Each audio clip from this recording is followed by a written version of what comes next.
Thank you all. I request all of you kindly be seated. Now I would like to request all our esteemed dignitaries to kindly grace the dais. I request all our beloved dignitaries, please come and grace the dais.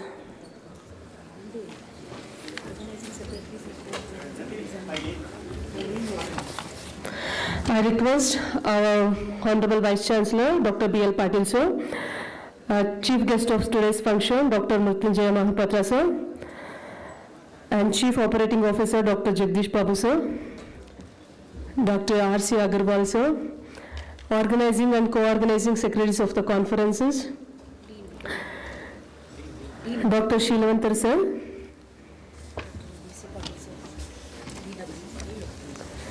Dr. Ashok Sajjan sir, Dean Agri and Campus Head,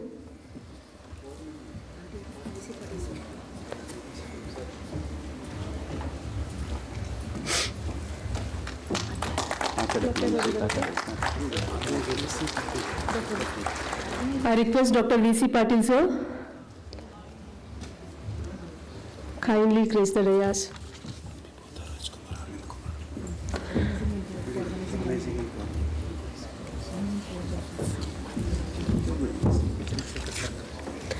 I request Dr. C.P. Chandrasekhar sir to kindly grace the dais.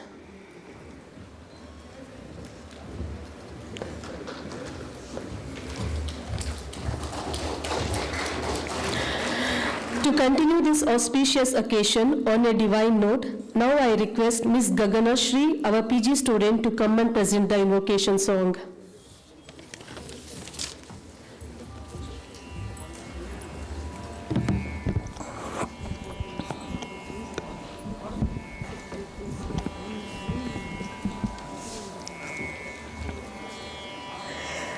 Gajavadana beduvi,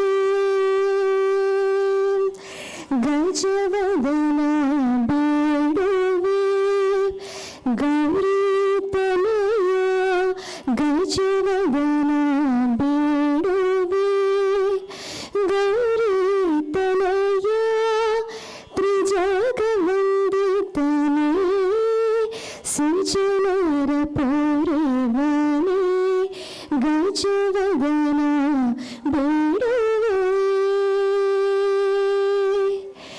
Pashankushadhara parama pavitra, Mushikavahana munijana prema, Pashankushadhara parama pavitra, Mushikavahana munijana prema, Gajavadana beduvi, Gauri tanaya, Trijagavanditane, Sujanara purivane, Gajavadana beduvi,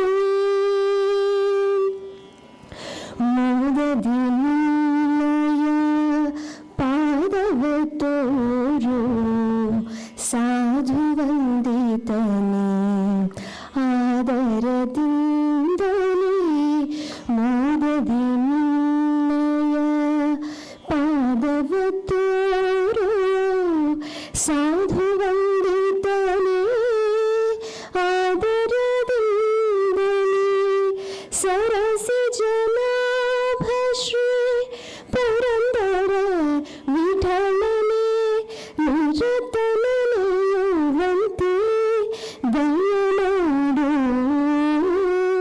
Gajavadana beduvi, Gauri tanaya, Trijagavanditane, Sujanara purivane, Gajavadana beduvi, Gajavadana beduvi, Gajavadana beduvi.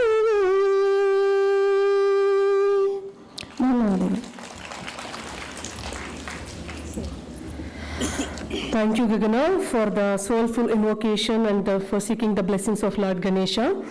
In continuation of the program, now I request Dr. Ashok Sajjan sir, Dean Agri, AC Dharwad, and Vice President of the V.S.V. Patil Foundation to propose the formal welcome address and introduce today's chief guest to this august body.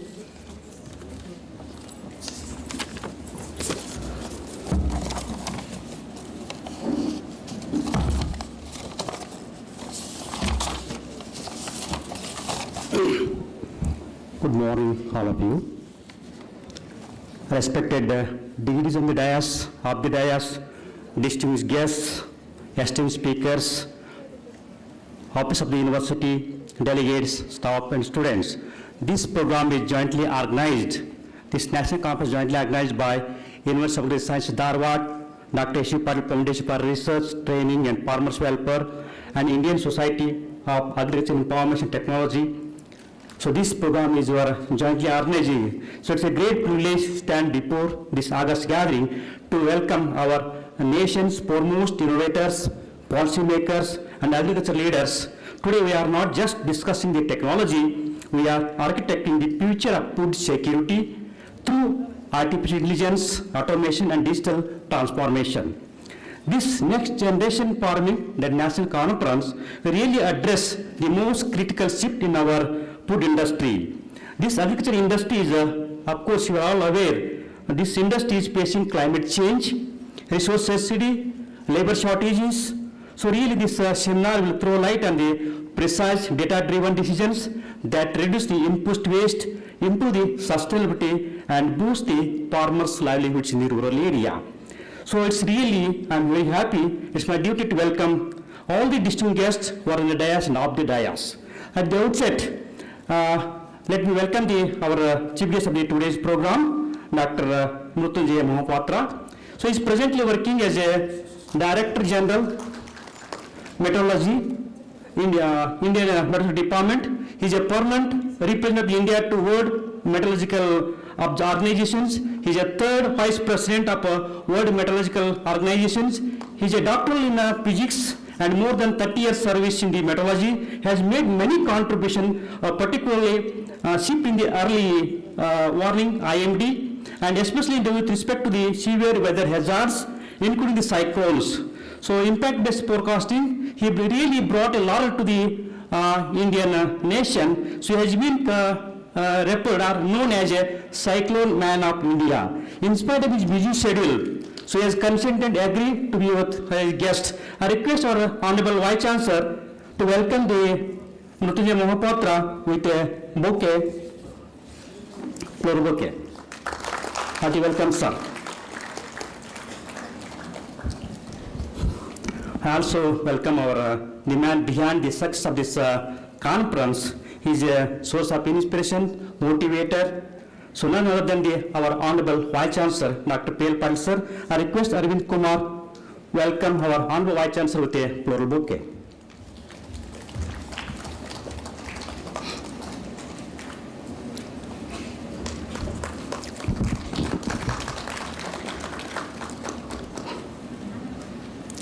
I respectfully welcome today's keynote speaker, Dr. Jagdish Babu. So he is a Chief Operating Officer for Ek-Step Foundation. He is one among the architects of Bharat Vistar program, Government of India. He is an alumni of IISc Bangalore.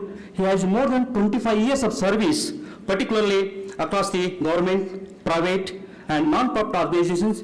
So really helped to bring the education, particularly including Diksha. He rebuilt the use of the digital public goods, and he has contributed, he is the man behind the contributed to other one of the world's largest digital digital identity systems. So in this case, I request our Director of Extension, Dr. Manjunath. So welcome Jagdish Babu with a floral bouquet.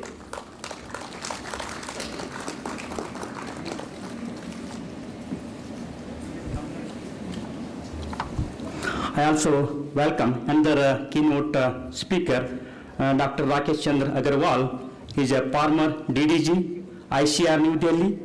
So he is basically from Uttar Pradesh. He has early education in Uttar Pradesh. So he had master's and doctorate degree from the IARI. he served in various capacity as a scientist, principal scientist, consultant to the APO, a national coordinator for NAIP. So he is registered for Judge General for the PPFRI. So he's national director for the National Agriculture Higher Education Project and co-chair for many institutes. And he has a lot of many awards to his credit. Rafi Muhammad Kidwai, Digital India Award, Dr. B.R. Borwell Award, Lifetime Achievement Awards.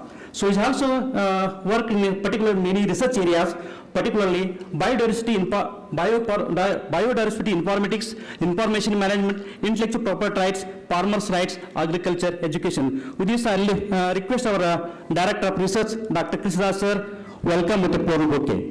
Please, sir.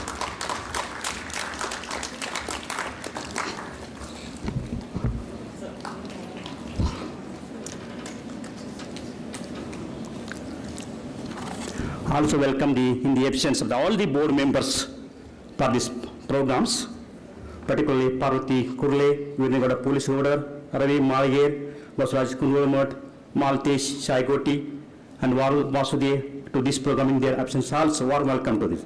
So I also welcome our former Vice Chancellor and founder of the Yeshu Patil Foundation, Dr. Silvantar sir. So I request G. Somun Gowda, welcome with a floral bouquet.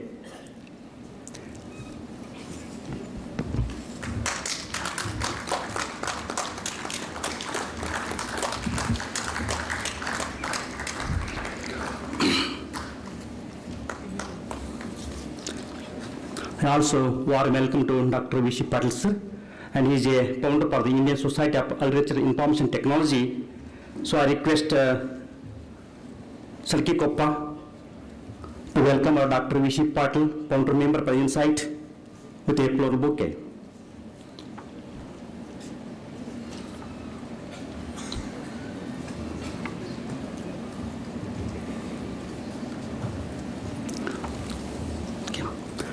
And the persons or scientists behind this grand program, the secretaries, they are the MP Poda. I request Ravi Kumar Vasmani to welcome with a floral bouquet. And similarly, Dr. S. Rajakumar, I request Turiya Reddy welcome with a floral bouquet.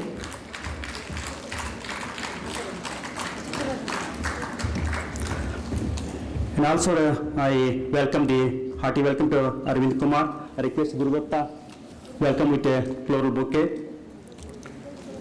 And our secretary, Dr. C.P. Chandrasekhar, I request Diwan welcome with a floral bouquet.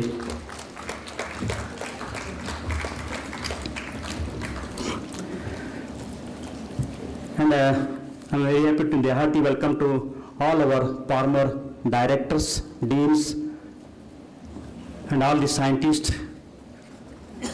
and present university officers, students, and all the fellow delegates to the hearty welcome to this national conference. So it's my duty to in brief introduce of our chief guest, Dr. Mrityunjaya Mahapatra. As I said, he is basically doctoral in physics, but he has immense contribution to agriculture, methodology, particularly agriculture. So he has a contribution to the end-to-end cyclone warming systems. He has introduced impact-based forecasting and risk-based warming, indigenous development of the multi-hazard early warning decision supports, and he also introduced Mausam Gram, and he is the man behind implementation the common alert protocol and mobile apps. So he is the man behind to popularize the science of meteorology to the public. So he has a lot of the contribution, particularly publications. He has published more than 180 research publications in various national and international journals and edited 5 books and 8 journals. So this Dr. Mahapatra played a key role in the, as I said, the population of science technology in the country. Thereby, he made the weather and climate information into the society. They took various initiatives, and he has delivered more than 200 popular lectures, particularly in agrometeorology and weather with respect to weathers. And he's published many papers, and he has also introduced daily, weekly, monthly, seasonal forecast. So is the man, he brought many systematic changes in the service delivered to public throughout the, through and development of the standard operating procedures. So is the man behind to organize the many national and international events, with particularly agrometeorology. His initiative to, he initiated the how science saved the life and livelihood to the common man. So served in the various national, international bodies as a chairman, co-chairman, and rapporteur years. So to his credit, there are many awards. To quote few, United Nations Sasakawa Award. So he also received the Lifetime Achievement Award. American Meteorological Society also received award. So also received the Sir Gilbert Walker Gold Medal Awards, National Award for the E-Governance. So also received honorary doctorate in science from the 5 universities. See, he has a 5 credit is a 5 degree from the 5 universities, 5 doctor of the science degree programs. So a lot of achievements in this credit. So also he is the man behind the Bharat Gaurav Awards, Vyasa Gaurav Samman, Prasant, and Ek Marsri Award. A lot of contribution is there to the particularly meteorology. So there is such a great personality with us. We are very happy, and with this really all the scientists and delegates get benefit from our chief guest. So finally, once again, on behalf of the National Conference, I welcome all the student friends, delegates, partners, and present officers of the university and all predators. With this, let me thank you and all. Thank you, sir. Thank you, sir, for the warm welcome note. On behalf of the organizing secretary, I extend a very warm welcome to Dr. Ashok Sajjan, sir. I request Dr. C.P. Chandrasekhar, sir, to offer a flower bouquet. Dr. Srilanta Surkari, Arvindalla.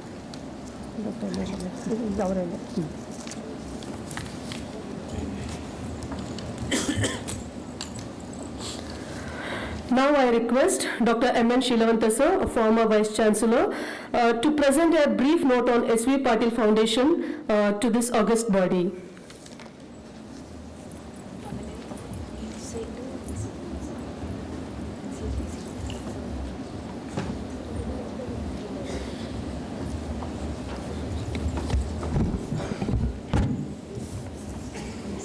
The President of the function, Honorable Dr. S.L. Patil, and the Vice Chancellor of this great university, and other dignitaries.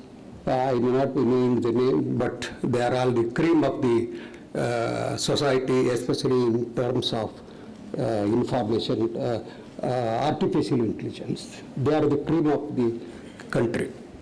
To speak about few words about the foundation. When I speak about this foundation, I am very much honored, and also I am very much elated because I am the student of Dr. S.U. Patil. And perhaps he molded all my life through his actions and also his philosophies. He was a Gandhian philosopher, and for that reason we could establish a chair on behalf of the Dr. S.U. Patil, and it is also being funded by the government of Karnataka. And to say a few words about his contribution to the education, research, as well as welfare measures, especially for North Karnataka. In fact, the first university was in Bangalore. At that time only there was a proposal also for Dharwad. At that time, some facilities of flights and other things were not there. It went to Bangalore. From that time onward, Dr. S.U. Patil has a hidden agenda to make this College of Agriculture Dharwad into universities. All through his services and all through his contributions, he was always pursuing this his hidden agenda, and he was a postgraduate director at Bangalore at the university. In the middle of that, he took transfer to Dharwad to make Dharwad University into a full-fledged infrastructure to make it as a university. In that context, at last, time came in such a way that in the 20th of convocation in Bangalore, Dr. S.V. Patil himself declared before the agriculture minister that the second agriculture university will be established from the next academic year at Dharwad. This is how I say from college to university, if you go through the history, he is the man. Trial very hard and 99% of its credit goes to Dr. S.V. Patil. For that reason, as a student of Dr. S.V. Patil, proudly I say that that foundation was established at Dharwad, and in Dharwad, not only that, there was a proposal to make foundation at Bangalore also. However, they said, you have denied that because he was Vice Chancellor at Bangalore. But we did the foundation here.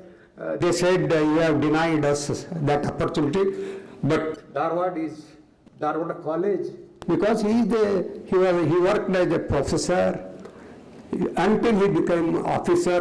Till then, even not at the end of the formation of this university, he was looking after until the Vice Chancellor is appointed to this university, first university. He used to come and do all the things. In that connection, perhaps that foundation is, our aim is only that to help the farming community, that's all. We have to help the farming community and also upgrade the skill of the teachers as well as the students. Beyond anything else, we want, first is farmer, second is teachers upgradation, third is student inspiration to make new innovative things. With this, I am very grateful to you. We have also published a small booklet on Dr. S.V. Patil. I am his author. And if anybody wants, it can be collected from this one. Thank you very much. Thank you. Thank you, sir, for a very brief note on Dr. S.V. Patil Foundation. Now I request Dr. V.C. Patil, former Dean PGS US Dharwad, to present a brief note about Indian Society of Agricultural Information Technology.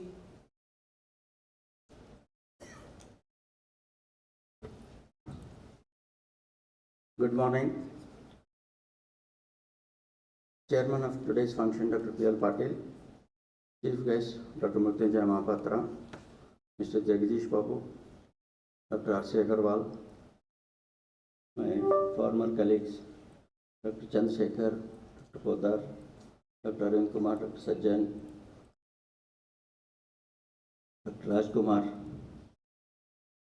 and my teacher, Dr. Raman Shilvantar, all my former colleagues, seniors, and student friends. This is a conference that is jointly organized by Foundation, S.V. Patil Foundation and Insight. We are meeting here after 25 years for one of the conferences of Insight. Insight was founded in the year 2000. Dr. Shashidhar, the secretary, who was a big support to the society, is here. He is currently working in an agriculture university, Shimoga. The purpose of forming this society was simple, that in those times, like in today's time, AI is important. In those times, ICT was important. Information and communication technologies were never part of agriculture domain. So we're thinking as to how we can take advantage of ICTs in agriculture. We started putting baby steps. We organized the first conference here, not in this auditorium, in neighboring auditorium on June 3rd, 2001. That was agroinformatics, first national conference on agroinformatics. And that was addressed by, the chief guest was Dr. Anwar Alam, the then DDG Engineering, was the chief guest for that conference. We didn't know anything about the technology then. We're trying to learn from engineers. Today also, it is same fate. We're not much exposed to AI technologies in agriculture domain. We're trying to learn from technology people.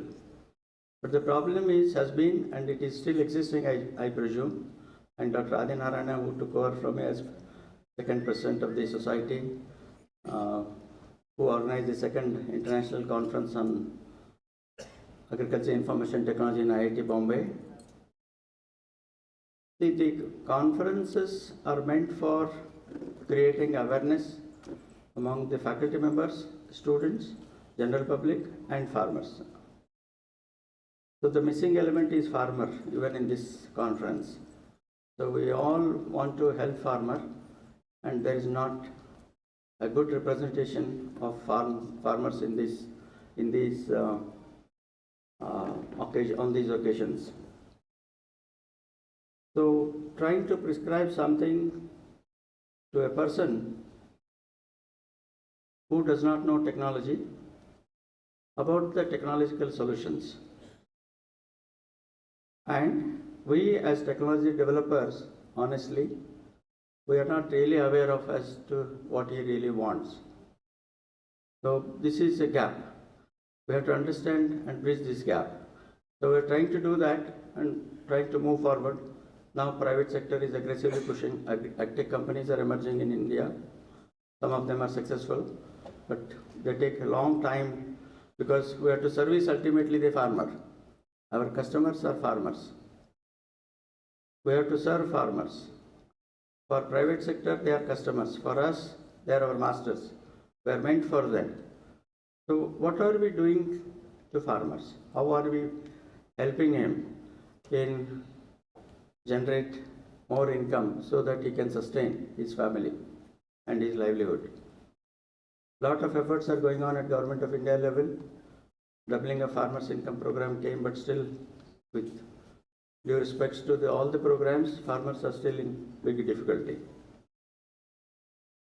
I represent a group of farmers, or farmers in general, because I have been into active farming for the last 1 decade on my ancestral farm.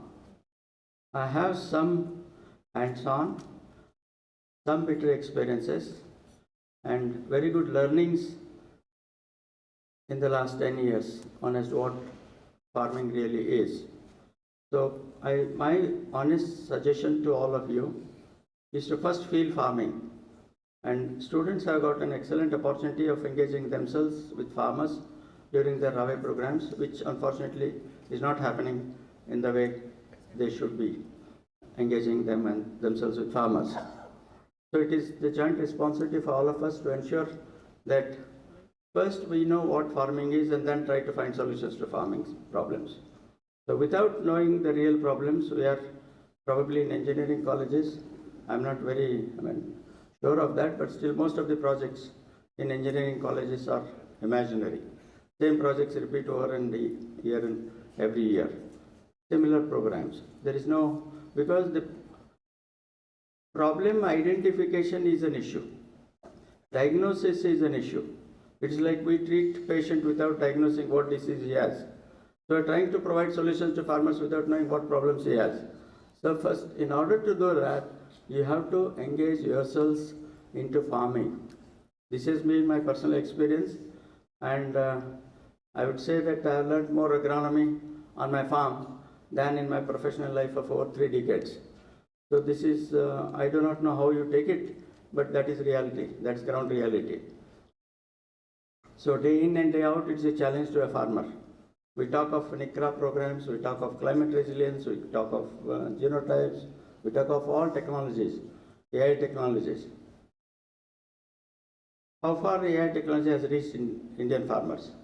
I tried to do hard search, and only 2 farmers, at least in the literature I could find 2 farmers in South Karnataka using AI technology for their farms. So how many of us are working on AI technologies? How many of us are trying to learn? So how quickly or how much time do we need to reach the farmer? The last mile connectivity is an issue.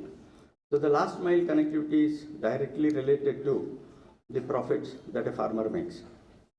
So unless we provide him services or technologies that will help him to earn a 1 rupee more than what he was earning earlier, all our technologies have no meaning.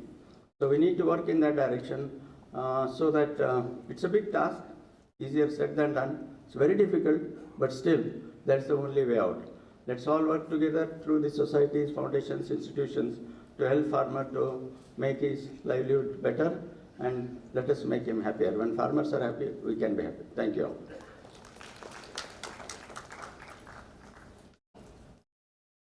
Thank you, sir. Now it's time to hear about the conference from the organizing secretary. I request Dr. MP Poddar to present the brief note about the conference.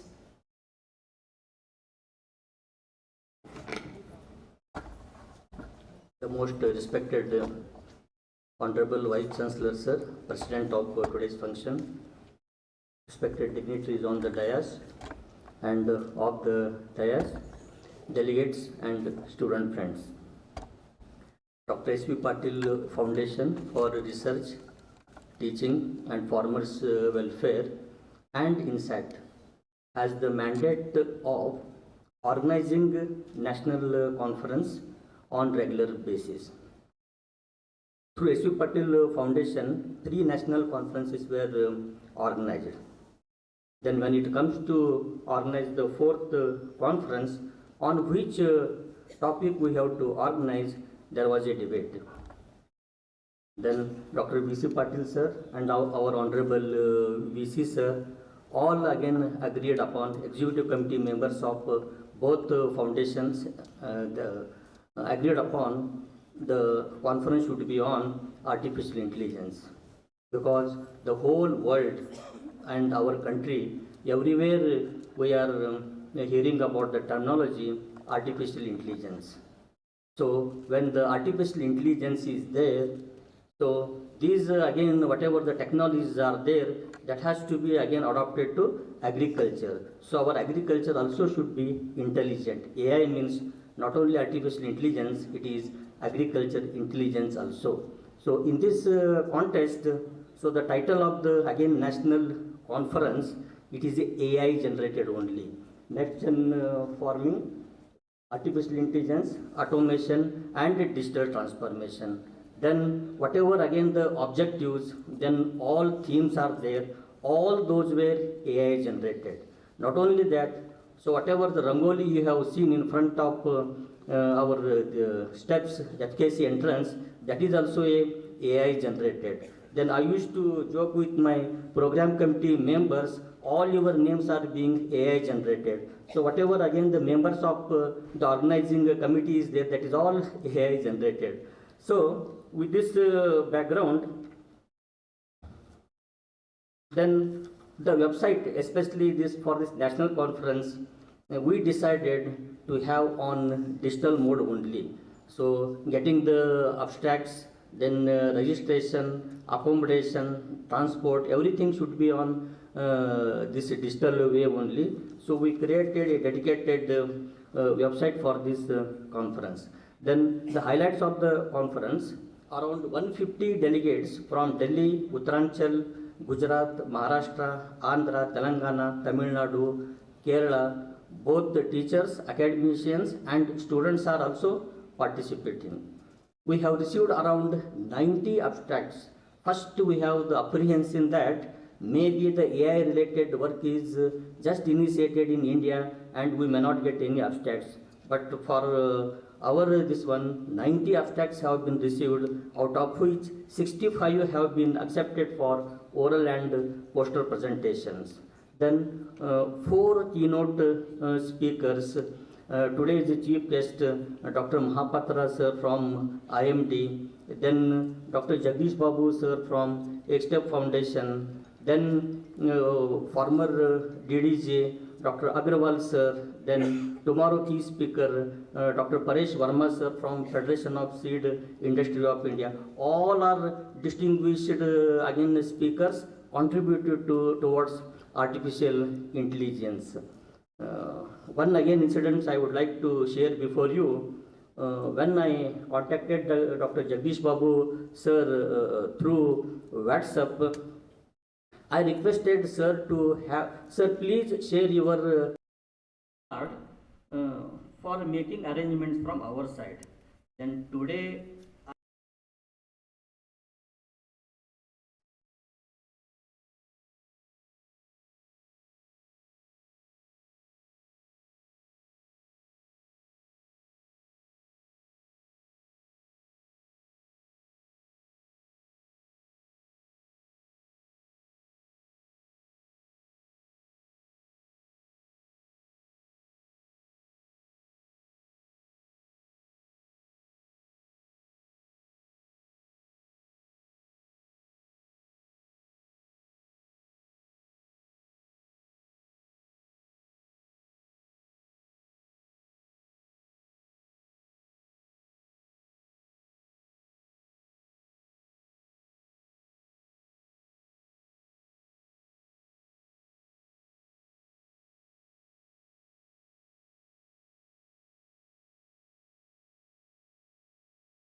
forward.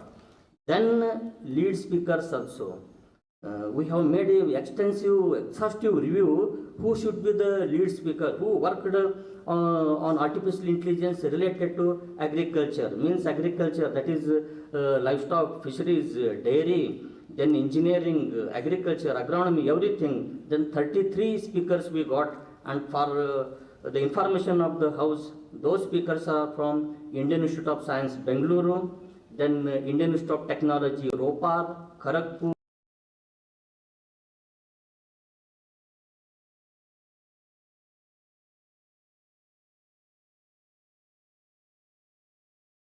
University, from industry, from startups, there. Then for any event, sponsorship is again plays a very important role. Without financial assistance, we cannot go ahead. Though in that sense, Government of India kind enough to provide financial assistance, especially Karnataka State Department of Agriculture, then Valmi, Department of Electronics, ITBT, KSET, then US Bangalore, University of Agricultural and Horticultural Sciences Shivamogga, US Raichur, then UHS Bagalkot, all universities are kind enough to provide the financial assistance to us. And once again, the delegates, the participants again who have made means to participate in this event, for them also I wholeheartedly welcome once again. Then I welcome all keynote speakers, lead speakers, delegates for this conference. Thank you one and all.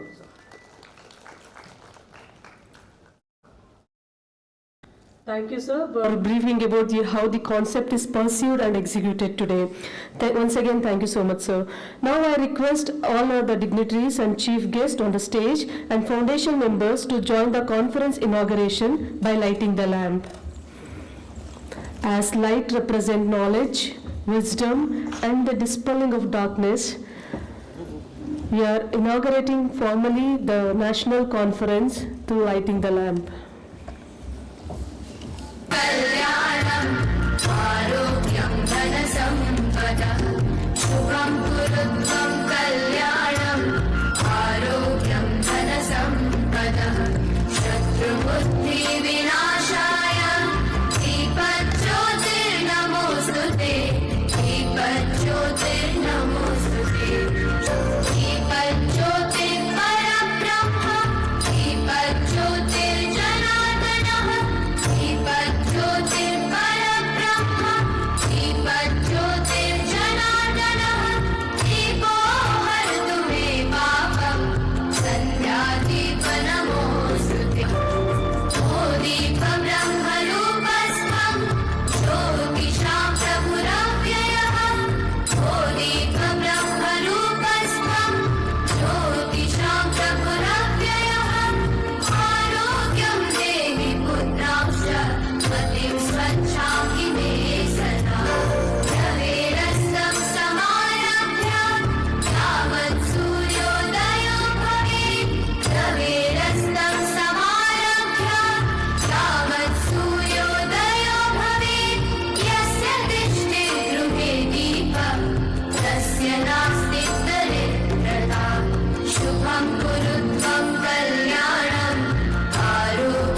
Many thanks to all the dignitaries for inaugurating the conference. Now, once again, I request all our chief guests and all the dignitaries on the stage to release the conference compendium in the digital mode.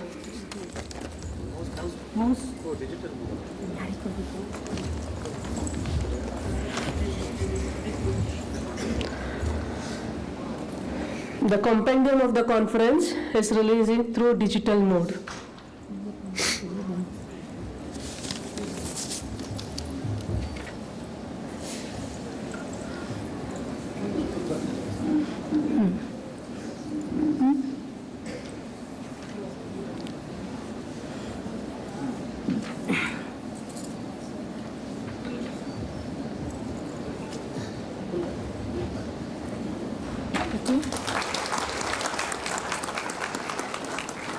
Run through.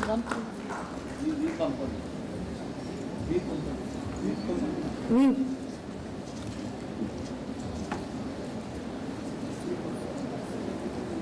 Run through.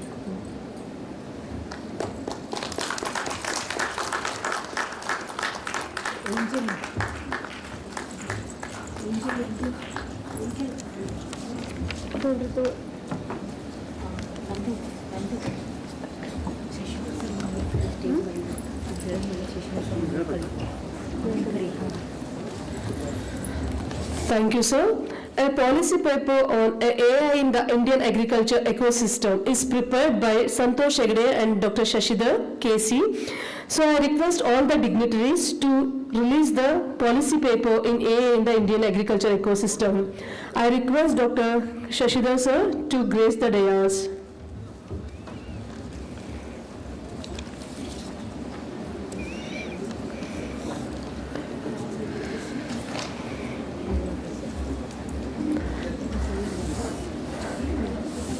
Dr. Shashidhar KC, a person behind this policy paper.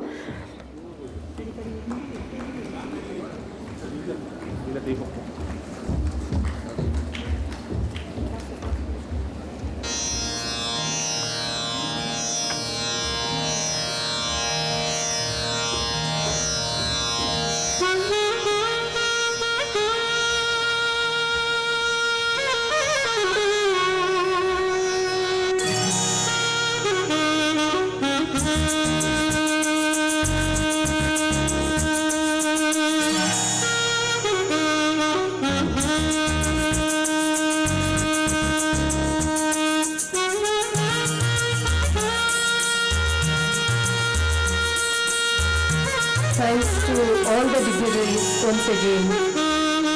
We are truly honored to have with us today a stalwart in the field of atmospheric science, the Director General of Meteorology at the India Meteorological Department, Dr. Mrityunjay Mahapatra, has led critical advancements in weather forecasting and early warning systems that protect millions of lives. Sir, I request your counsel to deliver your thoughtful inaugural session, thoughtful inaugural address and service of this body.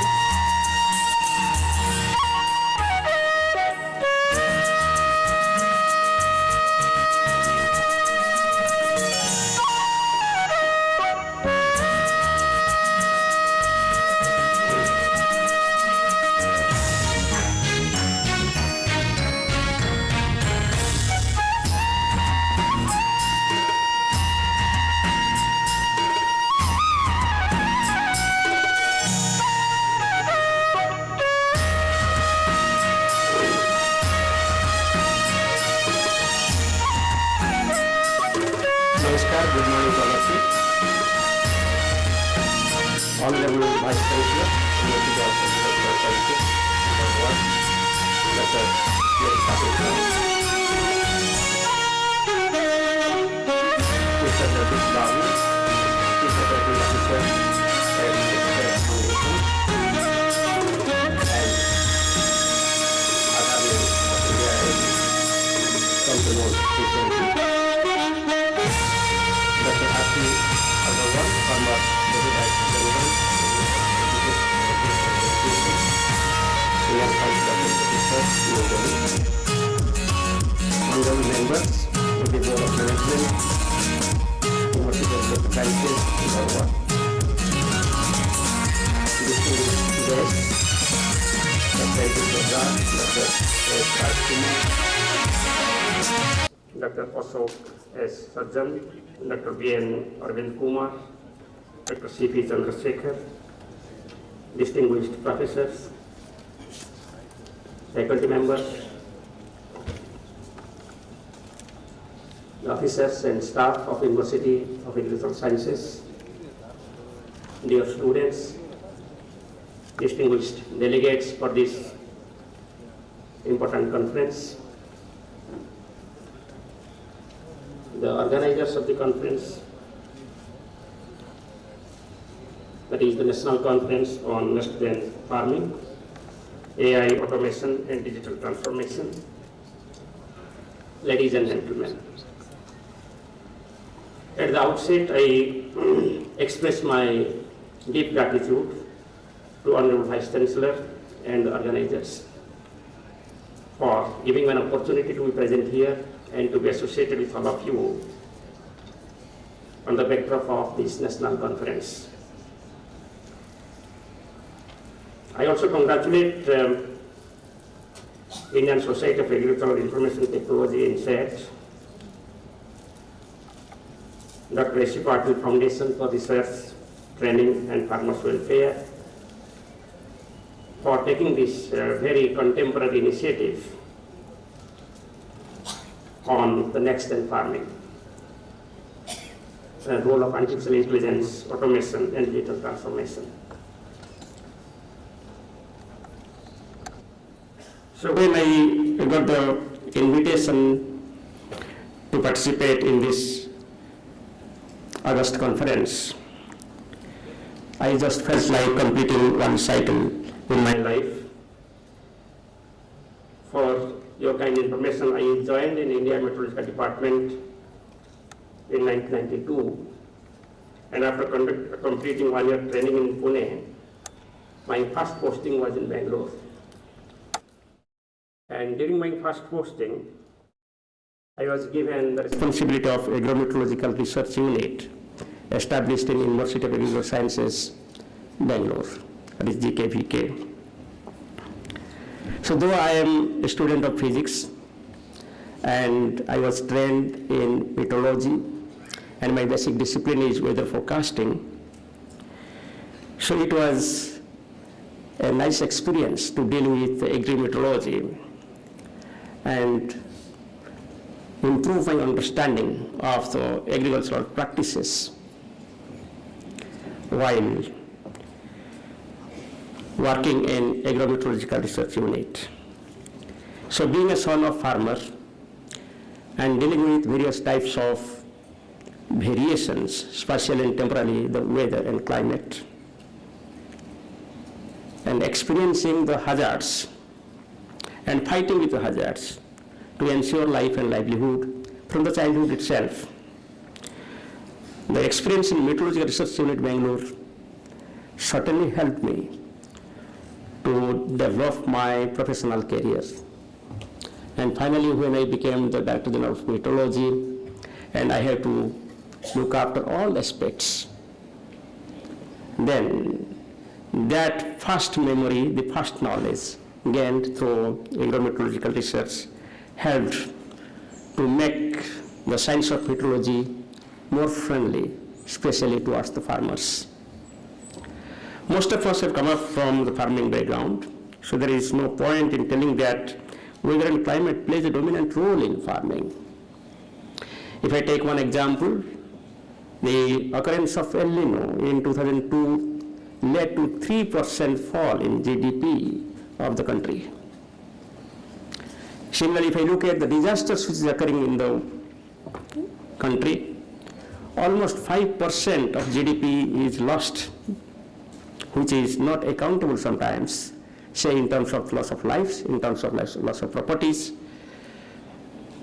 So therefore, there is a huge in stake when you consider the weather and climate. Perhaps considering that, the men in many ancient era, maybe in a very preliminary stage, thought of watching weather and thought of predicting weather. And now also, perhaps all of you might be looking at the sky when you come off from the bed, believing the fact that morning shows the day. So the statement morning shows the day is itself a prediction of a very short range forecast, maybe for 12 hours, your day stands for 12 hours. But really, if you just look at now, morning does not show the day. Whatever happens in the evening or in the afternoon may not be so as it has happened in the morning. So therefore, people tried from the very beginning to understand and predict the weather. And you can find out this fact in many epics, old epics, and also even Vedas. And finally, when you come to the medieval era, you can also see, it is mentioned by Chanakya, that it is very much important to measure and predict rainfall for the agrarian economy like the country we have. And you will be very happy to know that Chanakya developed the rain gauge. And the rain gauge developed by Chanakya was cylindrical in nature, it was made up of rock. And now also if you look at the rain gauge developed by all the countries, standardized and developed rain gauge of the World Meteorological Organization, it is also cylindrical in shape. So the basic concept was known at that time, and he understood that if you want to really have a sustained economy, which is agrarian economy, you should have knowledge about the weather and climate through its monitoring and prediction and its application in all aspects of agriculture. So, considering that, you can find out that in IMD we have got Aditya Jayate Vrishti in our emblem. And that explains the Jal Chakra or the water cycle. So like this, if you look at the various aspects you can find out, even you can go to Bhagavad Gita, you will find that Jagyat Bhavati Parjanyam, Parjanyat Anna Sambhava. So it is written that there is a chain, the food chain, it depends upon the rain, and it depends finally the heating, and heating is coming from the sun or from Yajna, whatever you feel. So all these prompts us to go further and to move further to improve our human intelligence. We started with human intelligence, but now the time has come that human intelligence is being challenged by another intelligence which is developed by the human being, that is the artificial intelligence. How good it is, how can you utilize that, and how can it be helpful to the farmers, to the common man. Because finally, any science or technology which is developed over the period of time has the objective of either creating or destroying the society. And technology which has tried to destroy the society, it has been very short-lived and it has gone ever. But technology which is meant for creating the society, supporting the society, sustaining the society, that has seen the everyday's light, and that has been kept off and utilized by each and every human being. So now, this new technology in terms of the artificial intelligence has many applications in terms of agricultural practices, in terms of the weather forecasting, in terms of the automation, or in terms of the transforming the society through agroeconomic development. But in my talk today, I will be confined only to the application of artificial intelligence or machine learning in weather forecasting for agriculture. So first of all, I express my deep gratitude to all of you for organizing such a contemporary conference. The subject is very much contemporary. The subject is a frontier technology which is being implemented in all aspects of the society and the human being. And especially when you consider the economy of the country, certainly we have to examine and proceed with care the application of the artificial intelligence. So now, if you look at the weather forecasting system, from very beginning I have told you the history, but now currently what is the status, you'll find that it is a seamless weather forecasting system. When it's a seamless weather forecasting system, that means you have got a weather forecast which is a continuous in nature in the time scale, And also you have got a forecast which is continuous in nature in the spatial scale. That means we have got a forecast for the country as a whole, we have got a forecast for different human rights regions, we have got a forecast for metropolitan subdivisions, then for the state, then for the district or river catchments, and the blocks, and now the panchayats. And also the location-specific forecast, the most from gram I will talk of. At the same time, also you have got the forecast for the season, and then you have got the monthly forecast, then you've got every week forecast, then you've got every day forecast, and within the day you've got every hour forecast. So by that way, we have the system developed, and some of the actions are also automated, and there are some applications of the artificial intelligence. Now, why it is done so? So this seamless forecast system ensures the consistency. So if I am giving this year, for example, the below normal rainfall forecast for many parts of the country, so they have to check what is going to happen in each month. And once month commences, they have to see every week.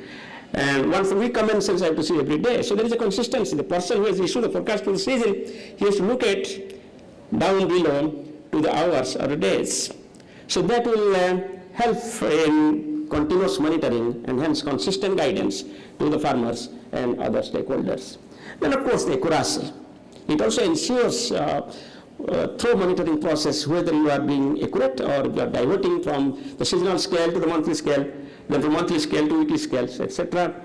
And of course the continuity in forecast relevant to socio-economic activities. So when he was introducing, he was saying that impact-based forecast, risk-based warning. So we started impact-based forecast, risk-based warning in two important subjects long back. The first impact-based forecast started in 1865. Perhaps all of you might not knowing, British India started, and that was the port warning because of the cyclones. After devastating cyclone 1864, port warning started in the country. It was given the warning for the port, Kolkata port, whether it was affected or not. So that is the impact. What is the impact on the port? Because of the cyclone approaching towards the coast. Then of course we came up in 1945, the agro-meteorological advisory services in the country, and that was started for the Maharashtra state and provided the information about certain impact of the one crop. And gradually now we've come up with a variety of crops, and we come up with the variety of information generated, which is truly impact-oriented and action-oriented. The seamless forecast also enables society to, and government agencies, non-government agencies, to anticipate the risk. So for example, this year, when you say seasonal forecast is below normal, even monthly forecast I say that yes, it is going to be below normal further, so that your assurance, that your assessment of risk and seasonal scale will be further percolated into monthly scale, and then weekly scale and daily scales, etc. Then active preparedness measures will be ensured and reduce mortality and morbidity. That country has already seen. The number of deaths, if you just look at because of various types of disasters, has been reduced significantly in the country. Be it cyclones, within zero death in recent times, also heavy rainfall during monsoons, it has seen minimal deaths, and the heat waves and cold waves. Any type of disaster, if you take, it has been possible to reduce the deaths. Then forecast provided central state government agencies, general public, and there are various types of platforms. The IT sector, Jagdish Babu Sahab is present here. It has been a revolution in IT, and which has helped the India Meteorology Department and Ministry of Earth Sciences to provide all information in such a manner that the individual can access it very properly and utilize in its own form.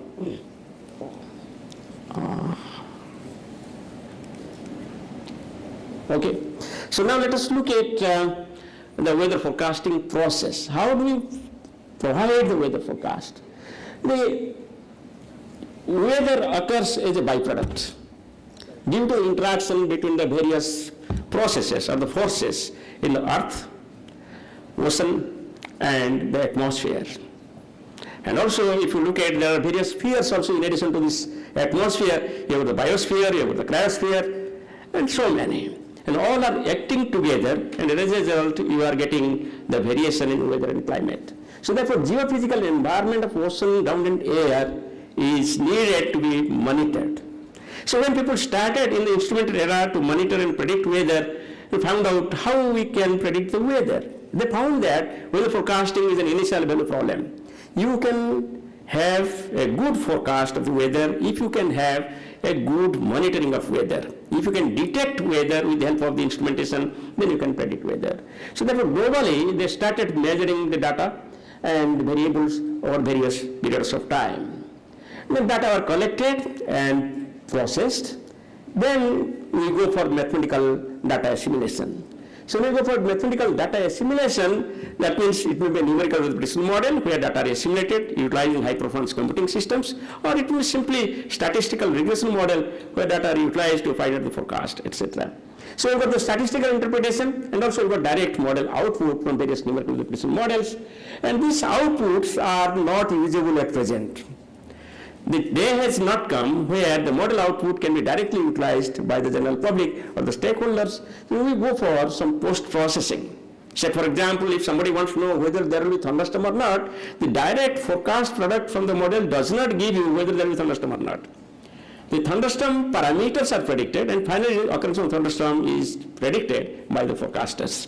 Similarly, if you look at the Inaugural advisory services, for example, whether you should go for irrigation or not, that prediction is not given by the model itself.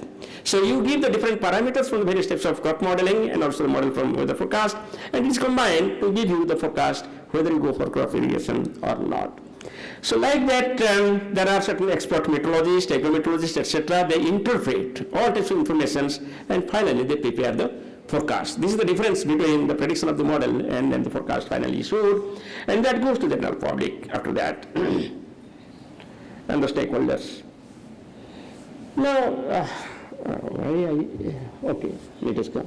Now, if you look at which the weather forecasting and the multi-hazard early warning process little further, what we do in India. So what is done actually? As I told you, it is an initial value problem, so we go for enhancing our observational network with all kinds of establishments of the satellite, radar, or the surface observations, or the automated weather stations, rain gauges, specific observations for the agriculture, for example, or the aviation purpose, or the hydrological purposes. And then, of course, you have got marine observations with the help of, say, data collection platforms, or you can say buoys, etc., and the ships, etc. So all these observations are integrated, then they are communicated, then they are modeled, and at the same time, we have got the 100 years of data. IMD is established in 1875 with data for more than 100 years, digital form, and all digital data also help you to provide the climatological informations. So when you go for forecast, for example, if somebody asks me what is the forecast about Dharwad on 15th of June, I cannot give the forecast because there is no such model to provide 15th of June forecast for Dharwad. But I can give the forecast based on climatology. I can find out what is the climatology of Dharwad on 15th of June. So therefore, this climatology database is also part and parcel of your decision making. And finally, you go for generation of forecast, and these forecasts are now tuned towards the end users. The forecast is not same for a fisherman and that for an agriculture farmer who is doing sorghum. So forecast is tuned accordingly and provided to various users. And then it is disseminated through various channels like mobile apps, and then you have got the common alert protocols now for severe weather warning, then you have got websites, all are multilingual and as per user requirements. So while doing all these things, you have got numerical modeling system and high performance computing system. You'll be happy to know that 7 numerical prediction models are run every day in the morning and evening, and products are generated for there. Now it is a problem of plenty. So you have got a lot of information from the meteorological observations, you have got information from say ground through crowdsourcing from the farmers, etc. And you have got information from various types of models, how to take a decision then. So you should have a decision support system, and India Meteorology Department has its own decision support system developed by our scientists. And this includes the meteorological information and communication system, the data information processing, then synthesized integrated visualization system, then a climatology information management system, then finally weather information forecasting system, which enables the public service. I will request all of you, please visit IMD website. You can find out geospatial services. In geospatial services, you can click whatever information you want to know. For example, now the heat wave is going on somewhere, or thunderstorm is going on. You can find out information in your locality, what is going on past 7 days, or what is going to occur in the next 7 days. Now, while providing this information, gone are those days when you just simply the weather informations. It was not being used properly. Now we have got the impact-based weather forecast, risk-based warning. As a weather forecaster, as an agrometeorologist or simple meteorologist, we think that our information is quite huge. It should be utilized by everyone. But when you go towards really the users, what you find that there are the two ways. One way is the weather information being generated by all of us. Other one is the information being generated by others, which has to be blended together. And finally, we can provide or we can convert the weather analysis and forecast into relevant information required for a farmer or relevant information required for an aviator or a mariner. And then you can put into place into contextual. For example, okay, you told that, say, in Dharwad district there will be rainfall or light rainfall, you told, but you did not take into consideration the context, that is, what is the stage of the crop, or will harvesting stage, or sowing stage, or it is different phenological phases. So then the forecast may not be useful. Therefore, contextual setup has to be taken into consideration, and then mitigation strategies also has to be told to the people. And finally, that is the response scenarios will be generated if you can provide this type of impact information. At present, we are providing this with the help of the decision support system. Now, but while doing all these things, you need a lot of information which is not generated by IMD or the universities who are dealing with the agrometeorological services. So you need information about the administrative layers. So you will depend upon the geospatial service provider, for example, Survey of India or National Remote Sensing Centers, etc. Then you need digital elevation model data, land use network data, of course meteorological data you have, you need demographic data, infrastructure data, for example railways, road, buildings, etc. And here, for example, the crop varieties, crop types, etc. The major points of interest may be required, the school, college, hospital, or any infrastructure.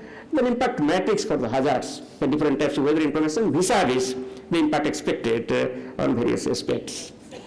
So I will give one example, the success story of the impact-based forecast risk-based warning. This is for the tropical cyclone. So you can find out this is the cyclone, for example, this cyclone May 2021, Taukte cyclone, which crossed Gujarat, and it started from Lakshadweep area. The red one is the forecast track, and black one is the actual track, and balloon shows the uncertainty in the track forecasting. So to find that forecast could be provided very well, and therefore government was well prepared, and number of deaths was quite minimal. So why it is so? It is not simply the forecast, but on the right hand side, it is the impact forecast. So whether there will be flood, in which area it will flood, for example, red, near Diu, for example, the system across the coast, near Biraval and Diu, and flood, which districts, which area will be flooded, how much will be flood depth, etc. are provided. Similarly, wind speed and surges, storm surges. And finally, we go for another forecast that is called as risk forecasting, financial forecasting. How much loss will be there in such districts, and for which the government should be prepared. So table you are going to find out the loss categories, for example, agricultural losses. It is calculated based on the forecast provided, and then wind losses, exposure conditions, then flood losses, surge losses, combined losses in agriculture because of all these different parameters. So like that, there are losses to buildings, and losses to facilities, transport, utilities, etc. So all these informations earlier, it has been provided in historical database scenarios. Like say, for example, if it is a severe cyclone storm, I will say that wind speed will be like this, and this impact will be in general like this, that will be operating on trees. But we do not say exactly in which village or in which block or in which tehsil what will be the impact because of this wind and what action has to be taken. So this information is being provided 5 days ahead to the government, and accordingly government prepares.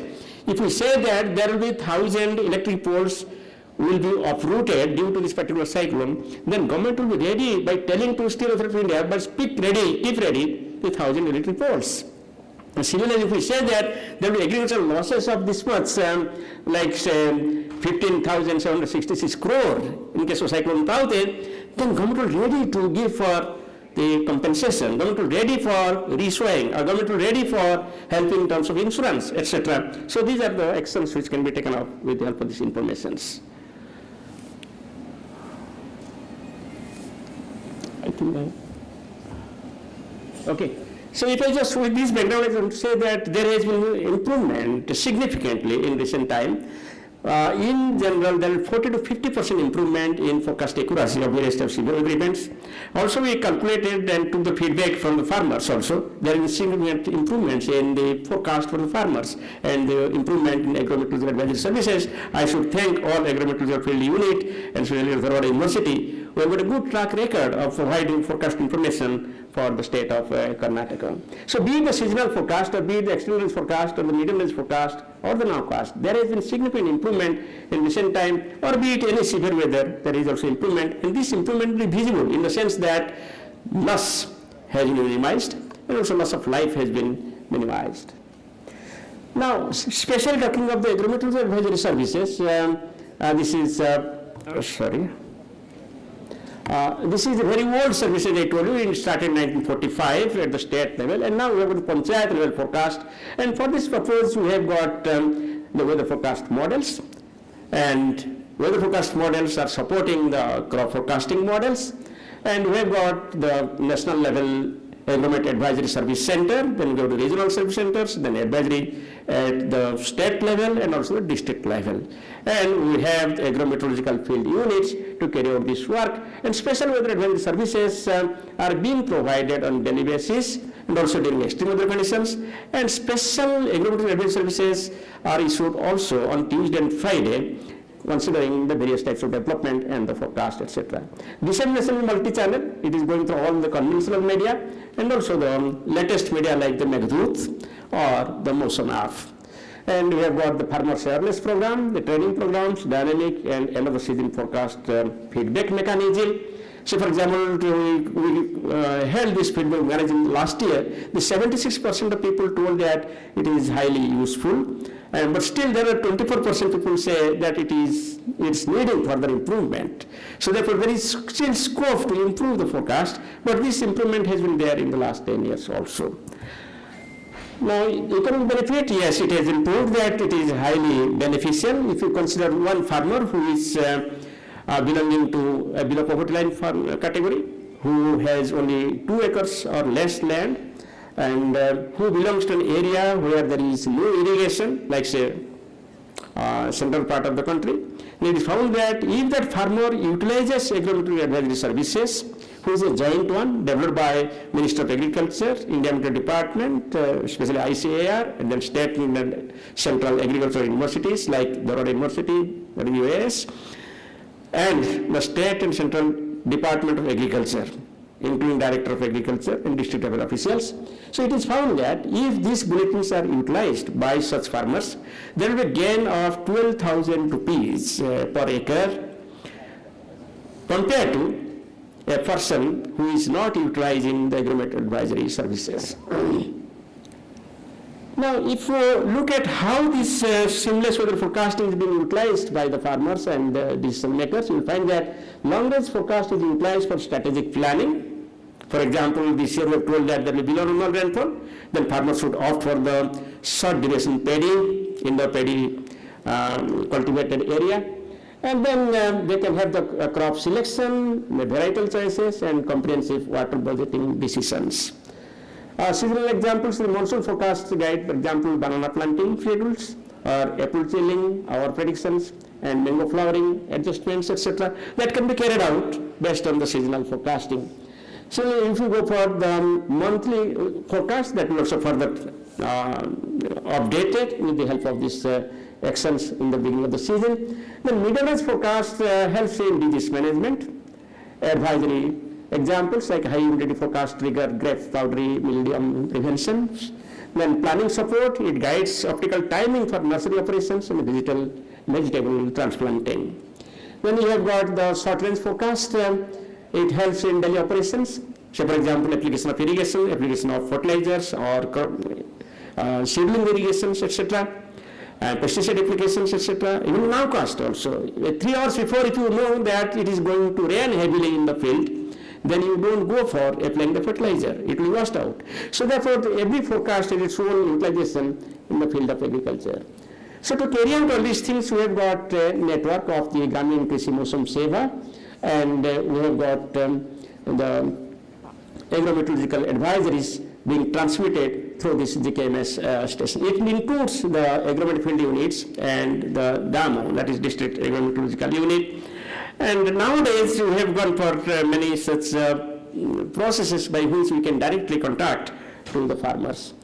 And we have got advisory services for not only the main agriculture, what we think of, but also over fishery, then horticulture, livestock, and poultry. You can find out these are the institutions where we are also working towards these directions. If you look at dissemination, it is a complete digital channels nowadays, and we have got dissemination of the Panchayat Mosum Seva, then also block level informations and district level informations. It is going on in different local languages, and we have got the total download of Magdu the Mosum of 13.11 lakhs. 20 million farmers from 6,062 blocks are connected directly through the WhatsApp groups. And the information is being provided every day, whatever the weather forecast is.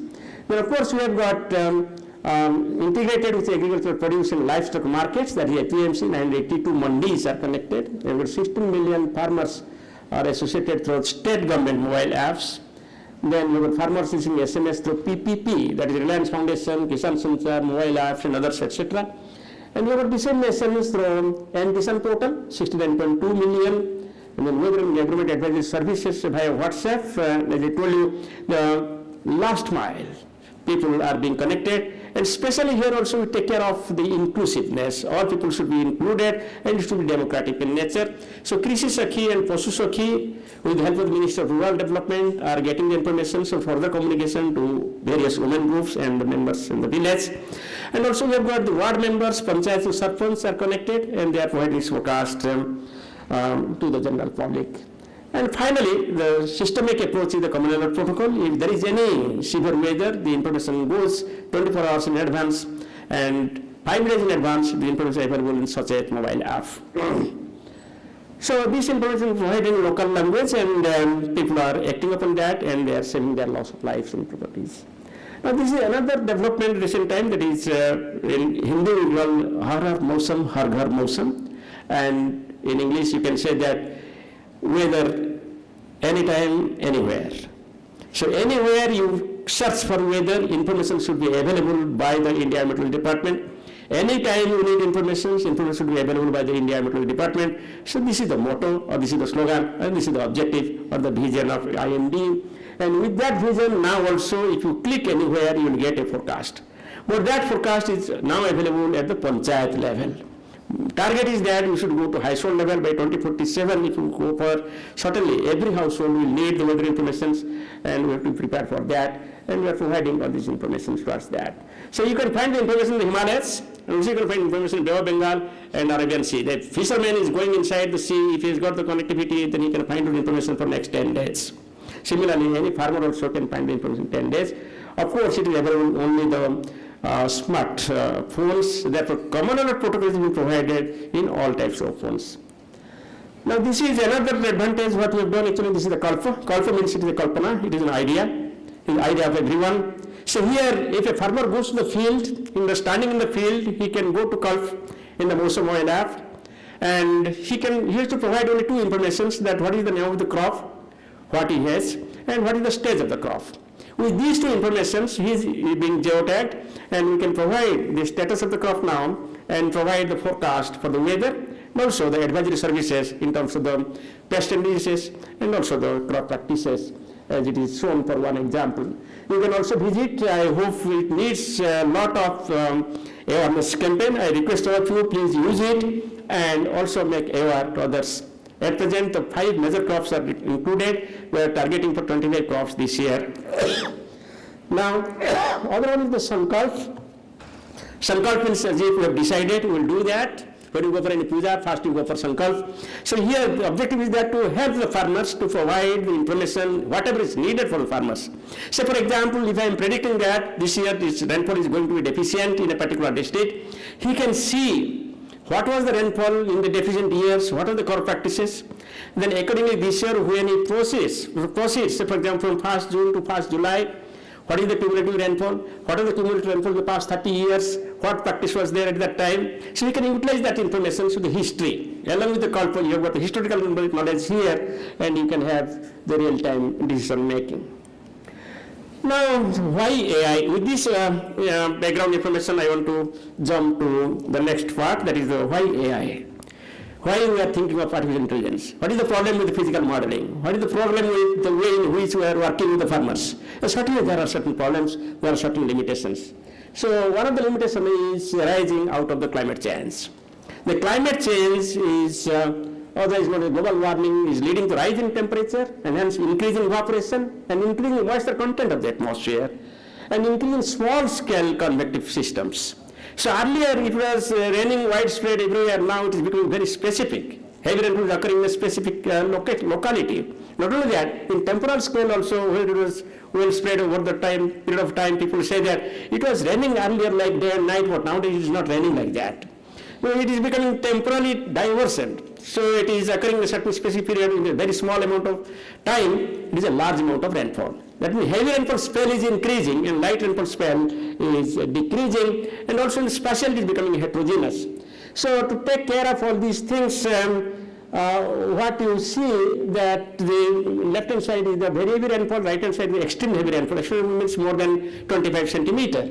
So what you find actually, the central India and west coast, etc., in parts of Karnataka also. So there is increase in red bars. These red bars are the increase in frequency of extremely heavy rainfall events or very heavy rainfall events over the period of time. And blue one is the decrease. So there are certain areas, especially if you say extremely heavy rainfall in many parts of the country, there is increase in extremely heavy rainfall events. But at the same time, the light rainfall events, moderate rainfall events are decreasing. Therefore, agricultural practices to take into consideration this reality. Onset date has been changed. In the southern India, there is no change in onset dates. But if you go towards central India and northwest India, there is a huge change. Central India, actually, there is 7 to 10 days delay in onset of monsoon in recent years compared to the previous years. So therefore, normal onset date has been changed for different parts of the country. Similarly, though total rainfall of the country remains same, but the frequency of flood is increasing, frequency of drought is increasing, which are very disastrous for the farmers and agriculture. So why is it so? Because the variability of rainfall is increasing, even though total rainfall remaining same. So how to take care of that? That means more hot spell and dry spells and wet spells in the season itself, total rainfall remaining same. That means if it is not raining, it is not raining. If it is raining, it is raining heavily. So you have got number of dry spells and wet spells, total amount of rainfall remaining same, but dry spell may be longer sometimes, or the wet spell may be longer sometimes. So that is leading to the increase in floods and droughts. Similarly, if you look at the cyclone trends also, the cyclone trends, it shows that frequency is not increasing, but rate of intensification is there, intensification. In Arabian Sea cyclones, it is increasing. At the same time, storm surge is increasing because of this climate change. Heavy rainfall intensity is increasing. Wind is also increasing by about 10 to 15% for the given cyclone itself. So if you look at the projection, you say that various SSPs have been defined, and therefore the SSPs, for example, is SSP1 sustainability, the middle of the road SSP2, regional rivalry SSP3, and inequality SSP4, then fossil fuel development SSP5. If you consider all these different types of SSPs, you have got different types of RCPs. And based on the RCPs, if you just look at the projections, it shows that there could be anything. So initially, if you remember 20 years back when that United Nations Framework for Climate Change Convention came up in 1992, say for example, so many years back, we are told that yes, temperature will rise by 1.5 degrees Celsius by the end of 2100. But now we just see, already we are realizing this type of temperature, and it is revised now that next 10 to 20 years perhaps we will reach that 1.5 degrees Celsius. Now people are planning for 2 degrees Celsius. So if that is the case, what happens actually? It is the impact on all aspects of our ecosystem, agriculture, and also human life. Now, let us look at the impact on agriculture. See, there is a rise of 2 degrees Celsius. So what happens to Indian wheat? It is 6% decrease in subtropical areas and 17 to 18% decrease in the tropical areas. And there is a rise of 2 degrees Celsius temperature, the rise actually reduces by 10 to 16%, and a 4 degrees Celsius rise will be 21 to 30%. And paddy and wheat are the major crops in India, it is going to be affected. Of course, Ministry of Agriculture, there is a projection for the country based on 2021 that rainfed rice yields will reduce marginally. That was like God saves the poor. and irrigated rice fields will decrease by 7% 2050 and 10% by 2080. Okay, so of course all of you might be knowing this. Wheat yield is projected to reduce by 6 to 25% by 2100 and maize yield by 18 to 23%. Of course, chickpea is expected to increase, and therefore people are now changing the behavior. People are thinking of going for the millets, going for the various types of grains, etc., which will survive in the climate change scenarios.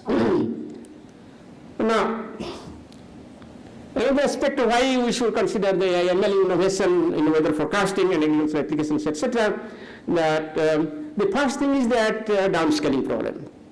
The farmer needs information at the plot level.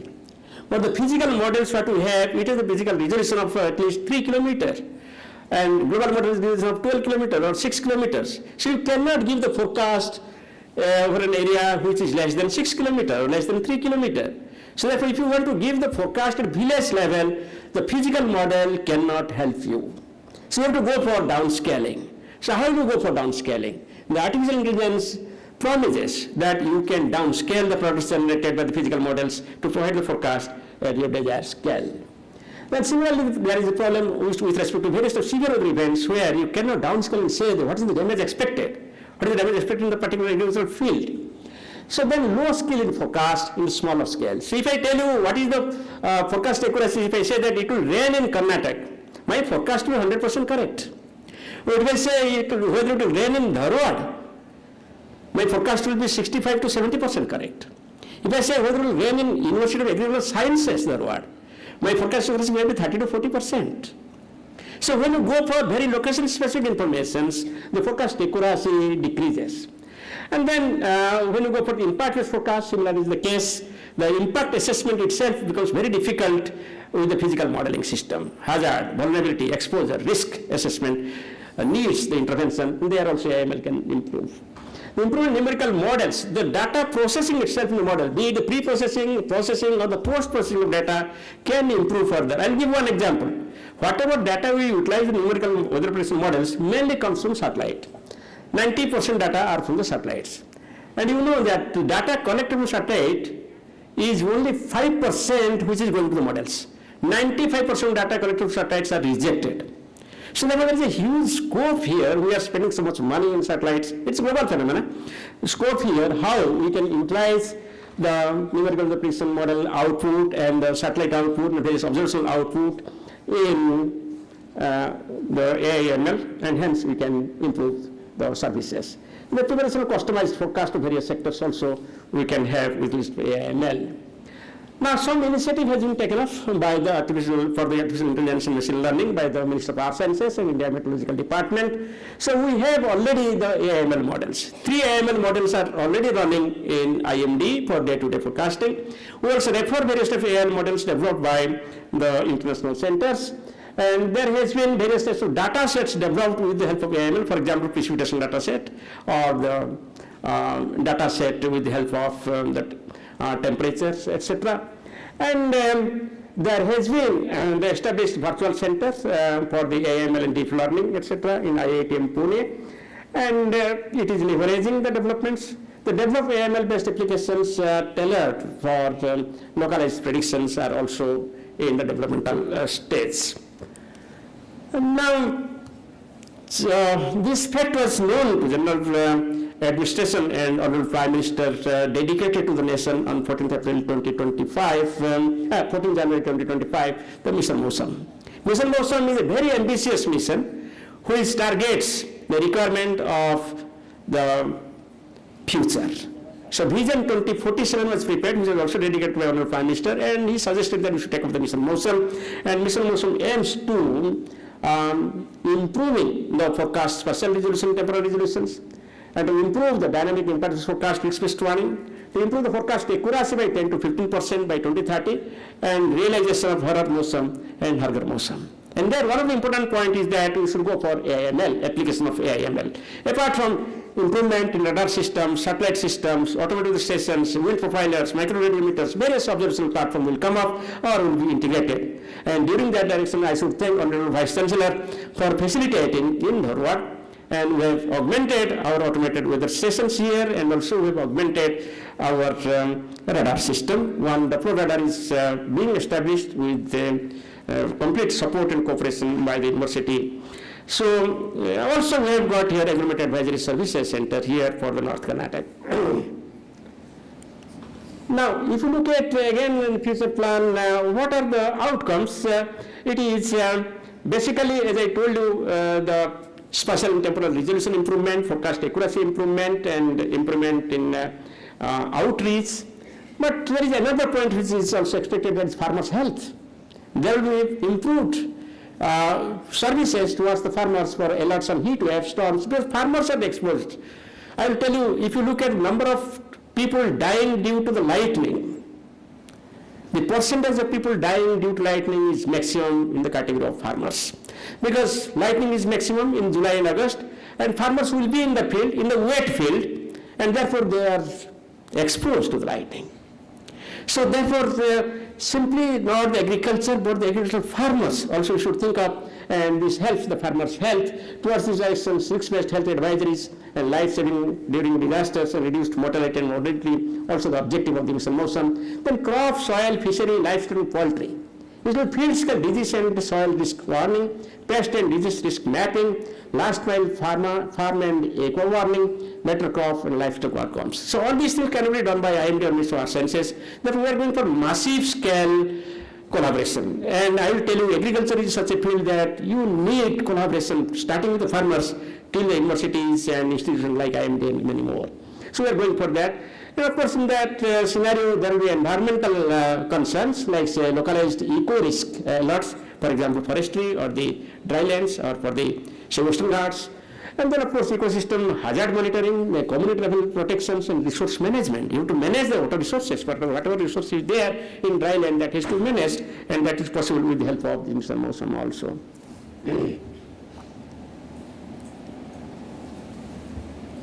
Okay.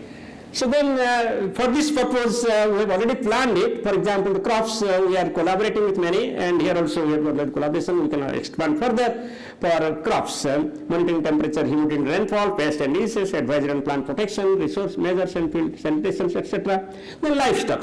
The forecast has not started for livestock so far, but we should have the forecast for livestock, and alerts for heat stress, FMDs, diseases, and measures for shelter arrangement, vaccination, hydration, poultry. It is a major industry. Precaution for heat wave, cold wave, respiratory infections, ventilation, and feed water management. The inland fisheries. There is, if you go to Delhi, you will find out the live fish. Don't think the live fish is going through the coastal areas here. It is now cultivated in Haryana, in West UP, in Punjab. So that inland fishing has multiplied in recent times. Similarly, along the coastal areas, the shrimp culture or many other fish farming has also come up. So you need the monitoring of dissolved O2, water temperature, pH, disease bloom risks. So therefore, advisory on the aeration, feed regulation, and pond management. So outcome is that reduced mortality, improved productivity, and resilience to all these sectors apart from the main core agriculture. Now, similarly, if you go for One Health mission, if you remember that government has gone for One Health mission, the human health cannot be ensured without the agricultural health. So you have to consider, therefore, the heat-related diseases, crop-related indicators, vector-borne diseases, air quality indicators, meteorological inputs, etc., and based on early warning, disease surveillance and early response, and then health system awareness, environmental health, all these things are associated with agriculture, and all these actions are being taken up and will be further updated. Now, if you look at with all these plans and programs in place and role of AIML, I'll just take you a little back that when we think of weather forecasting, I have discussed so far about the physical modeling system, how the observations are being assimilated, and you are getting the models run with the high-performance computing system. Forecast is generated from model, which is a direct model output. It is again processed, and forecasters utilize their knowledge, experience, expertise with the help of decision support system and give the forecasting. But recently, because of the AIML, there has been another type of model that is called data-driven model, DDM. That is model-driven models, and you can say another is the data-driven models. So you have the data-driven models, data processing, and model training, performance evaluation, and visualization. In both ways, you are getting weather forecast.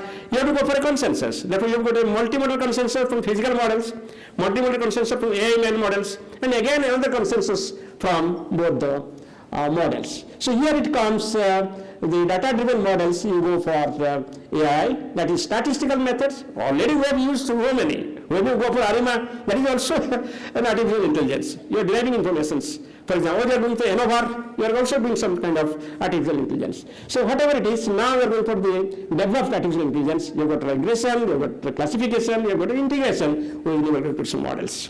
The final goal is that to integrate AI/ML with the physical modeling system. So with all these things, there are various types of models also. You might have worked now, LSTM, NN, DRU, RNN, etc., and CNN, etc. And all these models are in different forms, being developed by different countries. In India also people are trying towards that. Either you develop or you adopt. It is difficult to develop, easier to adopt. So then people go for adapting the models instead of developing the foundation models. So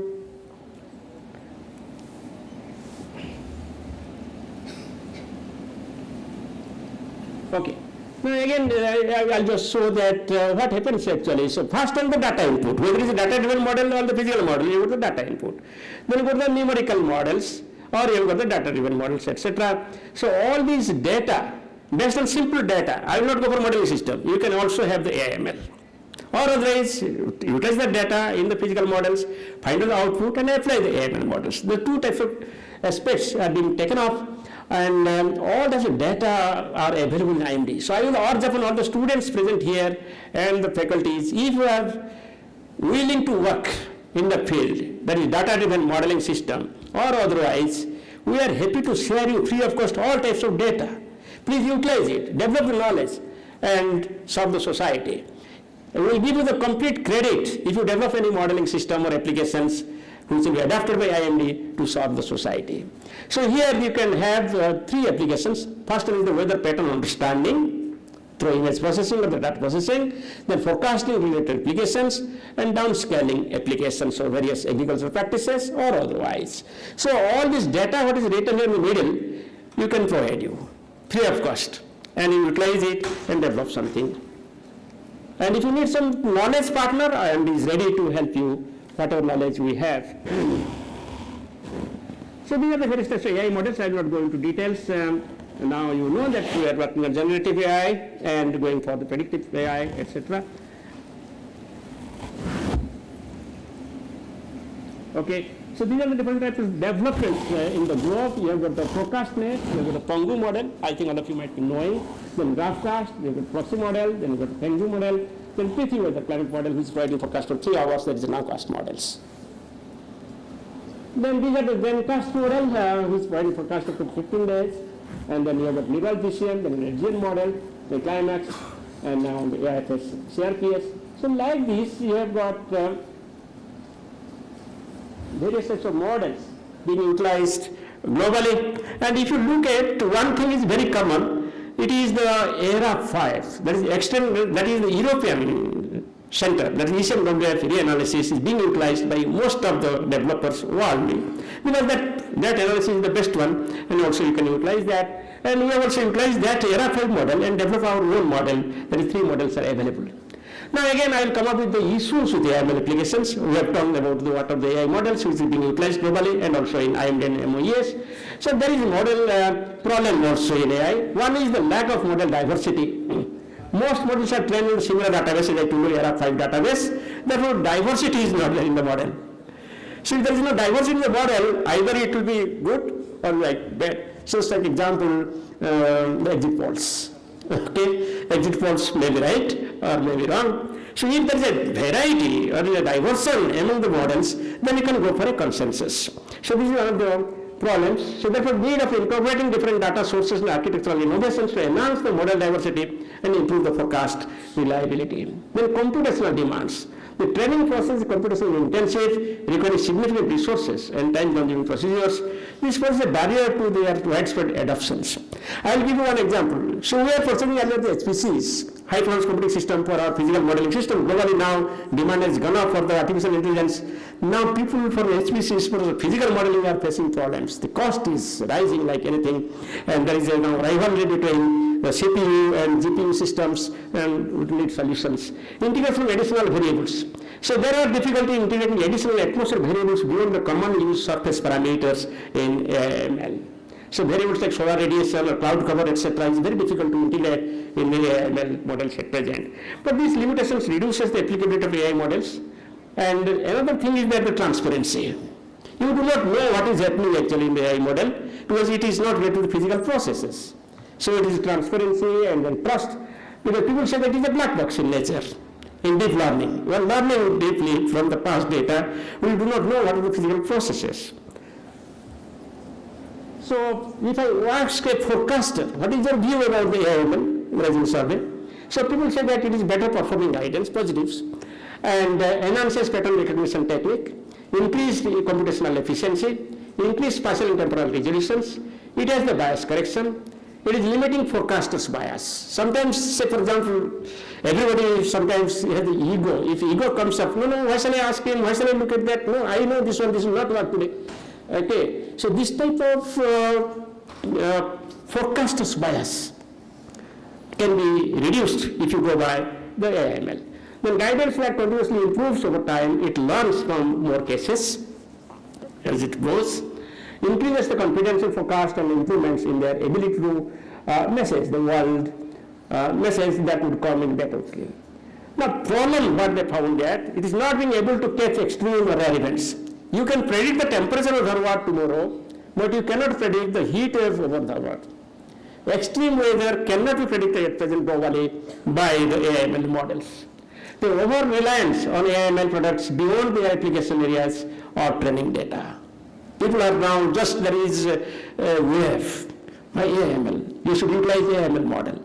Without knowing that, what is the pros and cons, what is this, we need experience, and evaluations, etc. Might be too black boxed for some to feel confident using, they are not confident. Guidance might not be smooth over time, but rather jump around run to run. Because today model run and tomorrow model run also there is no consistency in that. Then replacing or using forecasters from forecaster process, that is a huge fear in the minds of the forecasters also. And all of you know that there is some threat to say computer scientists or engineers globally. There is some reduction in the employment because of that. So therefore there is some kind of apprehension in all fields, not only with the forecasting field, that whether it will help us. Then the vital questions when the forecast that is the AI generated the forecast available now? Where it is available? How accurate it is? And how can it be utilized? How the AI forecast accuracy is verified and how often? Are the forecasters probabilistic? Because so far we are giving the range is likely, very likely, most likely, etc. Whether AI model provides that probabilistic forecast so that you can see the entire range of possibilities with the associated likelihoods. Are the forecast results of the AI model explainable? The dual approach actually, just like converting data to the value, AI/ML will help in converting the raw data collected from the models and the physical instruments to a valuable data or valuable informations. At the same time, physical model also will do that. Output from those two will be utilized. We will have the value chain, starting from observations, modeling, forecasting, weather warning, sectoral application, everywhere there will be handshaking between the physical modeling system and AI applications. Not only that, while you go for the last mile connectivity, there also you need the dual concept. You cannot tell a person in the far away in the Himalayas with English or Hindi. You have to tell the information in their own language. And AML can help. Bhashan is one of the examples. But it has to go a long way again. It should include all the dialects so that all people can understand the weather informations and the climate informations or their applications and take necessary actions. So therefore these AML applications along with the physical modeling can help each of us in developing the forecast, improving the forecast, improving the outreach in terms of spatial and temporal resolution, in terms of language, the LLM models have come off, and finally it can have the improved accuracy. So if you consider the agro-meteorological services in this AI era, then AI-enabled weather-based advisory for agriculture, you will find that it will be supporting early warning to early action. That is the motto of any weather forecasting agencies. So now we have got the ground-based observations and forecast data. All these AI-based data fusion and context building will be done with respect to agriculture. There will be satellite remote sensing data, there will be crop and agronomic data. So all these data has to be fusion. And this is possible with the help of the AI-based data fusion and context building. And continuous learning loop has to be ensured by each of us while working together so that AI capability increases with respect to the impact assessment, hazard modeling, exposure assessment, and hence the risk assessment and risk modeling. And so finally, therefore, the AI-based agreement advisory services is the goal, which should be in place to reach out to each and every farmer with the better, accurate, more understood informations. Now, if you look at our vision 2047, that Har Mausam Har Ghar Mausam, that is AI-powered weather intelligence for every farmer and for every field, it should be available. So AI transforms dissemination from mass broadcasting into intelligent, personalized, and interactive delivery advisory services to each and every farmer. So what AI can enable? It can deliver the regional languages at scale. Voice-based advisories for low-literary users. So I told you, for example, of Kalpo, why he will write? He can simply open up, say Alexa, he will tell that, okay, I am standing near my paddy field and it is in the flowering stage, tell me what action I should take. And he should get all information. So that is a voice assistant is the future. Natural conversational communications should be in place. And two-way interactions. AI enables interaction of farmers by asking questions, as I told you, report crop conditions and share images. Feedback-driven optimism, like AI continuously tracks and improves the message delivery, farmer engagement, and the action taken. So then an intelligent delivery system, therefore, to conclude, is to be in place, which will be adaptive, personalized, and responsive to every farmer in the country.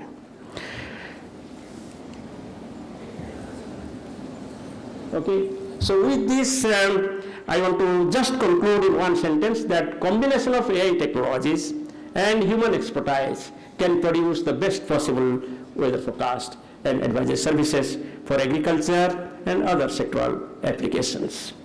But I will also request all of you, these are our service delivery systems. Please go to Android or iOS. You can download Mausam mobile app. In the Mausam mobile app, you have got all facilities. You have got Meghdut, you have got Damini, you have got everything. But this is a unified mobile app. Please go to Mausam mobile app, and then you can find out all these different apps. Also, I will suggest please visit IMD website. Please be a citizen scientist.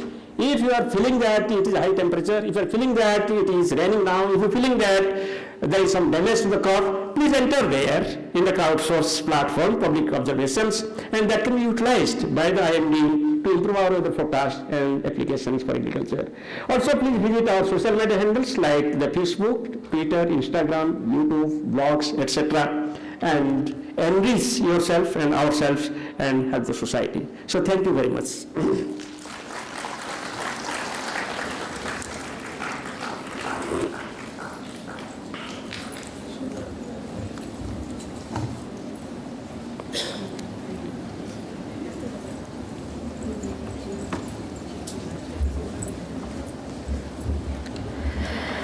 Thank you, sir, for the insightful presentation, which is not only supporting our Indian agriculture and farming community, but makes every civilian and government for preparedness to any adverse climatic situation.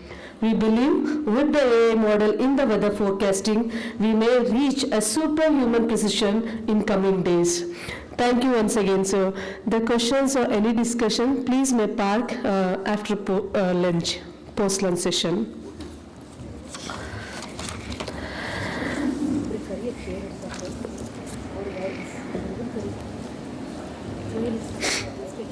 Now it's our privilege and pride to honor Dr. Mrityunjaya Mahapatra sir on this national conference. So I request our respected Honorable Vice Chancellor sir to facilitate Dr. Mrityunjaya sir on this national conference.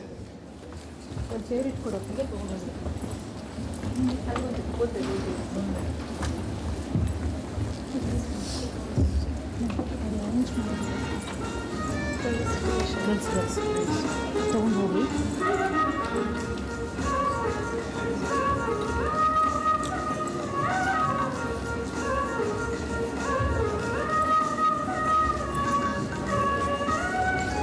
ಇದಾದ್ಮೇಲೆ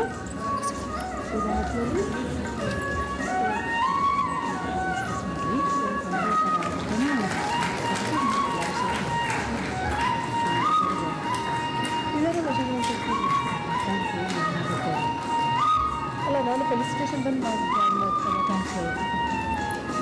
felicitation ಮಾಡ್ತೀನಿ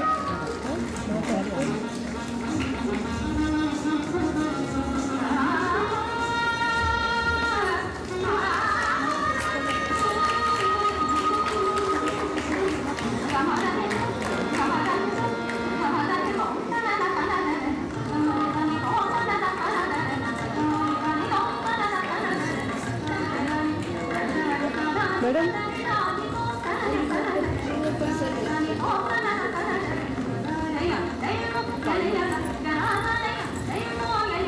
Thank you, sir. Once again, I thank Mrityunjaya, sir, for accepting our token of love. We have a special felicitation to our Honorable Vice Chancellor.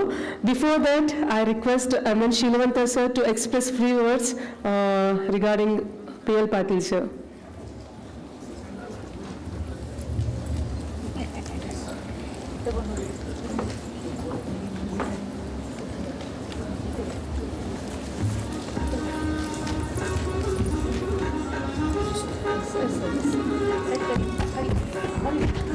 Indeed, it is a great pleasure for me on behalf of our SV Patil Foundation.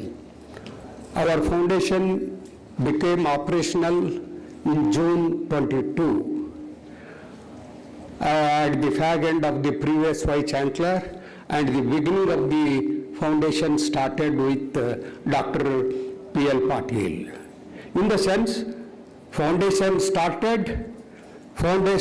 working for the 4 years with all his great vision, guidance and everything. And also he was cooperated so much that our foundation is overwhelmed about his cooperation for making our foundation to run and make its impact in all over the state.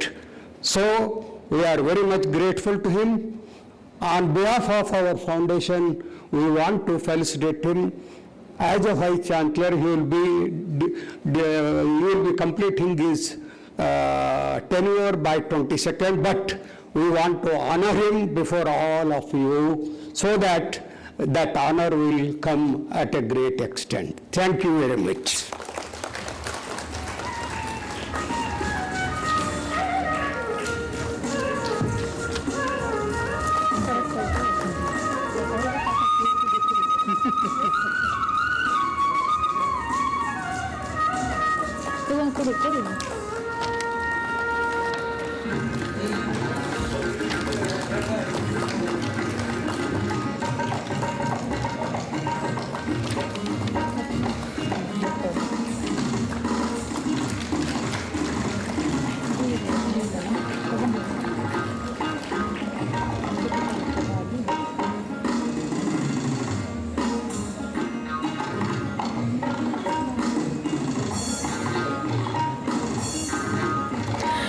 Thank you, sir. I thank the SV Patil Foundation for honoring our beloved Vice Chancellor, Dr. P.L. Patil, sir.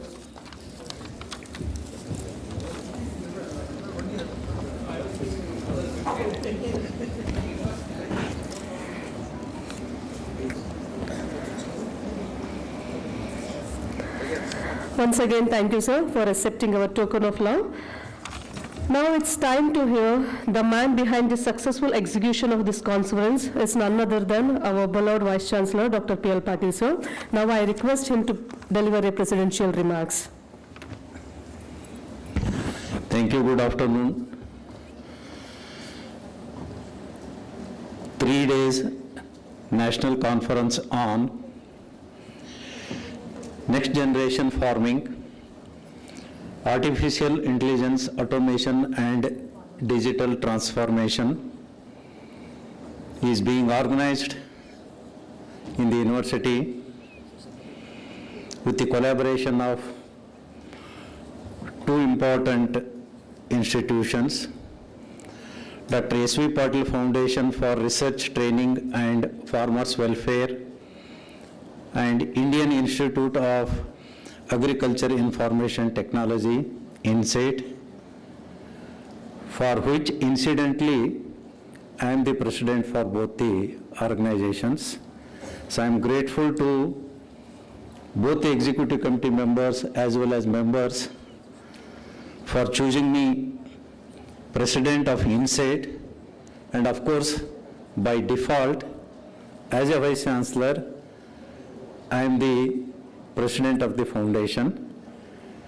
So before I forget and before starting my talk, I profusely thank Dr. M.N. Silvantar, founder member of Dr. S.V. Patil Foundation, for honoring me on this occasion. I thank from the bottom of my heart my full cooperation for the activities of the Dr. S.V. Patil Foundation till 22nd May and also after that, sir. I will be there as a member as well as ex officio. Respected Chief Guest, Dr. Mrityunjay Mahapatra ji, Director General of Meteorology, IMD Pune. Guests of honors, Dr. Jagdish Babu, Chief Operating Officer at X-Step Foundation, and our former DDG Education, very familiar to this dais, and he tells it is US Dharwad is his another home. He used to be frequently visit and guide us in the World Bank funded program.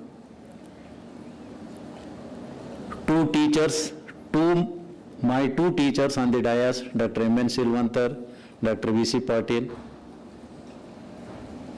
Dean Agriculture, Dr. Ashok Sajjan, two organizers, of course, two organizers and two co-organizers are my students. All four are my favorite students. So that's what they took it as a challenge dedicatedly and organized this conference very meaningfully. Compliments to all the four. All the former officers, former teachers, many scientists, invitees, officers of the university attending the conference. So I recognize Dr. Chaudhary, Dr. Adinarayan, INSET members, the second president of INSET, Dr. Adinarayan, Dr. Chaudhary, executive committee members, and also the many stalwarts in the field of agriculture as well as artificial intelligence attending this conference. Dear students, invitees, ladies and gentlemen, press and media. So after the launch of the conference through Vande Mataram and University Song,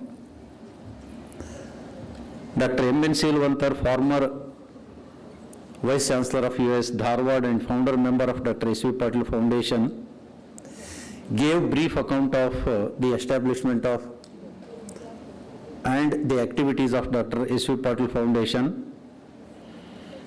The former friendly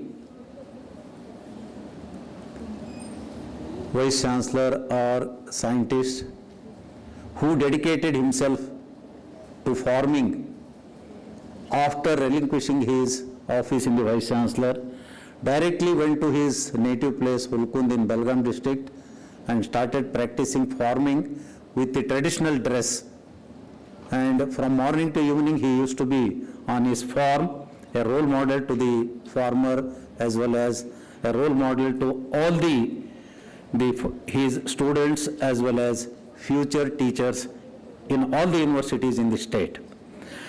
The way the foundation was established and the activities, very active activities, the only among 3 foundations in the campus, highly vibrant and highly active foundation this is.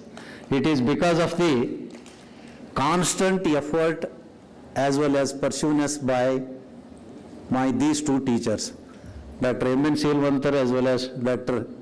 V.C. Patil. They are quite aggressive in organizing the foundation programs. Thank you very much, sir, for guiding me in taking forward the foundation activities. And also Dr. V.C. Patil, the founder president of INSATE, elaborated the activities of INSATE starting from the first national conference in the campus during 2001 till this date. And of course, we have also organized one more conference, of course, sir has forgot that, and AFITA conference in Bangalore.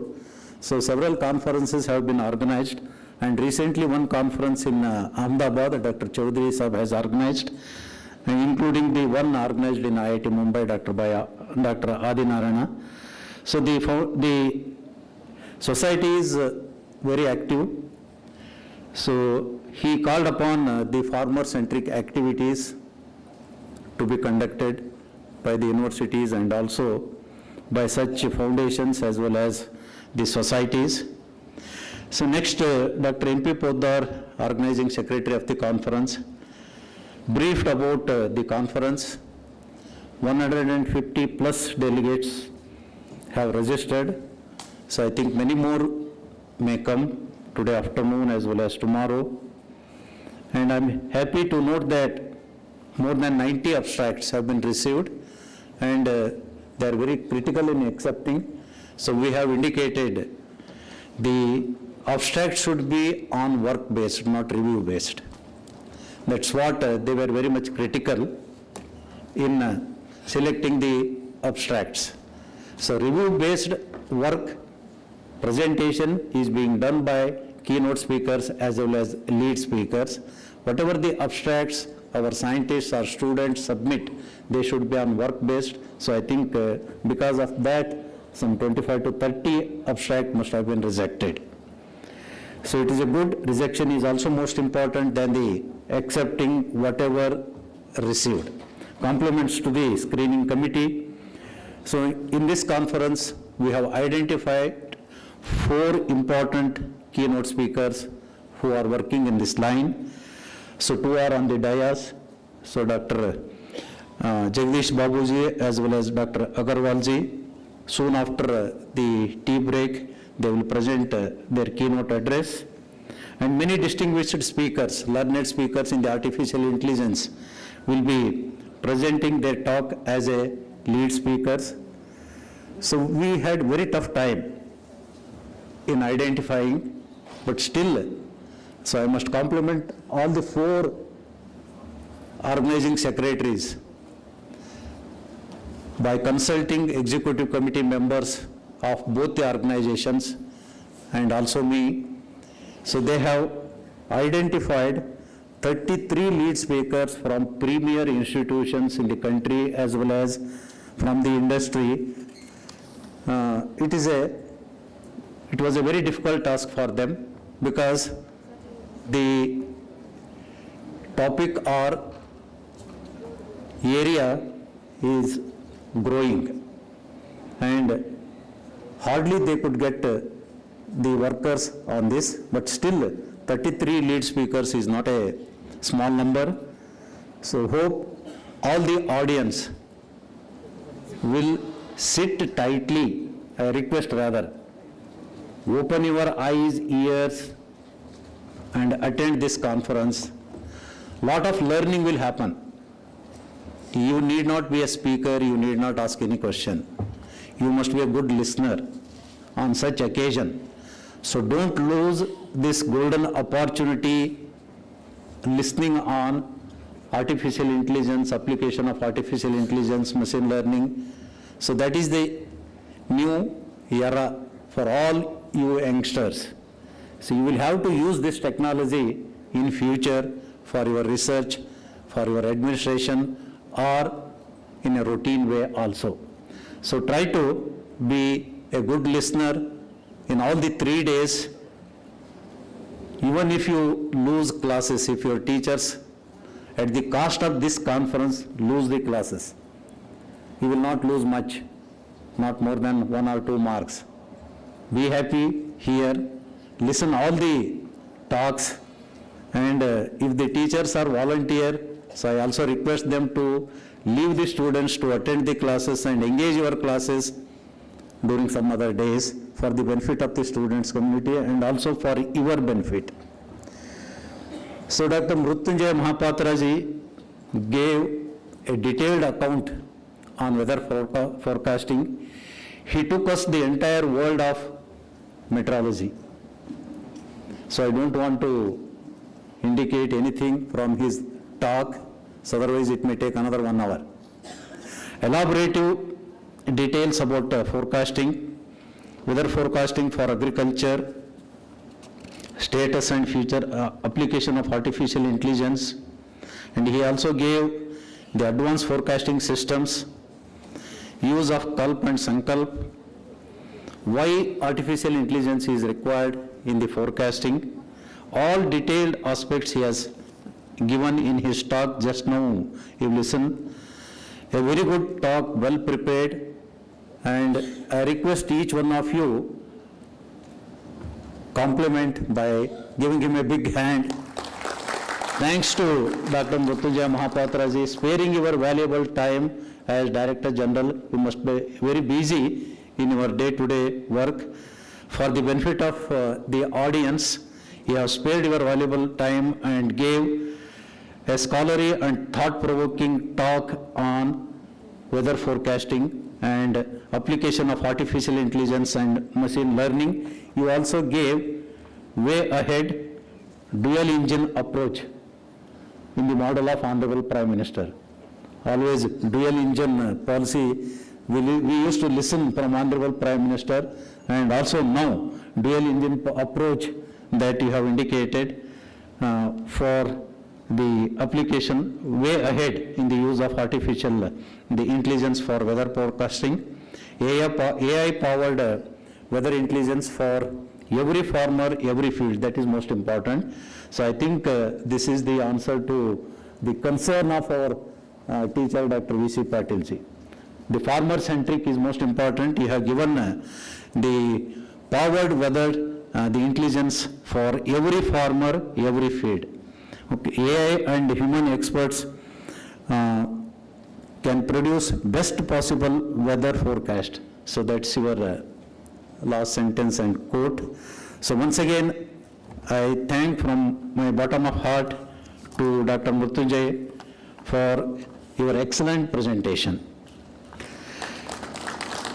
Just for the information of the House, kindly excuse me, US Dharwad has made a beginning in the application of artificial intelligence in the research through faculty research program, student research program, and also through externally funded program.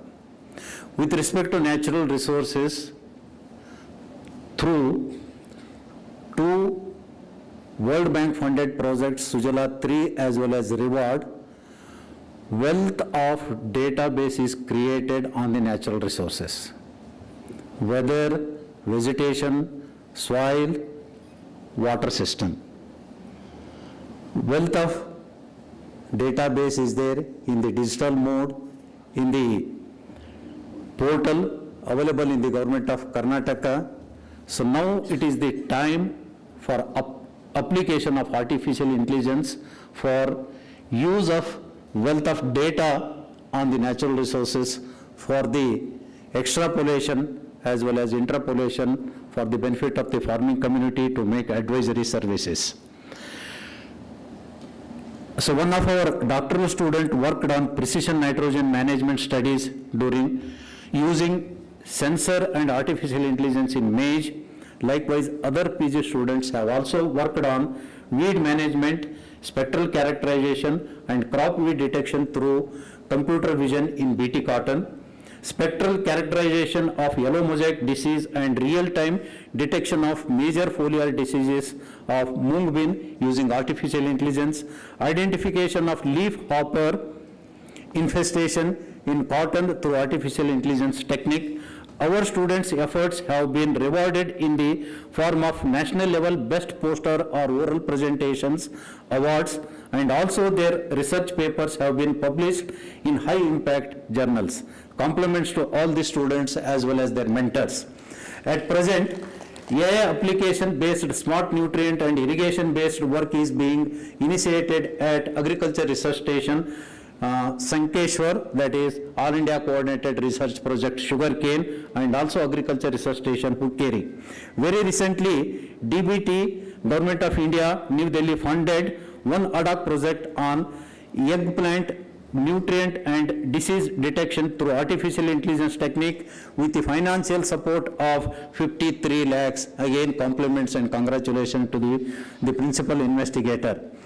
The collaborative framework for artificial intelligence application at US Dharwad, the requirement I am indicating, the University of Agricultural Sciences Dharwad is strategically positioned to become a hub for artificial intelligence driven agricultural innovations. Collaboration with leading academic institutions, startups and industry partners can significantly enhance its capabilities across research, education and extension.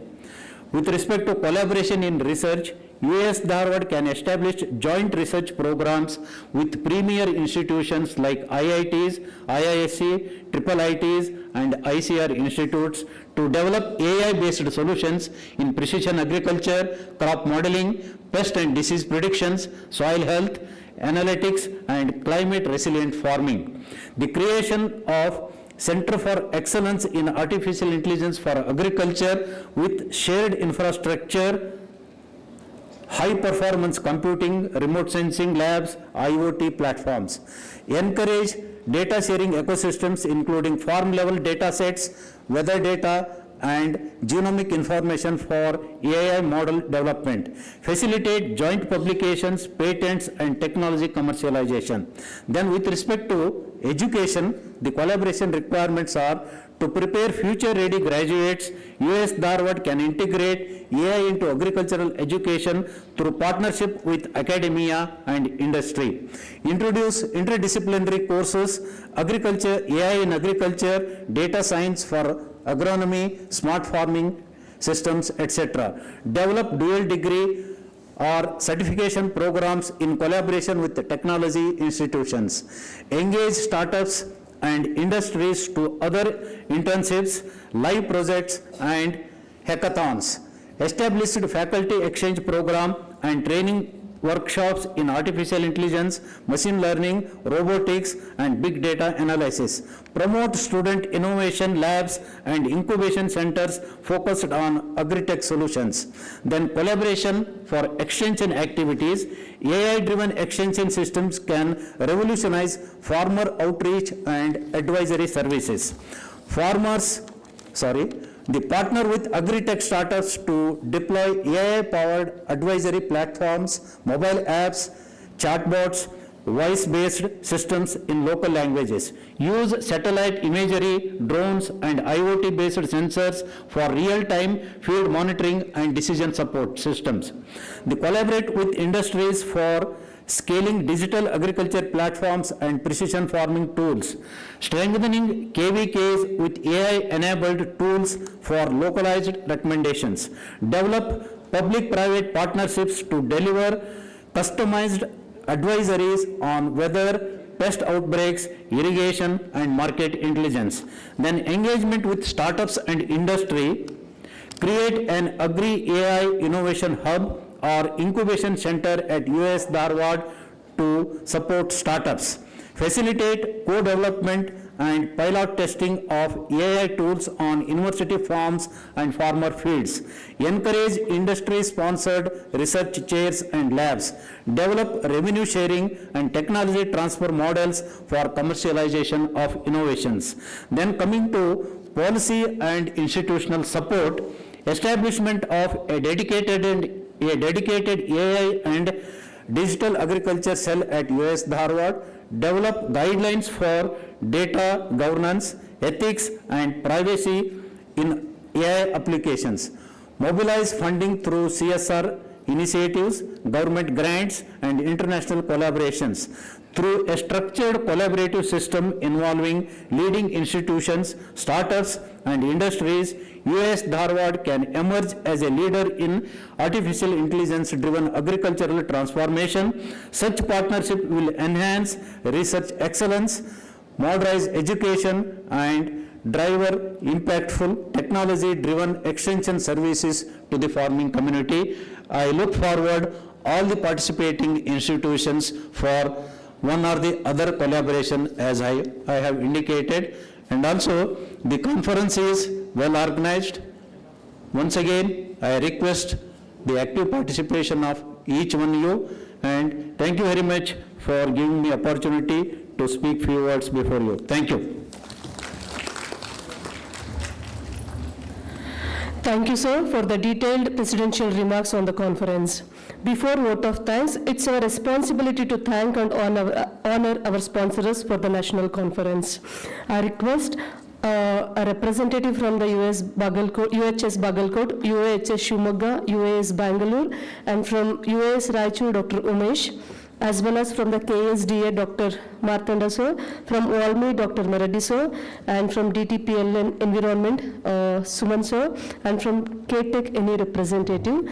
Kindly please grace the dais to receive the felicitation. We have totally 8 sponsors for this national conference. One is from University of Agricultural Sciences, Raichur. I request Dr. Umesh sir. From UHS Bagalkot, any representative, I request please come over to the dais. And any representative from UAHS Shumagga and any representative from UAS Bangalore.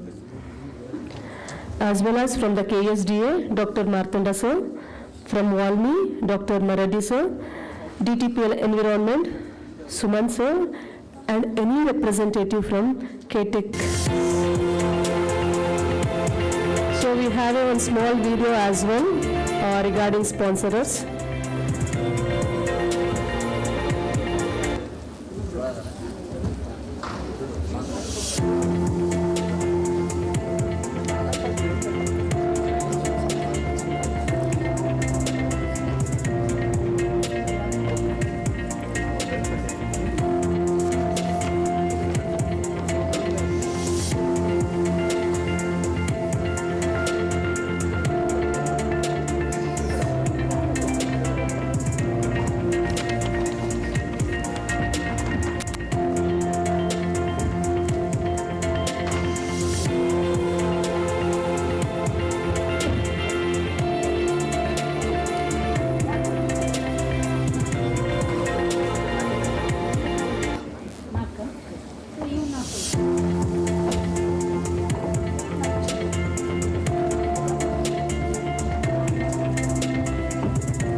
Thank you, sir. Once again, I thank all our sponsors for accepting our felicitation as a token of gesture of love. Thank you, sir.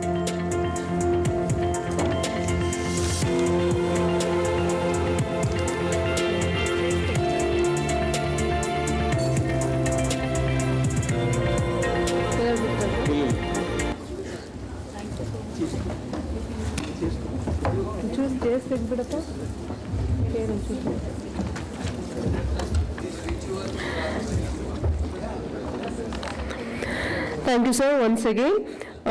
We are at the flag end of the inaugural session. So now it's time to thank everyone who supported directly or indirectly for the execution of this conference. Now I request Dr. Rajkumar sir, Professor Agronomy and Organizing Secretary, to propose the vote of thanks.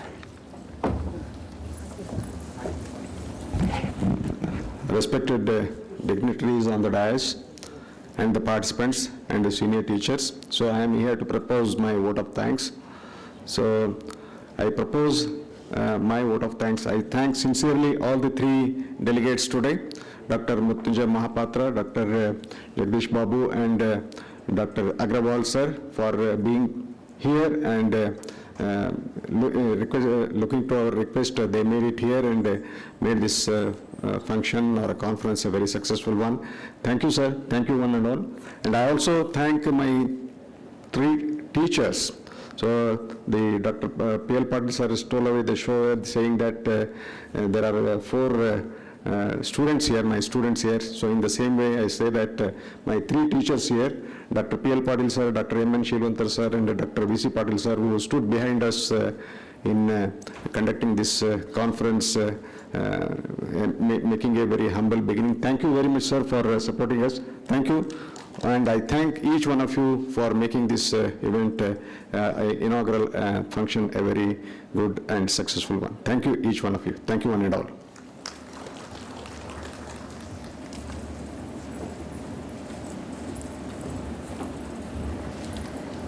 Thank you, sir. Once again, I thank everyone who supported for the execution of this conference. Now we are breaking for the IT, followed by we have one lead speaker. After that, we are breaking for the lunch. I request all the dignitaries and participants to have a high tea, followed by to participate in a one lead speaker. Keynote speaker, sorry. One keynote speaker. After that, we are going to break for the lunch.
I request the participants to come inside the auditorium. Whoever they have break for the high tea, I request all of them to take seat in the auditorium. I request the participants, please come front rows. Please take the front row seat. It's a kind request. I request all the participants, please take the seats in the front rows.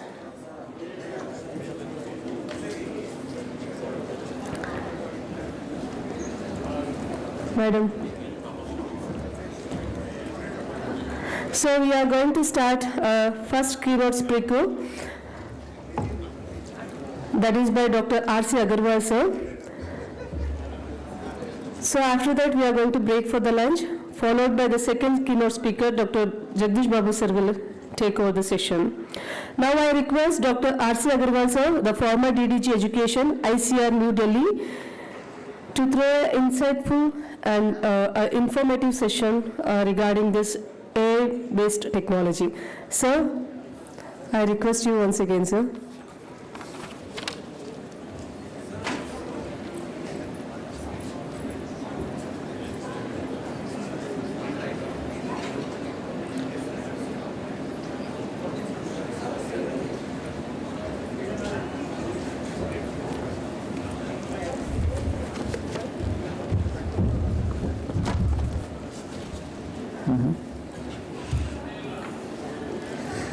Sir, did you change you got it.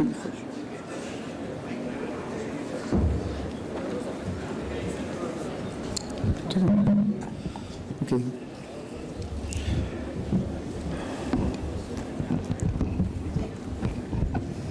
Okay. Thank you. Thank you. Hello.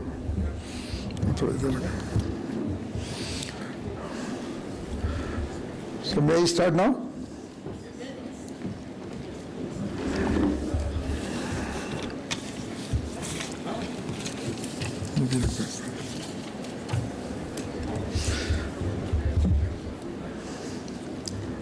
So first of all,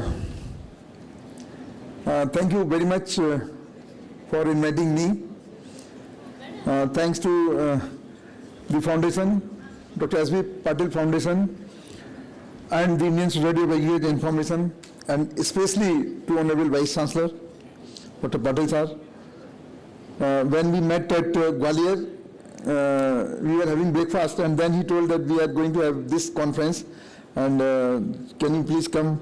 I told it's always pleasure to go to Dharwad, because Dharwad, I think 70-80% faces are familiar with me. So it's always a pleasure, as it was told by Honorable Vice Chancellor also. And that to talk on a very important topic, because I headed this agriculture education for 5 years. So it's always close to my heart that how to go for this capacity building programs, and especially in the changing scenario.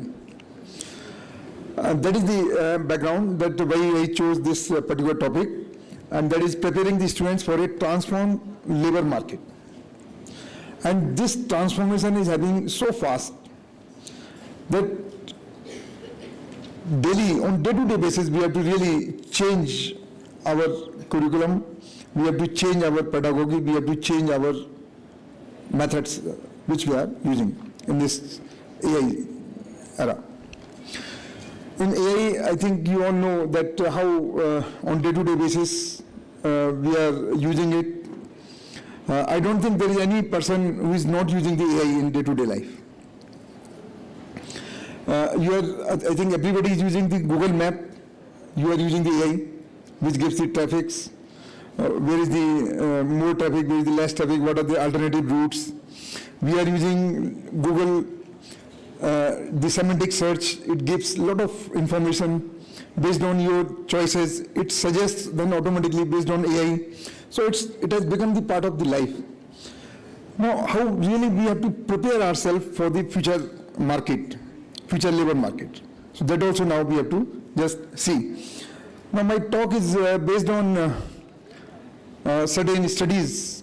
The first study we did at NAHEP, The second study is based on this World Economic Forum. The third is by the Niti Aayog. And there are certain other studies, certain papers, research papers, which I have taken into account. And my talk is going to be basically on these 12 main themes, sub-themes I can say. So I'm going to talk the labor market requirements, what are the fear in the mind of our youth is that so many jobs are going to be obsolete now. That's true. But the truth is that many new areas are going to open now. If you just see the past, there was a fear when the printing press came. And people just thought that the persons who were writing the manuscripts hand it in, so they will be out of job. But so many new avenues they opened, like the persons, the composers, like the binders, the book printers, so many new avenues. And similarly, it happens in the bank computerization. People thought that after bank computerization, a lot of jobs will be out, but you see how it has helped. In the same way, AI, we need not to fear, but we have to make part of our day-to-day life. Now, if you see this particular slide, it says that the measure of success is not how much technology reaches farms. So our duty as an agriculture university is not to develop the technologies which has to reach to the farmer, but to ensure that it must be productive, secure and profitable and must create the jobs. That is much more important. So my request to all our scientists, researchers is that we have to keep in mind that how really we have to secure that more jobs are created using our technologies and which are going to be more AI based. I was reading a report by Niti Aayog, and it says that by 2030, if you do the farming as usual, we will be able to feed only 60% of our population. The population pressure is so much, the resources are less, so how to grow more from the less? And that is possible only with the use of the technologies, with the more high-yielding varieties, with the drones, IoT-based solutions, and a lot of things. And I'm thankful to the eye-opener lecture by DG of IMD, Dr. Mahapatra, that how they are going to use this AI, how they are going to use the precision forecast, and which can be used very well for this precision farming, digital farming, or whatever you say, smart farming. There are so many names we can just call for this future farming. So if you just see only 1% of its potential, agri-tech potential we have used in the farm.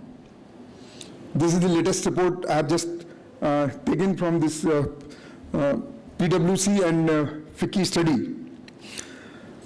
And if there are 3,000 plus agri-tech ventures, only 15 million farmers currently have been reached, and 146 million farmers, total farmers in India exist. So just see that what is the gap. So we have to make sure that how it reaches to the ultimate farmers. Agri-tech penetration is only 10% of the addressable farmers. So only 10% of the farmers we have reached. And there is a potential of 24 billion opportunity, but only 1% we have availed through this. So the bottleneck is that the diffusion is constrained by distribution capacity. We have to keep in mind. The jobs and skills that turn agri-tech into a service are the real barrier, not the technology itself. So that all researchers have to keep in mind. Now, this AI has become a buzzword only in the last 5-6 years. Before that, I don't think anyone was talking so much about this AI. AI means artificial intelligence, and AI means advanced India. So to make advanced India, I think we have to take help of artificial intelligence. Then only we can talk that yes, we are advanced, Viksit Bharat.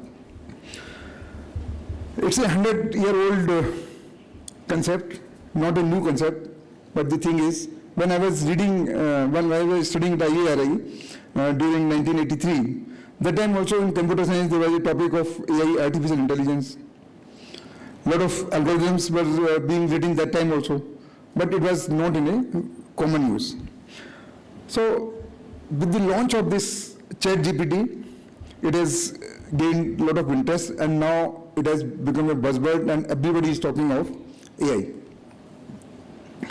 If you just see the common things between these four words, the Metropolis, Elijah, Watson and AlphaGo, you will find that way back in 1927 also the word was used, artificial intelligence. And similarly in Elijah 1966, a chatbot was developed.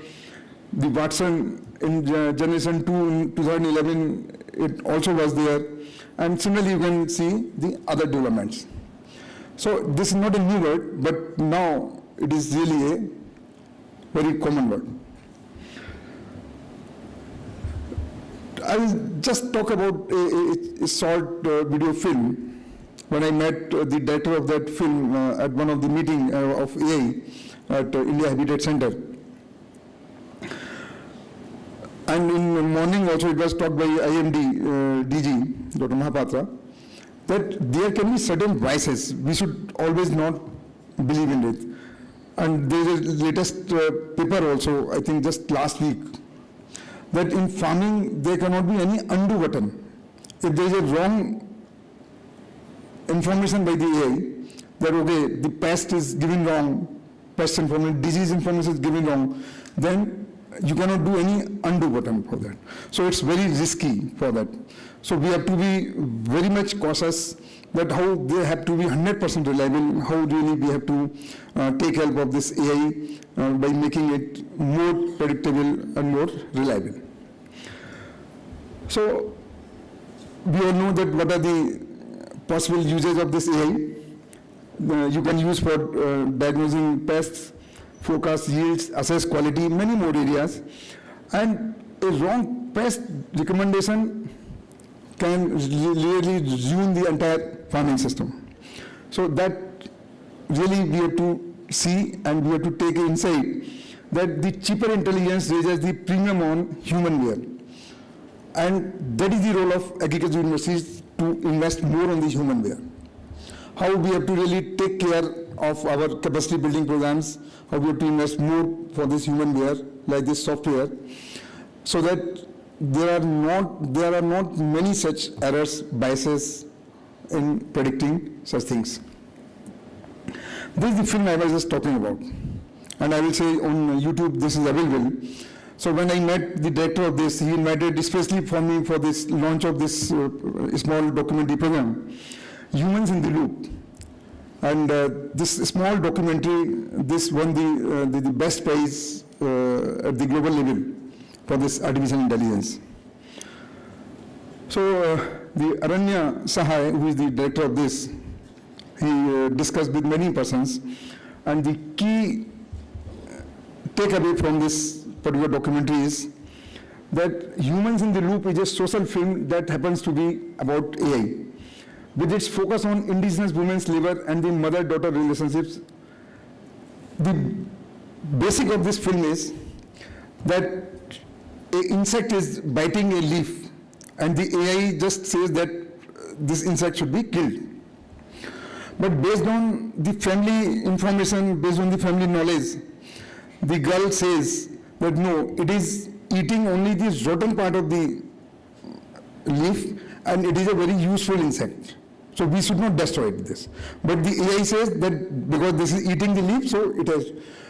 And that was the message from this. And then they have given a lot of information. So we have to keep many factors in mind while making use of this AI. It's not always that whatever is being given, we have to just believe this. Very interesting film. And when we are developing the technologies, and I should thank the organizers that they are doing this conference on a very important topic, AI, the next generation technologies, which we supported a lot under this World Bank project, NEHEP. That will it work on the crop the farmer will ask, will it work on my crop in every field? If it fails, who will fix it? This, as a researcher, we should also keep in mind. We should address these issues. What to do today, given my cash and labor constraints? If I don't have much labor, what should I do? We should also, not only to develop the technologies, but also to just address all these issues. If this technology is suitable for my microclimate and practice, one technology cannot be made usable at all the fields. So we have to just go for the precision farming at the microclimate level. And who can explain it in my language? As it was rightly told in the morning, that we have to make it available in different languages, different dialects, so that everybody can understand that what actually is this. This was the study, a policy paper which we developed, and it was based on 1 year study. What is the human resource requirement for agriculture? And under this, we could just find that there is a compound annual growth rate of 3.1% for this agriculture. And accordingly, we just readjusted ourselves that how many graduates we must produce. And current demand was around 9.5 lakhs, and we were producing only half of this. About 80% of this total demand is for the top 5 streams. So we must rationally see that what is actually demand and in which areas, which disciplines it is most demanded. And those were agriculture, veterinary, horticulture, agriculture, engineering, and agribusiness management.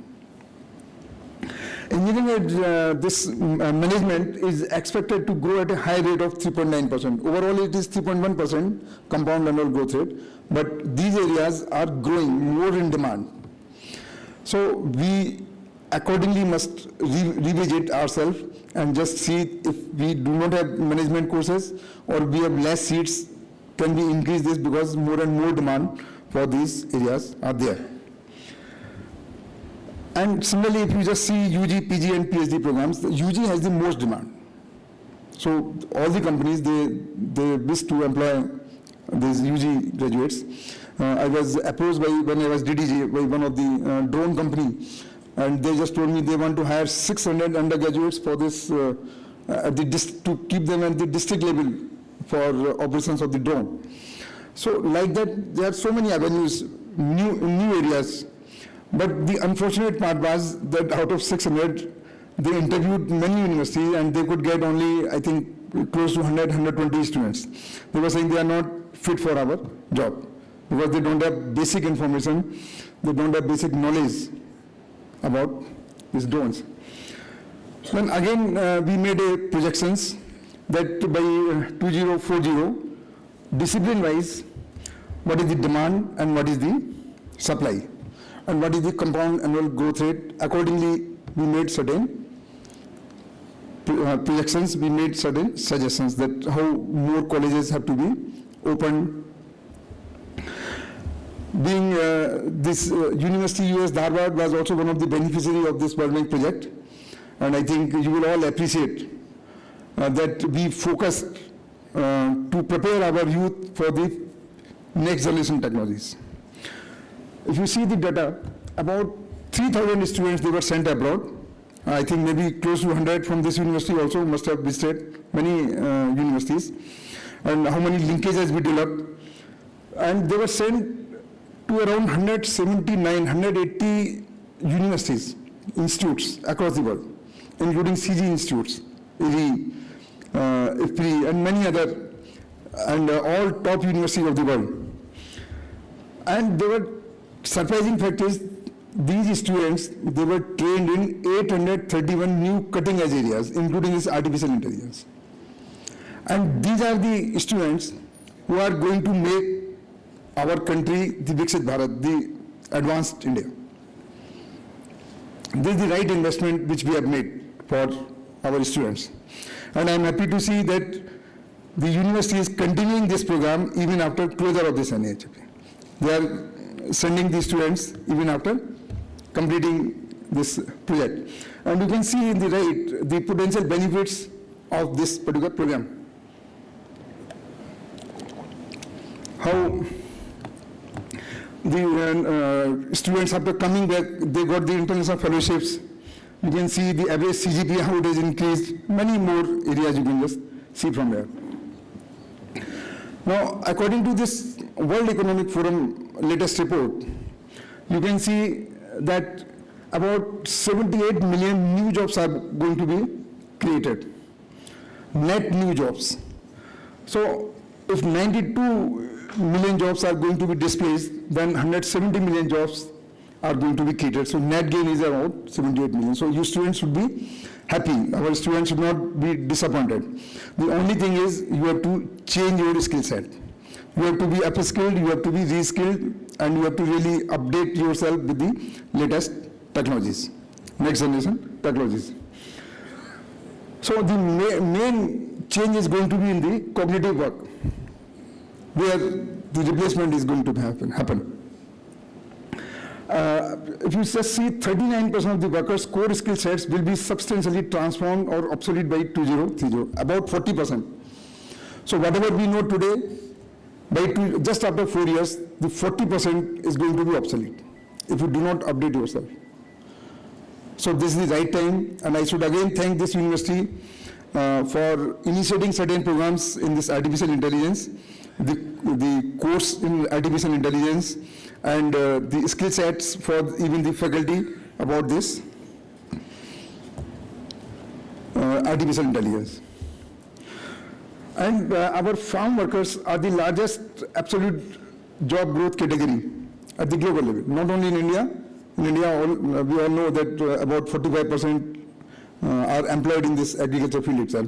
So it has very good potential for this particular area, agri-tech technologies and artificial intelligence. Now, what is changing exactly? So again, if we see the Niti Aayog report, latest report, it says that the main area, the 5 frontier technologies which are going to dominate are artificial intelligence and machine learning for this prediction, advisory and diagnosis, the IoT-based precision agriculture, soil, weather, crop health sensors, and I think most of the universities they are working in this. Under NEHEP, we created around 16 centers of excellence, and one of those centers was for this, CAST centers, was for this weather forecast and crop health predictions. Similarly, you can see the other areas, drones and remote sensing, digital twins, the agentic AI. Agentic AI is going to be very important, and I think less focus is being given for this. So what is the agentic AI? So that means today we just get the information, generative AI from the AI, the data, big data based information. But after this, can the AI also take action? So suppose I just say that I need the cheapest flights from here to Delhi. So it will give all the comparison. Then I say, okay, book my ticket, book my hotel within this much radius, and then draw money from my bank account. So as an agent also it will work. So same thing in agriculture also. Can we really do it? That okay, once I get this weather information, put my automated system on so that the irrigation is there, or if already it is irrigating, if the rain is there, then stop this. So as an agentic AI. So that also we have to just focus. It's not only AI, but the agentic AI work. And Niti Aayog has done really a lot of new initiatives for this. And they have started the India Digital Agriculture Mission 2.0 as an agri-stack for Kisan E-Mitra AI advisories. The more than 10,000 crores they have invested for India AI mission. So a lot of investment our government is making. Many new jobs, they have predicted that 11 million new jobs will be created. So like that they have given many things. But the important thing here to note is that what are the declining roles and what are the emerging roles. So from manual crop monitoring, it is going to be AI precision crop advisories. From routine data operators, it is going to be agricultural data scientists. And similarly, you can just see from the conventional extension agents, soil testing technicians, the other AI-based roles. So accordingly, not only the research, our extension workers also have to be trained. Our scientists have to be trained, our teachers have to be trained, and students should get all the latest information for being ready for this future. Now, if you see the WF report, it says the top 10 fastest growing job roles by 2030. So at the top it comes with big data specialists. So are we really including this big data analysis or the models or the concepts in our curriculum for the undergraduate students or postgraduate students? Are we really giving them the thesis topics at the PhD level so that they can do the research in this?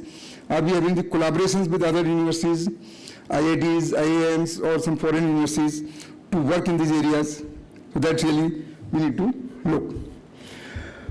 So under this right side, you can just see that agriculture employs 68% of this critical, agriculture finds 68% face critical skill gaps based on this new next generation technologies that really we have to address.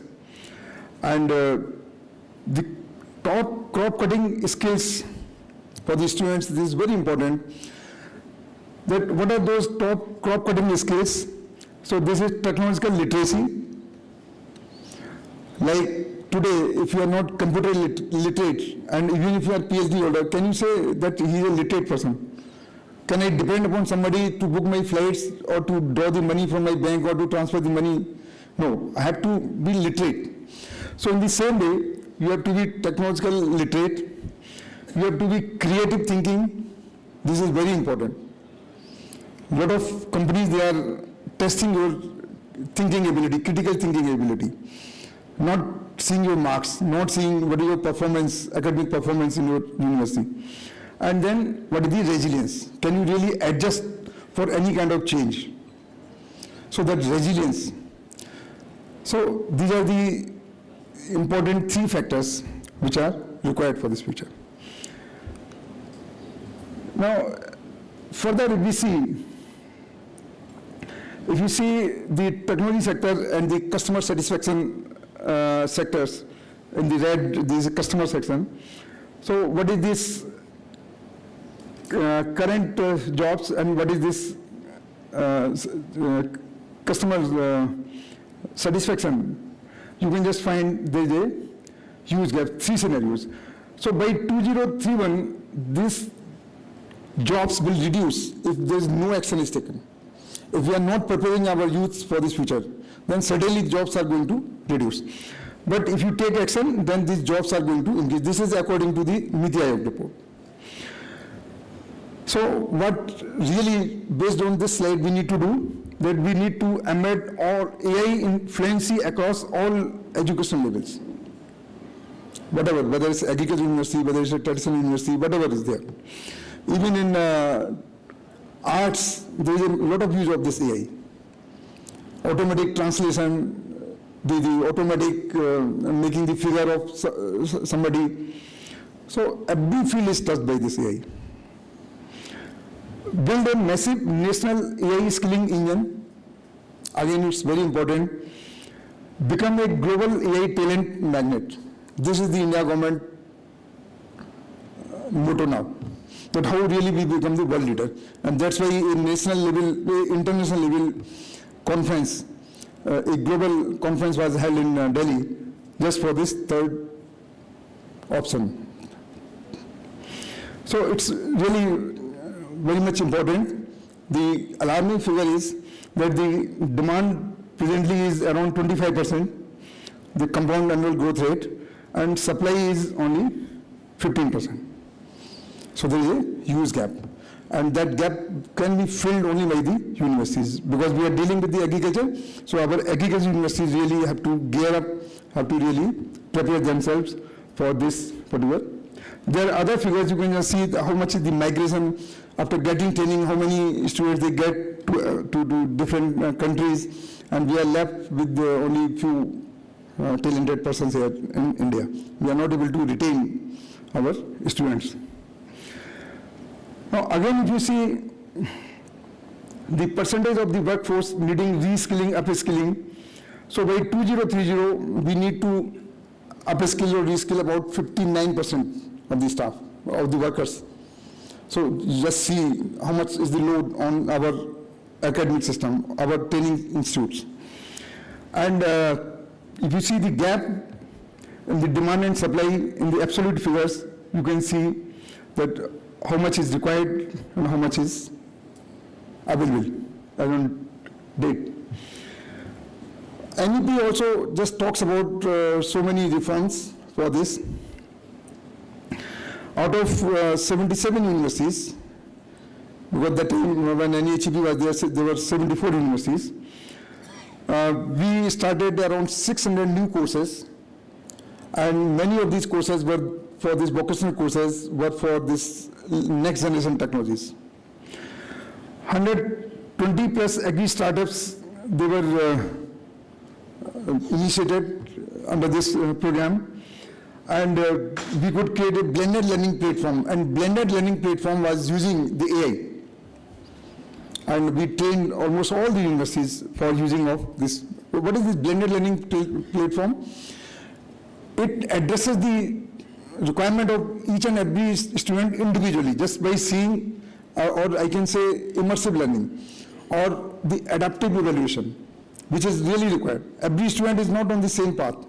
So we have to understand that what is the level of understanding of the student, and accordingly we must evaluate that particular student. So there are a lot of initiatives for this agriculture education under this NEP, and most of them we initiated through education division of ICR, whether it's a startup incubation, frontier research centers in AI genomics. If you see the latest Dean's Committee report, it also recommends the inclusion of this artificial intelligence in this UG program. Just before my retirement, we launched this app for this Rabi program, which is making use of this AI, and it was on the request of Honorable Prime Minister that this Rabi program we must make full use, and whatever number of students is going to the fields, we must record on this app, and then using AI it must be analyzed, and then the recommendations should go to the government. And similarly, the government recommendations should reach to the students, and they must inform to the farmers accordingly. So this was launched by the PM office also, Vikas app. It has a lot of other features also. In the Dean's Committee, again, you see there are a lot of next generation topics included, including this AI, and we have given a lot of emphasis for this. There are certain case studies, AI DISC, artificial intelligence disease information system for the crops, AI DISC. We launched, and once I was having a meeting with the Secretary Agriculture, Mr. Manoj, and I just informed, and immediately he just told that please make a detailed presentation, and immediately he just launched that particular app and made use through all the states for this particular app. So these kind of things can be really replicated by all the universities, and we need not to reinvent the wheel. Everybody should not repeat the same thing. We must use whatever has been already done. So we must have this national database of all such things, that what is being done in this next generation technologies, and accordingly we must make our plan for the students' research work or our own research work. And similarly, I was talking to Dr. Ganai, who is the Honorable Vice Chancellor of SQUEST Kashmir, about 3 years back. And then we talked to METI, the Ministry of Information Technology, and they immediately sanctioned a huge budget for that artificial intelligence, and they converted some of their posts for the AI-based faculty. I think around 6 faculty they hired from the IIT and some top institutes, IIIT. So that is the kind of outlook really we need to have.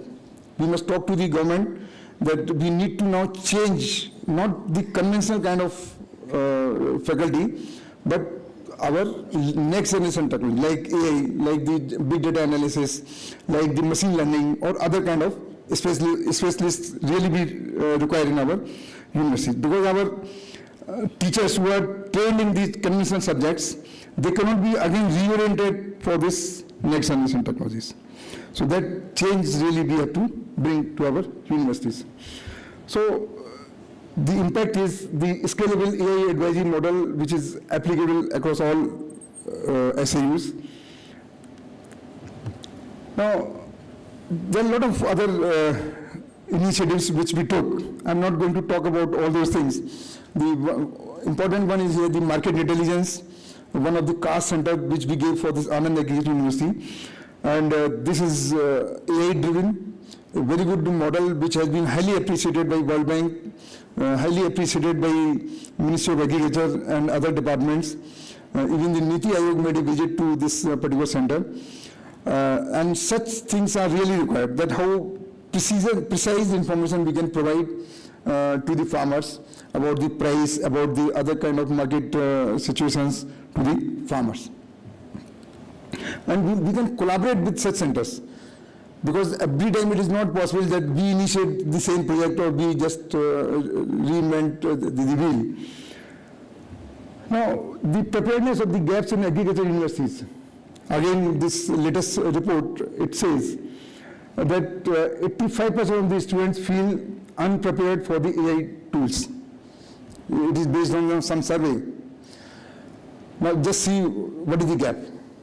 If you ask 85% of the students, they say that they are not prepared for this any AI kind of job. And 61 to 74% of students are only at a basic or at a beginner level in the digital skills. Again, I emphasize that we really need to reorient, and through the recommendations of this conference, we must really approach to the government, not only to the Karnataka government, but maybe to the central government also, and to ICR also, that these are the recommendations and these are the changes which we require for making our students ready for the future.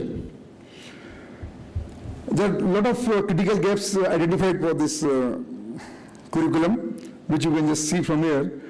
The biggest difficulty in our university system is that 40%, I'm telling you the national figures, around 40% of the posts are lying vacant in all the agriculture universities, average.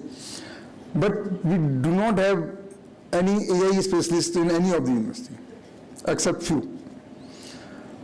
And we do not have the plans for teaching our students, our faculty for getting training in this AI or machine learning or big data analysis or all these next generation technologies. So that really we need to focus, we really need to make plans for this.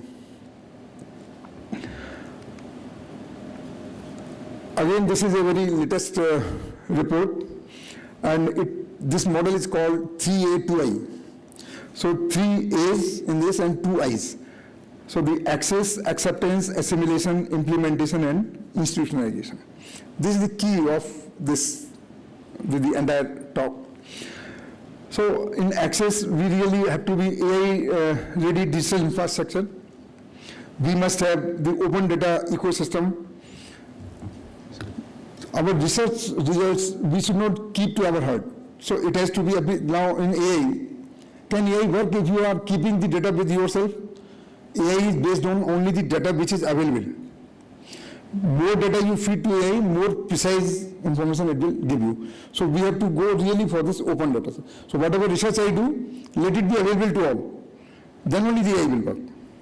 So that policy level change really we have to make. Similarly, the acceptance, what are the ethical AI safeguards? Ethics is going to be one of the new area. Our students will get a lot of work, a lot of jobs in this ethics, in the field of this AI. Similarly, the human AI collaboration models. Similarly, you can see for this implementation part, what are the sectoral pilot level, scale, administration level, institutionalization, we have to really work at the university level, at the research level, at the government level, academia level.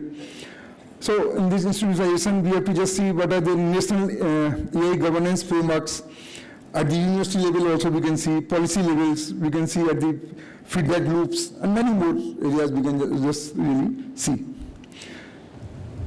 So the strategic 5-point roadmap for this universities, SAUs and our central universities, that how we have to embed AI across all disciplines, very important. Many students, many faculty, many vice chancellors, they say that I cannot implement AI in plant physiology, I cannot implement AI in soil science or in agronomy. Every field we have to include this AI. This is neutral of any discipline. So it has to be across all disciplines. Faculty development at a scale, as I told, we have to make plans. Reimagine campus infrastructure. Have we taken any official licenses for making use of this AI? We are making use of only the free AI. But if you want to really, like, I give very small example. Now these slides I have made using the AI, right? So I feed my data and it has just made the designs. Now for this, I may have to take help of some scientists or some other experts. Why I should waste time in putting the colors, in putting the fonts, putting other things? Because this is not my work. If I take help of this, why I should waste time in library by searching so many things if I can get the deep research using this AI?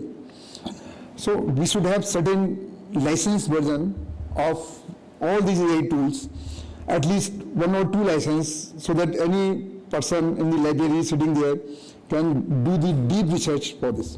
But I don't think that we have the policy for this.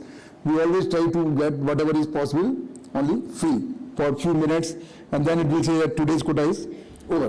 You just do it tomorrow, and only few things they will allow in this free version. And similarly, we can see the other points, revamp assessment and accreditation. Accreditation should also just see certain points of AI, and accordingly the accreditation should be given to the universities. If you are not ready for this AI, then I think you should get less marks. Or they should encourage you to go for this AI-based research, AI-based education, pedagogy, or many more things.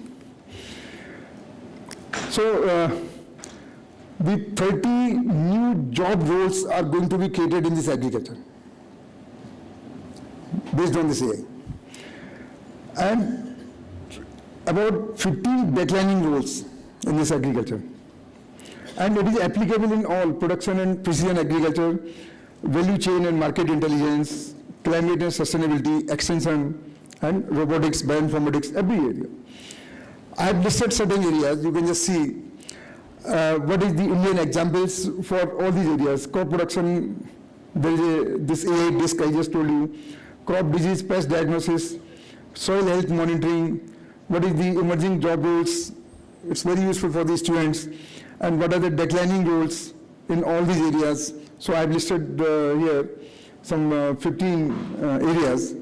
You can just see these areas. Now, if I just summarize, so the emerging areas for this AI roles by agriculture sector, in all these 5 areas you can just see, like production and crop science, AI precision crop advisor, AI plant pathologists, soil data scientists, the smart irrigation engineers who knows that how to automate the entire process, not just like gen irrigation, they simply putting the sprinkler or something, but they have to be automated, they have to be based on the sensors. You have to really just see everything, and then the system has to take the decision. So such type of scientists, such type of experts are really required. And similarly, you can just see the other areas, value addition, supply chain, climate and environment, and finance and technology. Finance and technology is really an emerging area, fintech, which our students should really get prepared. So based on our study, we just proposed how many colleges will be required by 2040, and which disciplines they will be required. And this report we submitted to the government, and accordingly it was discussed with the all SAUs that how really we have to propose ourselves, not randomly we have to create all this. We did another analysis, and my paper was published in Outlook in Agriculture, very high impact journal. We analyzed all the theses, starting from beginning till 2022. And we could find that there is a surge towards the end. Initially there were less PhDs, but the important thing is we could find what are the key areas which have been there in the PhD thesis. So at the top it was the management, followed by yield, followed by genetic development, evaluation, weed, something, these are the keywords. But now my request is that this should be all taken over by AI. If I analyze after another 3 years this data, then at the top you must find that the AI-based research is already there, is there for our students for the next generation technologies. A very important analysis has been done. It's around 15-page research paper, which you can see. And we made the cluster analysis also of this. And under this cluster analysis, we just found that the maximum theses have been in the area of agronomy, followed by animal science, followed by genetics. But again, we have to just make another cluster here that how many are for the next generation technologies, for the AI, machine learning, and data analytics. So that really we have to focus. We have to analyze at the university level also all the thesis, that what is our trend, how it has gone for the different research areas, which areas we have addressed, what areas of the national priority we have already addressed, and what we are not addressing. It should not be based on the expertise of the guide. The guide also should reorient themselves with the latest topics, and accordingly we must assign the research areas to the students. I will say that the call for action is that we have to modernize the curriculum, as repeatedly I have been telling in my presentation. Integrate the AI, data literacy, and green skills into all measures to prevent the obsolete topics. Focus on the soft skills. Under NEHEP, we emphasize that all universities should have soft skills. The language labs, so that the student can learn any language, whatever they want. If you are knowing Kannada, you must know the Tamil. You can learn the German, you can learn other language. Not to get employment there, but to read more literature, to have more confidence, and you can interact with more persons if you know more language. And partner with the industry, very important part. So we should not feel that we should not collaborate under this PPP model. We have to collaborate with a lot of industries, with the academia, with the government agencies, and that will really give us the boost for this fintech, AI, and green energy. And further, I can just say that based on this, the summaries, that this farm workers are the largest absolute growth category globally. The NEHEP innovations should be replicated. We must go for this NEHEP 2. I already submitted a project before I left ICR for NEHEP Part 2 with the 14,000 crore investment. And that kind of things really are needed for our universities. Because if you put a brake on such good innovations, on some good initiatives, then our students will not get all the knowledge which are required for the future. And the important one is here that we need to revise the curricula, the AI literacy, and we have to reimagine the infrastructure in the industry partnership. Every agriculture graduate must belong to the first category. equipped not merely to survive in the AI area, but to lead it. Make sure our students have to lead, not as a subordinate, but as a leader at the global level. That's what we have to make sure. So I will say in the last that the future of agriculture is not a field to be harvested. It is a frontier to be coded. So we have to code each and every part to make our future safe, to make our country as the advanced country, and that is the best message I can give through this presentation, that let us commit that we will code everything, whatever is required for the future, to make agriculture is one of the leading subjects or the leading agriculture education subjects in all other subjects. So thank you very much for giving me this opportunity, and thanks once again to Honorable Vice Chancellor for giving me the opportunity to come here and to meet all of you. Thank you, sir. Thank you, sir, for the insightful presentation with special reference to application of AI in agricultural education. Now the forum is open for the discussion. If any clarification or question, if it is there, it's open for it. Okay, thank you, sir. Now, on a note of respect, I request our Honorable Vice Chancellor to felicitate Dr. R.C. Agarwal on behalf of UAS Dharwad.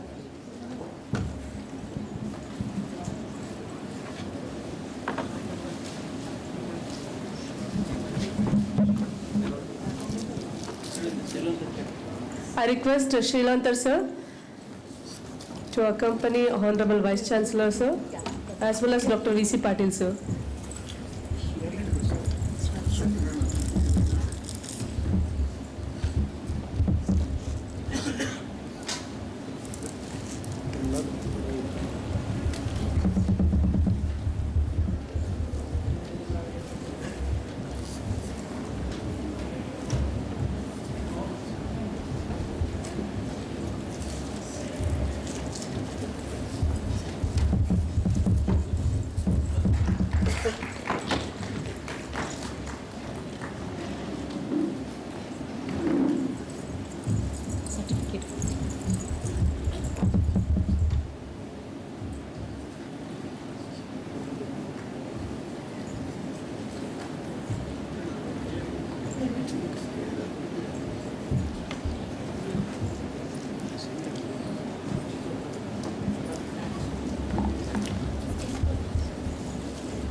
Many thanks to everyone. Now we are breaking for the lunch, followed by we have another keynote speaker from Dr. Jagdish Babu sir. Since we are delayed by 40 minutes, I request all the participants to have 45 minutes lunch break, and I request everyone to assemble back here at 3:15. I request everyone to assemble back here 3:15, and we have another keynote speaker, followed by the technical session will start.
Sorry, I forgot to announce, we found one earphone. What headset it is actually, Bluetooth headset. If someone missed, it will be with the organizing secretary. Please collect it.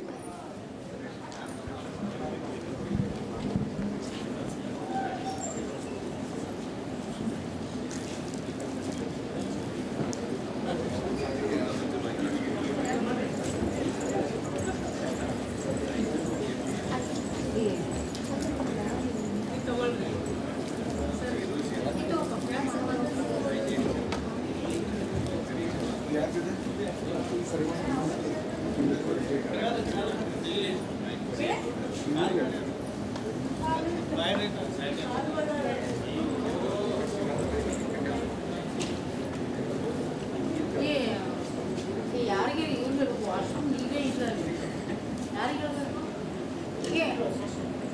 Washroom ನೀರೇ ಇಲ್ಲ ಯಾರಿಗೆ ಹೇಳ್ರಿ Mrs sir ಹೋಗ್ಯಾರ ನೀರಿಲ್ಲ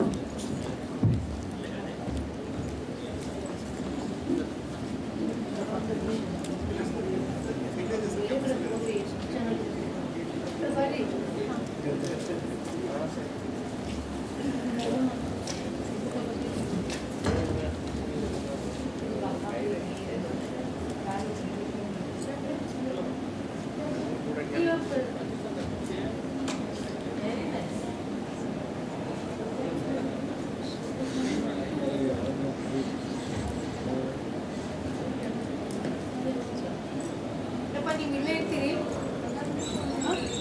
ಆಮೇಲೆ ಹೋಗ್ಬೇಕು ಸಾಂಬಾರು ಒಳಗೆ ಸ್ವಲ್ಪ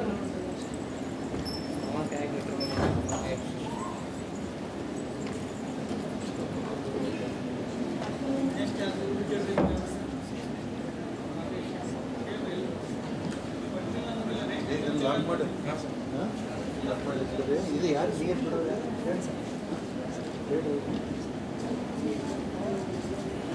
ಯಾವತ್ತೂ ಒಬ್ಬರು ಇರ್ಬೇಕಲ್ಲೇ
ಇಲ್ಲ ಬಂದ್ ಮಾಡ್ತೀನಿ ಸರ್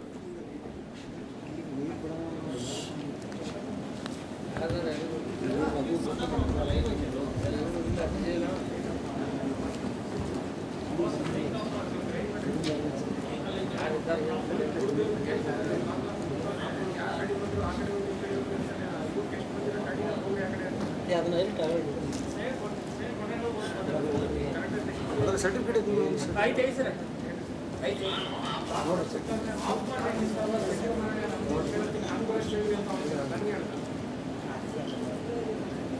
ಈಗ ಇದು ಮಾಡ್ರಿ ಅಲ್ಲೇ ತಗೊಂಬ ನನ್ನ ಗಾಡಿ ಒಳಗೆ ಇದೆ ಅದು ತೊಗೊಂಡ್ರಿ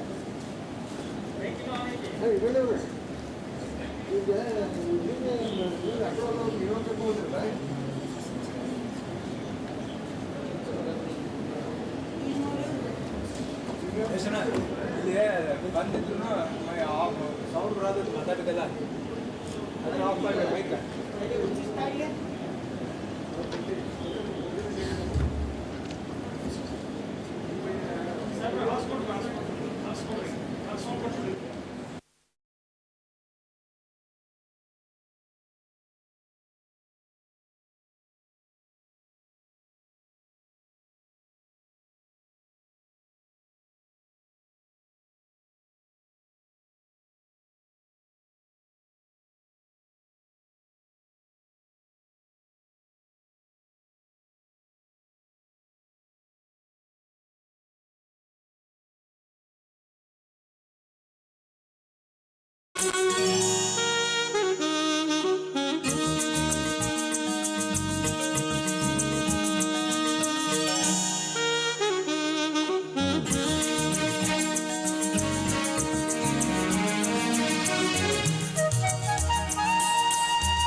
this is the on button.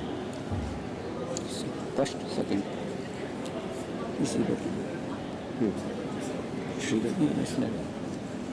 अभी चेंज नहीं होगा, बाद में होगा. I have to show it here. Right? But start sir. No, there is no laser pointer. Fund दिया होना सर. वो पीपीटी देंगे ना.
Cover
I request the participants, please come inside the auditorium. We are going to start with the second keynote speaker session.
Welcome back for the post-lunch session. Now we are inviting another keynote speaker, Mr. Jagdish Babu, Chief Operating Officer, X-Step Foundation, Bengaluru. Sir, now the dais is yours.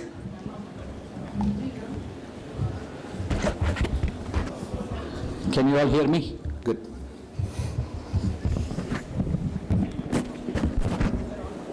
Okay, so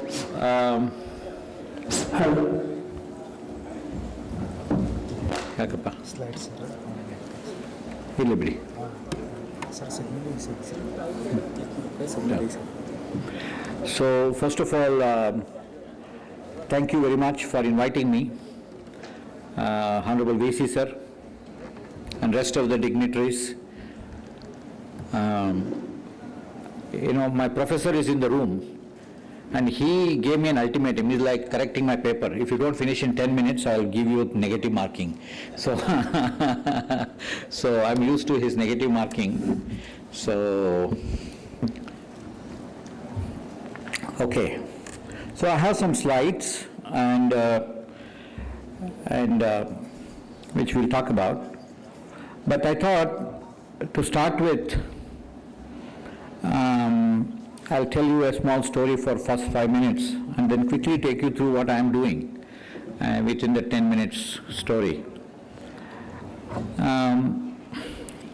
My journey with AI, in the sense, of course, learning and all of that was way long back in 90s.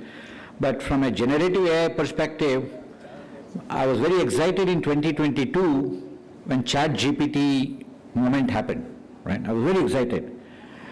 What excites me and excited me was the following. If you think about it, all of us have been building systems, let's say for computers from 1995 onwards. Right? 1995 onwards, websites, databases, and so on and so forth is being built. And my own work with IRCTC for railway booking in 2004, that you can actually book railway tickets online, right? Then trying to showcase people that you can send money from one phone to the other phone using some protocol, which later became UPI. All of that had one big problem in life. The problem was that much of the knowledge is not available to common man. Not at all available to common man. So the way I interpreted ChatGPT moment was that the experts that we are in the room, the students who are not there in the room, who were there in the morning, right? All of us are reasoning machines. We understand information and then we reason. But for a common man, that reasoning is not available. The reasoning is not available at scale, so we all have to go to a doctor to reason our body. They look at the information of the body and create a reason on the top of it and say, you have this issue, that issue, and therefore this remedy. So if you think about what AI does in a simple way, it's a reasoning machine and it infers. If you want to understand that in a simple way, think about the following sentence. It's dark clouds are outside, right? Dark clouds are outside. That's what you can see. It's observation. No reasoning, no inference. And then you see road is wet. Road is wet, dark clouds on the sky. So these are the two facts. Now you reason it may have rained. And you infer it is raining. So another example is, imagine a student is studying continuously and you reason that studying improves skill naturally, and you infer that this student is a serious student, and you predict that the student will be a great student, he will get great results.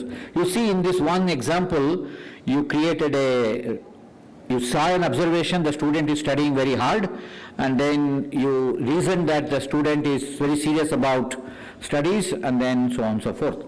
This entire capability is an expert-driven capability, especially if you want dependable answers, that you can trust somebody. We pay doctors for reasoning.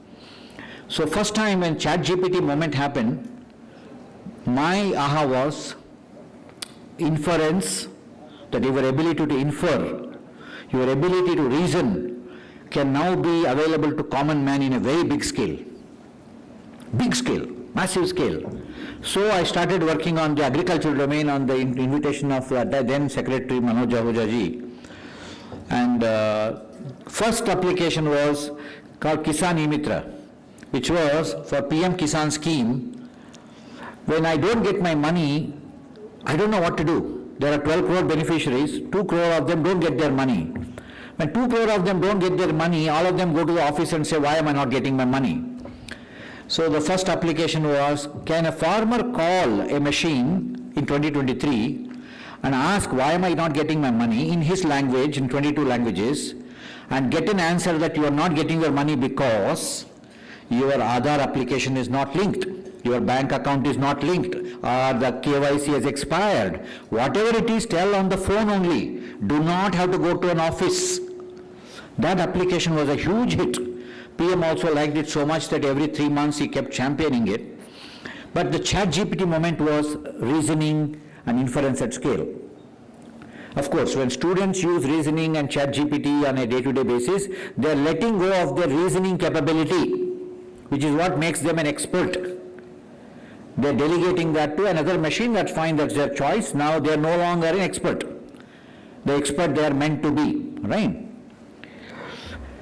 The other aha moment landed last year for me, when in an Indian language you can call a phone call and reason in local language with extreme good knowledge. You can call and get a lot of good stuff done. Kisan E-Mitra was there, but it was not that good. We were using NLP and not generative AI, and we did not have as much GPUs at all in 2023-24. That you can actually call somebody and get stuff done was a big moment for me. So, combining these two with one safeguard. What's a safeguard? Reasoning, I understand, a student gets 0 mark when they reason wrongly. That's what the job of teacher is. You check the reasoning capability of the student and say, step 1, step 2, step 3, step 4, there is a mistake in your reasoning, therefore I give you negative mark or 0 mark. That's what a teacher does. But when you are dealing with a small landholding farmer, a wrong reason, a wrong pattern of reasoning, extended pattern of reasoning, and inferences that are not grounded in the safety of the farmer, then you are inviting disastrous results. How do you contain this whole problem to be very safe, yet interpret the information? So you all put out 2 books per year as a university. You revise your advisories once a year for sure, and twice a year you print your Kharif and Rabi versions of your advisories. So as Patil ji was saying today morning, I am also a practicing farmer. So that is where I get grounded to what is reality is. The first fact of reality is that information does not reach the ground. I call it transmission loss. Right? Voltage is in the generating station, there is no bulb, there is no power in my room. So transmission loss is extremely high. Right? The second part of it is information, wrong information is plenty. One of the neighboring farmer, I have a picture of him, has half a ton of plastic bottles in a 1.5 acre plot. So 3/4 of an acre is shamanti, which is chrysanthemum, other 3/4 of an acre is cucumber. He keeps experimenting with horticulture. Half a ton of plastic bottles are there with him. These are all accumulated medicines. So for him, every time he gets into trouble, he goes to the pesticide shop, that guy advises more of something, more pesticide, more of that, more this, and this guy has become like my mother-in-law. For any problem, I have a medicine. Whatever you say, I have a medicine. This tablet you take, that tablet you can. From the time I married into her family, I was wondering, man, why do you need a doctor in your family? She is there. For everything there is a medicine, right? So this is the other wrongful advice that we have a plenty of, and absolutely no good information available. But all the knowledge is sitting in all the places. So ministry has all the scheme information, scheme systems well designed and available, and university has all the knowledge sitting around. So that's when we kind of thought of the idea of Vistar. Connect everything together and responsibly, safely make it available to farmers in their local language on a phone call, on a feature phone call, right? So, and it has not been an easy journey. 3 years it has taken me convincing everybody to come on this journey, because naturally so administrators are wary of the risk of AI. Why should I trust you? Right? If a train is there and there are rails, you can be sure that more or less it will keep flowing on the same rails. It will come back, go around and come back. But if there is no rails, well-defined paths, anything is a railroad, then how can you trust this system at the scale of the nation? So it has taken time for us to actually make this work. But last 1 year, 5 systems are live in India. Bharat Vistar was launched by Ministry of Agriculture. Honorable Agriculture Minister launched it on 17th of February. Amul launched it in first week of February. Ethiopia went live in first week of February, last week of January. Maharashtra went live last year, May. Bihar Krishi, all of them have launched their own systems, but it is not a ChatGPT moment. I want you all to understand. It is not take your advisory and put it on some Gen AI and get some stuff done. I can see that the amount of personification of safety, personification of guardrails, amazing amount of ownership I see in these administrators to say, how do you combine information? The beauty of life today is that, like MD sir was there, Mahaputra sir was there, and we work very closely. Weather information is available, advisory information as practices, but for a farmer, I don't want weather information. I can see the sky and tell you, or I can tell you the Panchanga and I'll tell you when it's going to rain, more or less it's going to rain. That's not the problem. The problem is, what do I do next? And the continuation of the story. So this is a challenge, right? When you combine a lot of this information, it stops. That's where the transmission loss is. When you want to combine everything, transmission loss is extremely high for the farmer. It never comes together for the farmer. What prices, what crop, for what soil. The other interesting phenomena, that this was the last point I want to talk about, and I'll take you through 5 slides quickly.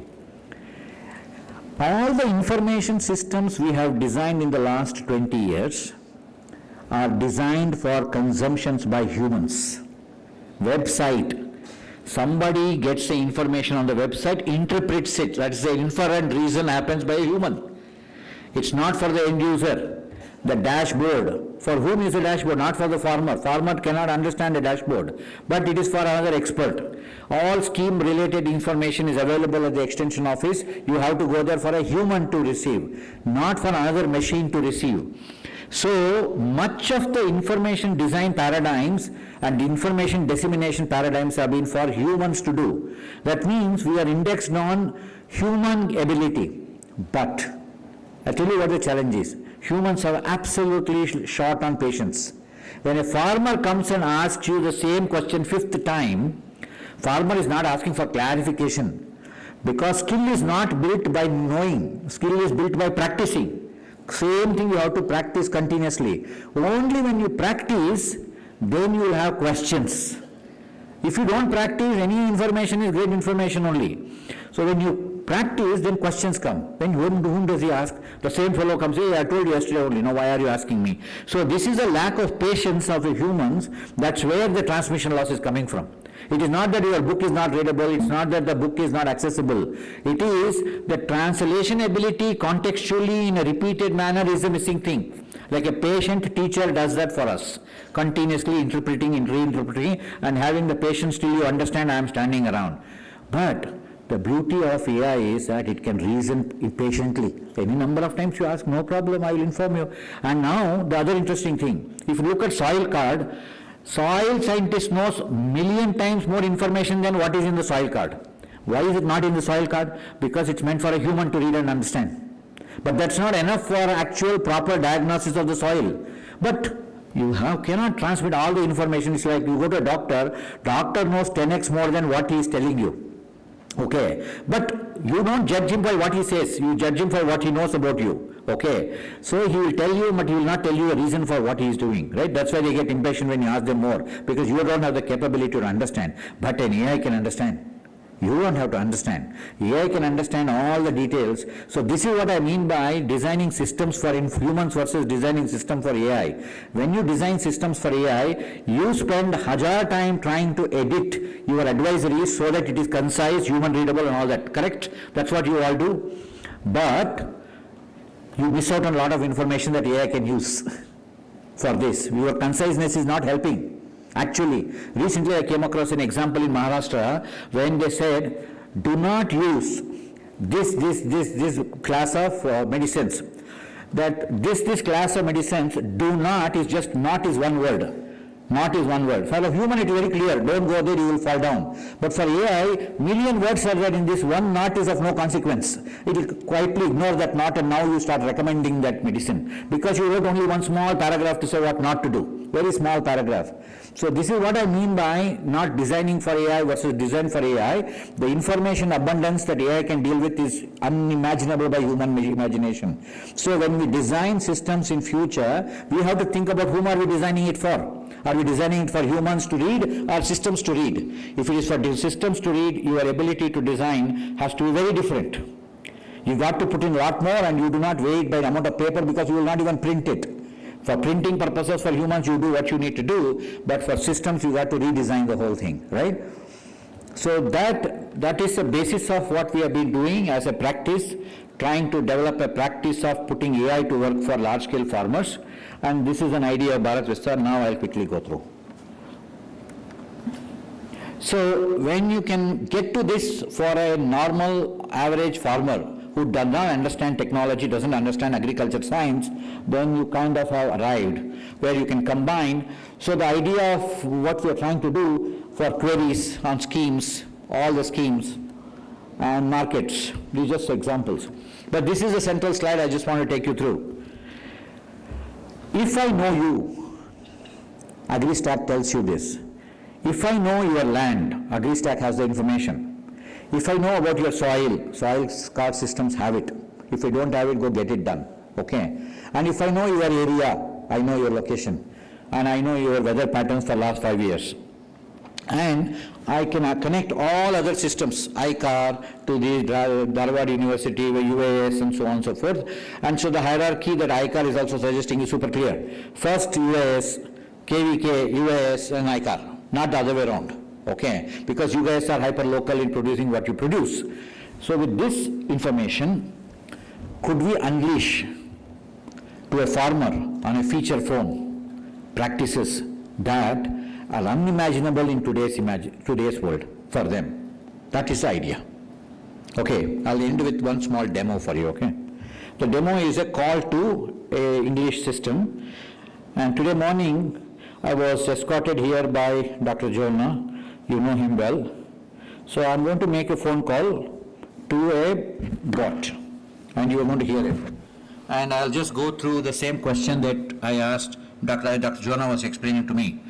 While I'm a farmer, I did not understand what he was saying. Okay. नमस्कार, मैं केंद्रीय कृषि मंत्रालय की तरफ से भारती बोल रही हूँ, आपकी डिजिटल कृषि सहायता।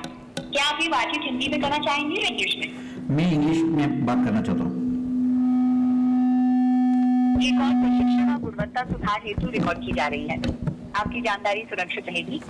आप बातचीत किस भाषा में करना पसंद करेंगे, अंग्रेजी या Hindi? English. Please tell me, how can I help you today? Today morning, I met Dr. Jonah. He was talking to me about nematode, something called nematode for tomatoes, and he said that it causes a lot of damage. I don't know what nematode is. How can you explain to me? This reverberation goes back to the mic. Sometimes it cannot understand. Nematode is a tiny worm found in soil, invisible to the naked eye, that attacks plant roots, especially tomatoes. They make small knots or swellings on roots, causing plants to become weak and yield less fruit. Would you like specific guidance on how to protect your tomato crop from nematodes? Without belaboring the point, this information is not from ChatGPT. It is from ICAR. Okay, all the advisories of ICAR. Specifically, in Maharashtra, Nanaji University and few other universities have given very specific advice for fisheries, dairy and so on and so forth. In Amul, the advisories from Gujarat, Amul dairy systems and Amul's own libraries have come in. Nothing from internet is taken. No prior knowledge. The reason why I am calling out is that you can say what's a big deal. Recently, we were asking about the chili prices in Nasik. ChatGPT was very happily telling us. When we went back into the data, they were basing it on 2022 data. You would not know what is the reasoning going on behind. An institution that has to take accountability for it is the design. Like institution like University, Agriculture Department in Karnataka, for example, which they are working with us to now onboard a similar system for Karnataka. So that's the big deal. I mean, what you saw was in the English, similar system is available and getting better in Kannada and dialects of Kannada and dialects of Marathi. Okay, so as it happens now, you can say, you can ask what you need to ask with your personal information, both for schemes and for your agriculture practices, and it starts working for you. More information you provide about you, the more information it gets better for you. Just a larger idea which is evolving is just a beginning, and IMD is a big partner in this journey. They have provided Mosam and other information. So morning I was checking on what is the Harvard weather like. In next 2 to 3 days it will rain, but the answer was start tilling because it's going to rain well. Start preparing for tilling. That means I can look for a tractor and get started. So that's an example of what the systems are. So it is being deployed. In the last 45 days, Bharat Vistar has seen 60 lakh calls just without major publicity in the last 45 days or so. So is Amul and Maharashtra. So with that, thank you very much. Sir, did I pass? No? Oh. 5 minutes over.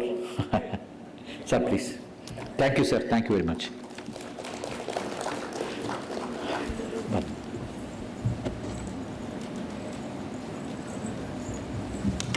Thank you, sir, for the detailed, insightful presentation. Now I request our Honorable Vice Chancellor, sir, to felicitate Dr. Jagdish Babu, sir, on this National Confidence I'm not occasion. doctor, okay? Not yet. Okay.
Thank you, Jagdish Babu, sir, for accepting our invitation and make it convenient to make yourself free and attend this National Conference. Thank you.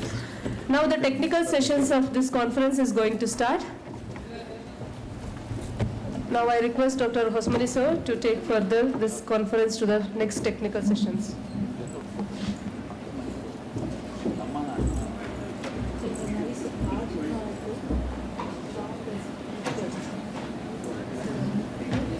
Good afternoon, everyone, and we'll start the technical session 1, which is on the theme of artificial intelligence for precision agriculture and climate modeling and resource management. And for this session, I would request Dr. V.C. Patil sir to chair the session, and also I request Dr. J. Adi Narayan sir to co-chair the session. Please, sir. And also I request Dr. S.R. Salkinikoppa sir and Dr. S.B. Patil to take over as a rapporteur. Sir, please.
ಸ್ಪೀಕರ್ಸ್ಗೆ chairman co chairman ಅಂತ chairman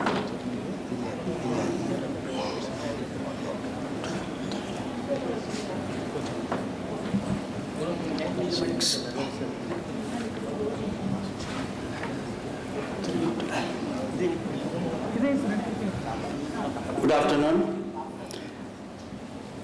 We are starting the first technical session.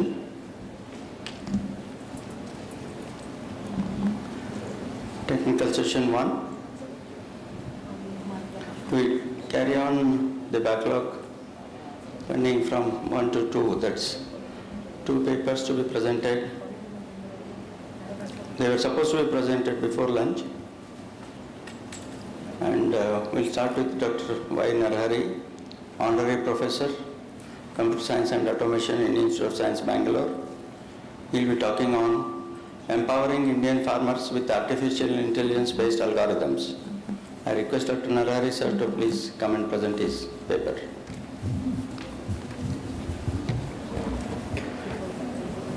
Good afternoon, everyone. Thank you, Professor Patil, for this very kind invitation. Thank you, Honorable VC sir, for organizing this conference. So my first opening thought here is that I'm very nervous. Nervous because I'm a computer science professor. And then I'm thrown into an auditorium which has heavyweights and distinguished, knowledgeable experts in agriculture. So what will a computer science professor say in the presence of all these stalwarts? So that's why I'm nervous. So what I will try to do in the next 10 to 12 minutes or so, I think I'm given 20 minutes.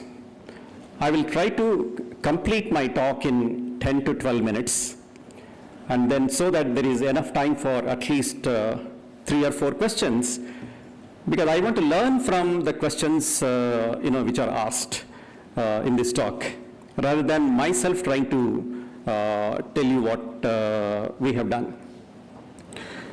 I think in the last 4 or 5 years or so at the Department of Computer Science and Automation, IISc, we have, in a very modest way and very diligent way, tried to work on some aspects of agriculture which were always of interest to us, but which actually happened because of a meeting that happened with the Deputy Managing Director of NABARD, Dr. PVS Surya Kumar. So over the last 4 or 5 years, we have been able to launch a project which we call as the Grama project. First, let me explain the acronym Grama.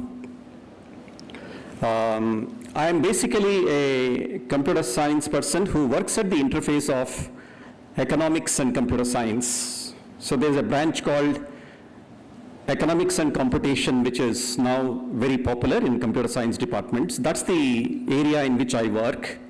So I work in game theory. So G stands for game theory, R stands for randomness. Now agriculture is all about decision making under uncertainty. Everything about agriculture is uncertain. So we have R representing randomness there, and A representing what else? Artificial intelligence. This conference is all about how AI is changing the landscape of agriculture. And machine learning is one of the very important ingredients of artificial intelligence. So M stands for machine learning. And the final A stands for Indian agriculture. So I think that's the acronym. So what we have tried to do here is to look at the entire life cycle of agricultural operations, starting from pre-sowing, sowing, all the way up to harvesting and post-harvest operations.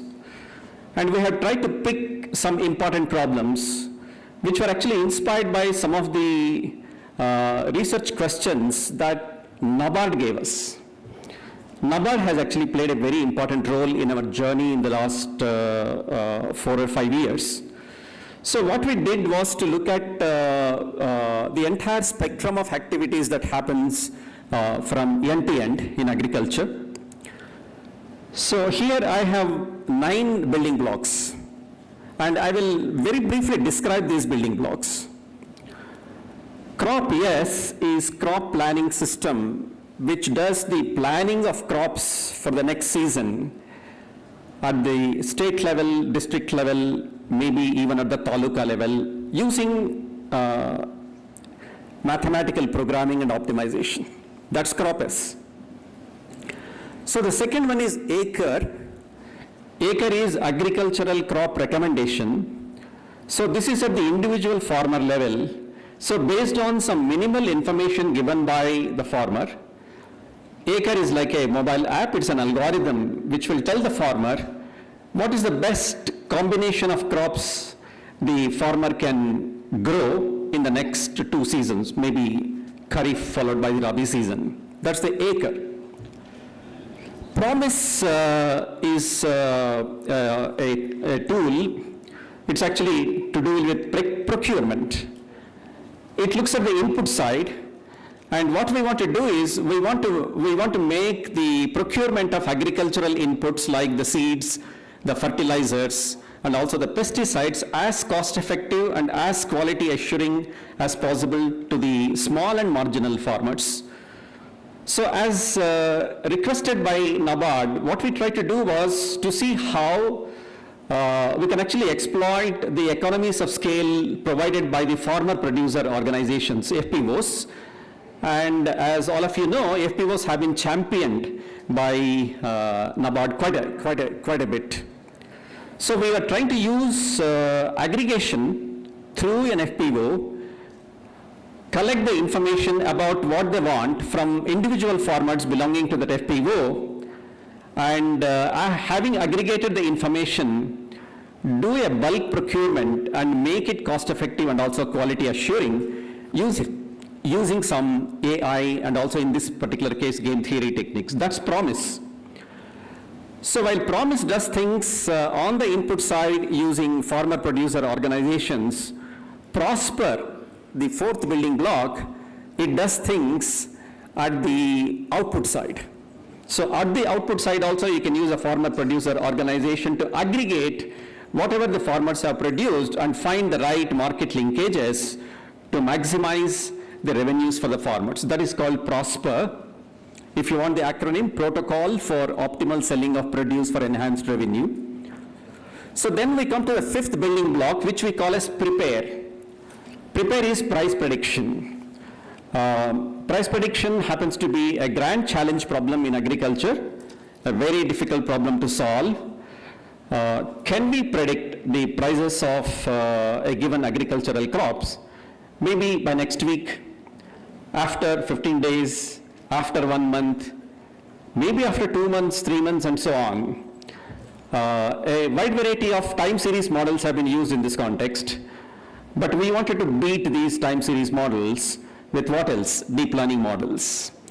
So we have been somewhat successful in that, and PREPARE basically represents the building block that represents the price prediction. So this is one building block that we have been working continuously for the last 4 years, and every year we are trying to improve or outperform the algorithms which have been developed in the previous years.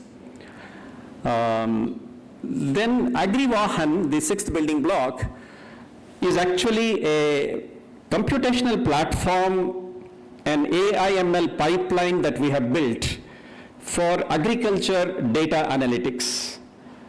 You have all these machine learning, deep learning, and optimization models being used in various agricultural decision-making problems. Now, is it possible for us to pull together all of these tools into a single platform and provide a user-friendly interface to users who are not so familiar with the tools itself, and they can actually get started on agricultural data analytics as quickly as possible? So for example, third year or fourth year BTech students who want to work on agriculture data analytics, or the second year or third year BSc AG students or MSc AG students who are actually working on agriculture related problems. For them to get on to some of these AI/ML techniques which are state of the art, it's not going to be very easy. Can we make that job easier for such students and young researchers and professionals who are interested in agriculture data analytics? So AgriVahan gives that user-friendly computational platform which actually can be freely downloaded and used by young students. The seventh building block is KrishiX, very similar to what my good friend Jagadish has just now told you. These are agri-advisories. They have gone much beyond. They have actually implemented it at scale. But being an academic institution, what we want to do is we want to make the quality of these agricultural advisories as good as possible, as high as possible. So what we do is, because deep learning is like a black box, because many of these mathematical models can be like black boxes, what we do is we want to improve, enhance the explainability of the advisories. So when an advisory is given, when a recommendation is given to the farmer, we would also like the tool to explain why exactly that recommendation was given and why not some other recommendation was given. So KrishiX is all about explainable advisories to the farmers. CGT XAI, I will skip it for a moment. For the last 6 months, we have been excited about carbon farming and how smallholder farmers in India can be enabled to earn carbon credits through best practices in regenerative agriculture, organic farming, and in general, carbon farming, quote unquote. We have found that there are many opportunities, and indeed the Indian government also has taken certain steps in the recent years in order to make carbon trading possible in the Indian context itself. So we thought we will look at what are the technical issues involved in carbon farming and how can we make it a reality for the smallholder farmers in India. So these are the 9 building blocks. I have already taken 10 minutes, so I will close in the next 2 minutes. So how about the team that has worked? See, all this work would not have been possible unless I had a good team working with me. And it turns out that it was not easy at all. It was not easy at all because who in a computer science department where the MTech students have top gate ranks and are eyeing 30, 40, 50 lakh salaries, work on agriculture data analytics, right? It was not easy at all. So when I signed up with NABARD for a project 4.5 years back, I had promised the moon, but when it came to brass tacks, it was not possible to put together the team. So I had a few project assistants. Project assistants are your captives, right? They have to work on whatever you tell them. Then I had one student who did not get an MTech project with anybody else. So he came to me, he said, sir, I am the son of a farmer. I want to work on agriculture. Why don't you give me a project slot in your group? So I gave him. But I needed people in a good number.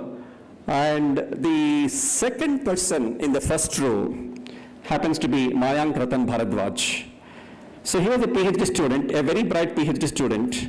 He was already in his third year, and usually what happens is that, PhD students get into a midlife crisis during their second year, third year, and so on, because nothing would have worked out for them. So he was trying to do many things, but nothing was working out for him. So when this NABARD project came, I actually needed somebody who will actually do the heavy lifting for that project. I told Mayank, if you work on this project from NABARD, you will get your PhD in 2 years' time. You have already spent 2 to 3 years' time.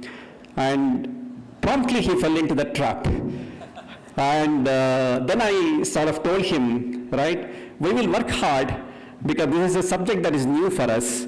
And indeed, I think the presence of Mayank, a very bright student, he actually finished his PhD in 2 years from then. And after the first year, when I still did not get MTech project students, what I did was to do the following. I was doing all these 5 or 6 problems.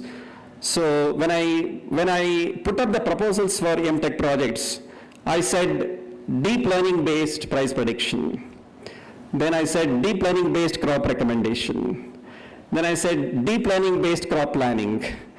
And I said deep learning based, input procurement, deep learning based markets, and so on. And as many as 26 MTech students wanted to work with me, not because of the agriculture problems, but because of deep learning. And I think now this particular subject has become rather attractive for students to work on. And you can see that there are already 4 or 5 generations of MTech project students, research interns who have worked on this particular problem.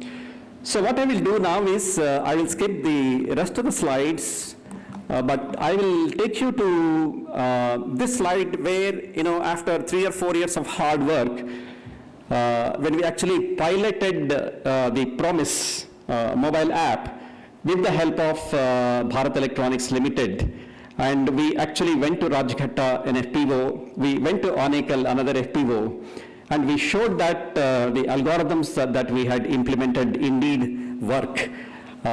So I think this particular implementation for cost-effective, quality-assuring procurement of agricultural inputs actually won the Technology Excellence Award in the India AI Summit.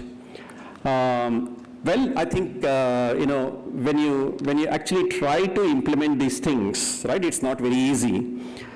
Now, Jagadish, showed us this demo. I can imagine the amount of work that has gone into making that demo. So many different things have to fall in place if you have to really show that all of these things actually work. So we also tried, going to the farmers and then, trying to tell them that some of these things they should use. So I can, everybody understands Kannada. I'll go to my mother tongue, Telugu.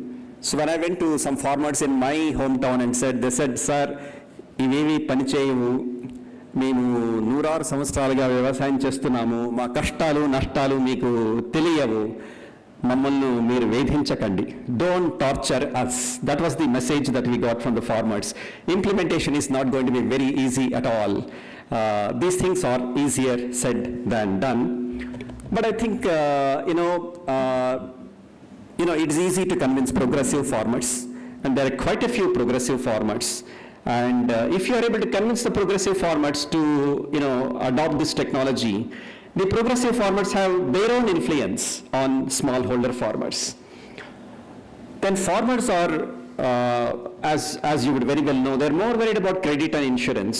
So if there is a way of connecting your arguments about whatever you have developed to credit, insurance, and some incentives and so on, the farmers are likely to listen to you.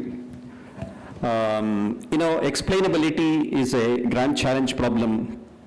If you want to solve price prediction problem, it's actually a grand challenge problem. We have been trying for 4 or 5 years, and we have reached some level of maturity, but we know that we have a long way to go.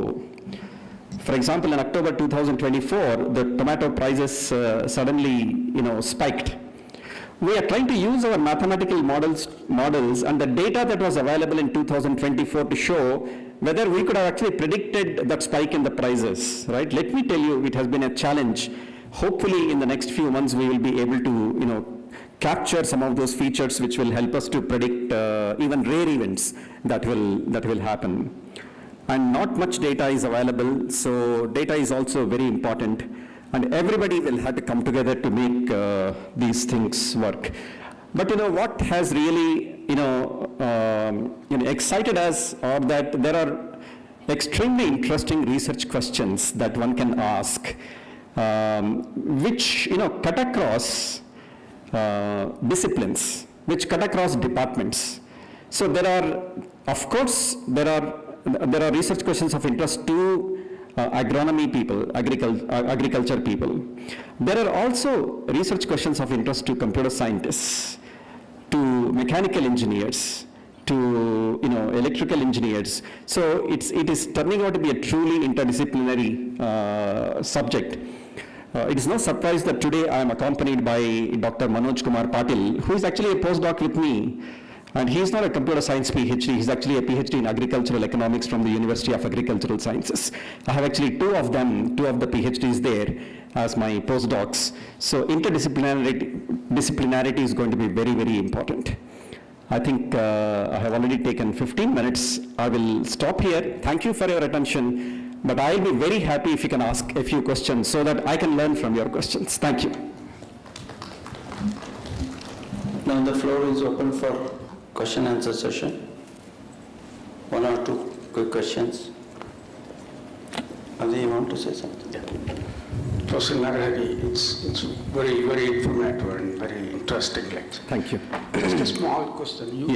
I like this Agri-Vahan. I think that's the one possibly it's going to be pretty useful for agriculture universities, those who are novice to these tools and technologies.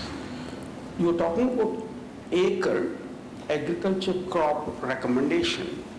These days you have a lot of these climate resilient based crops are being recommended. Yes. So are you taking care of that?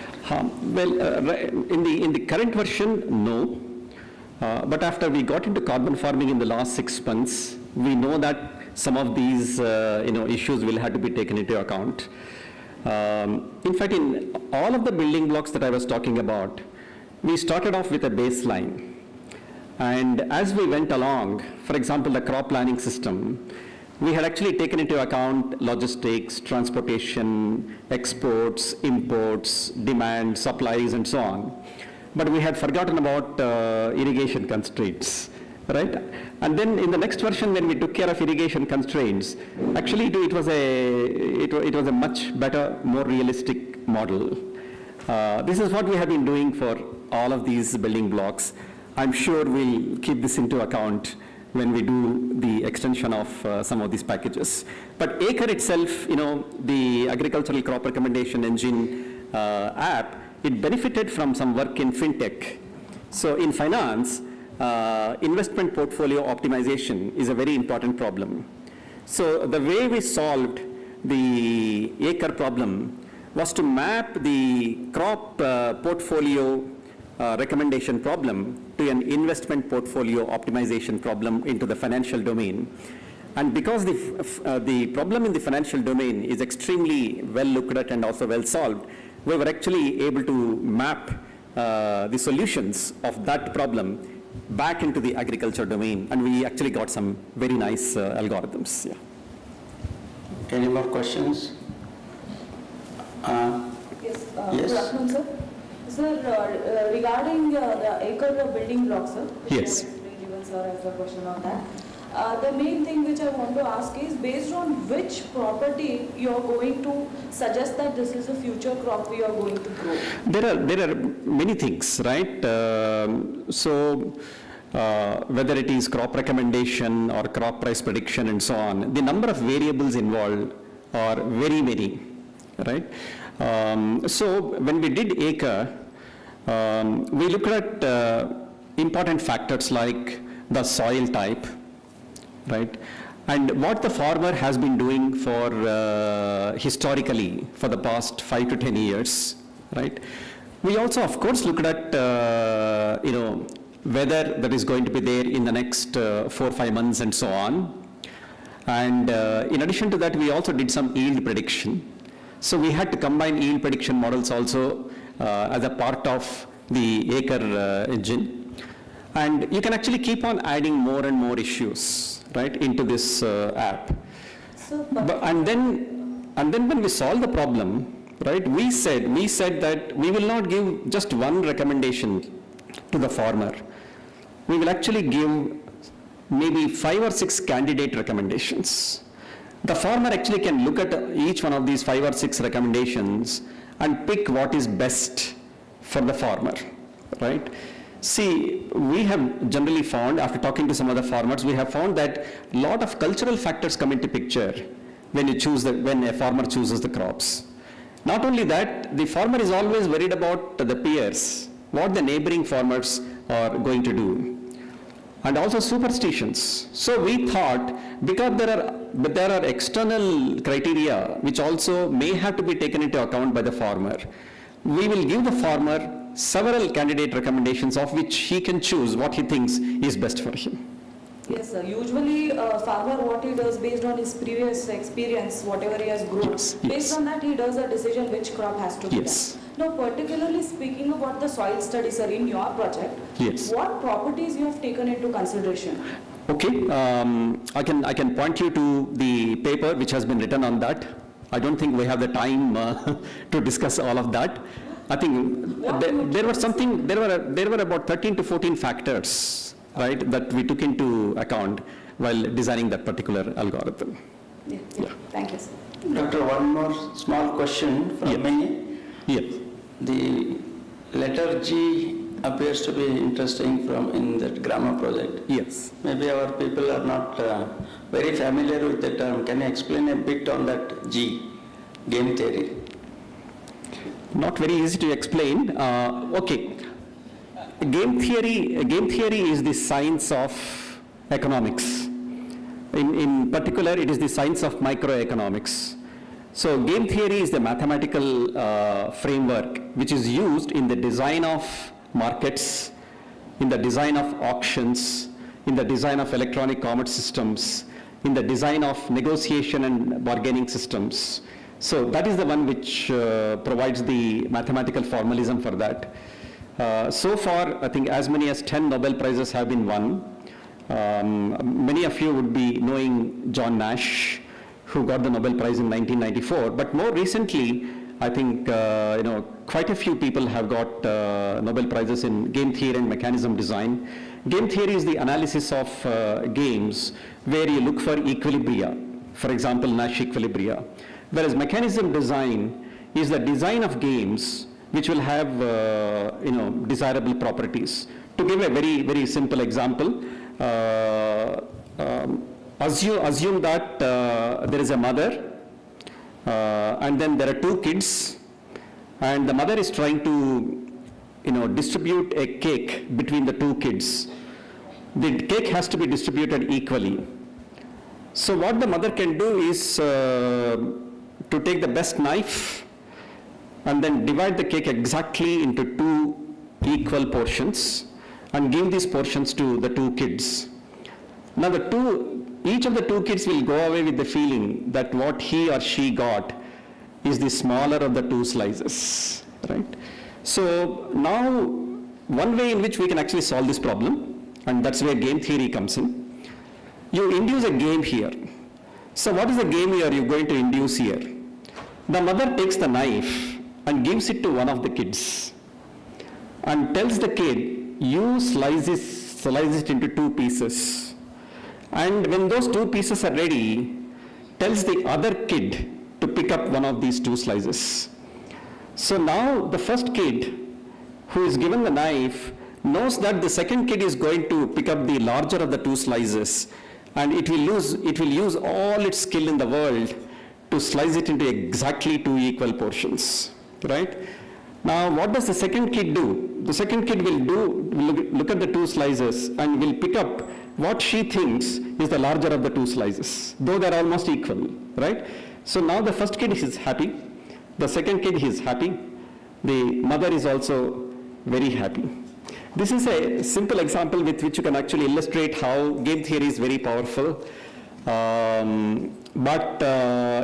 This may look very innocuous to you, but this can help solve major problems. Take the Kaveri waters problem. So you have the mother. In this case, the role of the mother can be played by our Prime Minister. And then the 2 kids, one kid is our Chief Minister, and the second kid is the Chief Minister of Tamil Nadu, definitely not Stalin, but perhaps Vijay.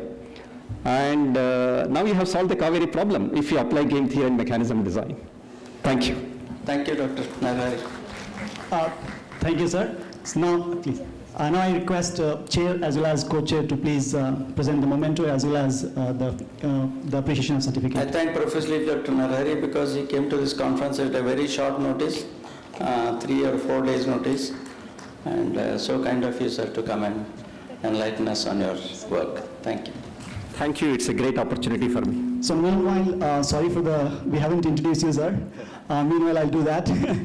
Professor Narahari completed his Bachelor of Engineering, Master of Engineering, PhD in Indian Institute of Science, Bangalore, and he served as a faculty member at the Department of Computer Science and Automation at IISc, and he became a chair of the department. He also became the head of the digits, and also he was a dean for the Division of Electrical, Electronics and Computer Science, and he very briefly officiated as a director for the Center for Brain Research at IISc Bangalore, and currently he is serving as a honorary professor in Bangalore. And he has done his postdoc at MIT, US, and also he was a visiting professor or visiting scientist in the Institute of National Institute of Standards Technology, Maryland.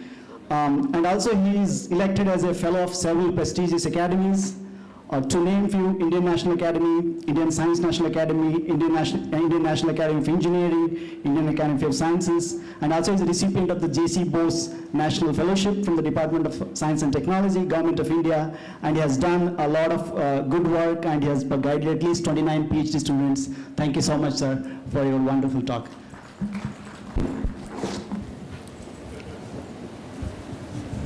The next speaker is Dr. Mahadeva Prasanna, Director, IIIT Dharwad. His talk will be on AI-enabled intelligent agriculture. I request Dr. Mahadeva Prasanna to make his presentation. Again, to introduce Professor S.R. Mahadeva Prasanna, sir. Currently he's a director of Indian Institute of Information Technology, Dharwad. He did his BE from SSIT Tumkuru, MTech from NIT Suratkal, and PhD from IIT Madras.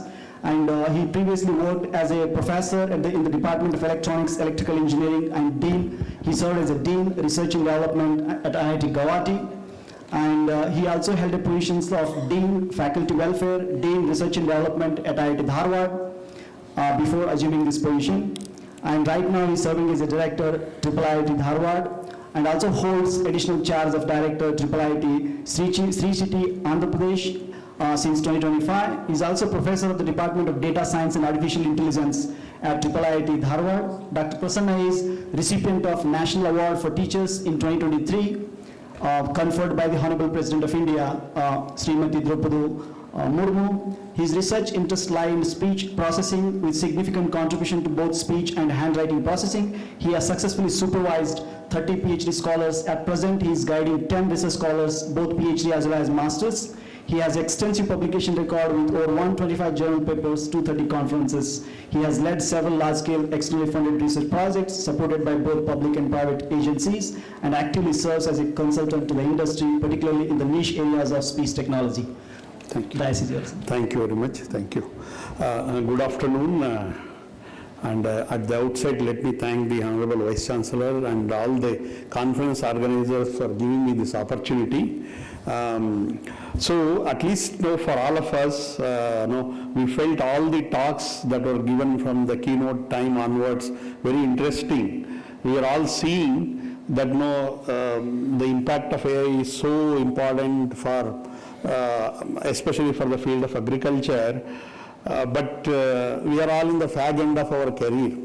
But the people who want to take care, none of them are here. So this arrangement of the event made me to, there are several things, because I think one of the keynote speakers, Agarwalji, was telling about wonderful work that has been done to analyze what is the job requirements and how things are changing, how people have to be skilled in AI. So, but I thought students will be there after lunch, after listening to that, but they have disappeared. Okay.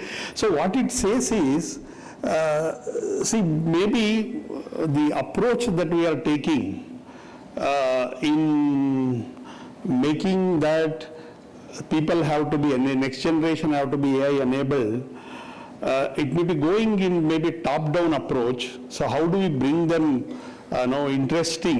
make them interesting, this subject? So that is where our efforts have to come in. See, otherwise it will be a challenge to really upskill our next generation onto that.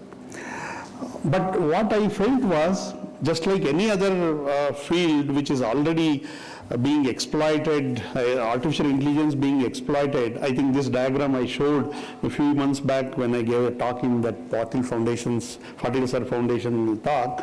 So what we really required is, we need to augment our agricultural intelligence with the artificial intelligence. We have to augment the agricultural intelligence with the artificial intelligence, then we may be able to achieve transformative agricultural solutions. So that is the way I would like to put it. Otherwise, the way that we are projecting AI, it is almost like, what was coming in my mind was Sholay movie was coming to my mind. Everybody was telling Gabbar Singh, hey, don't, keep quiet.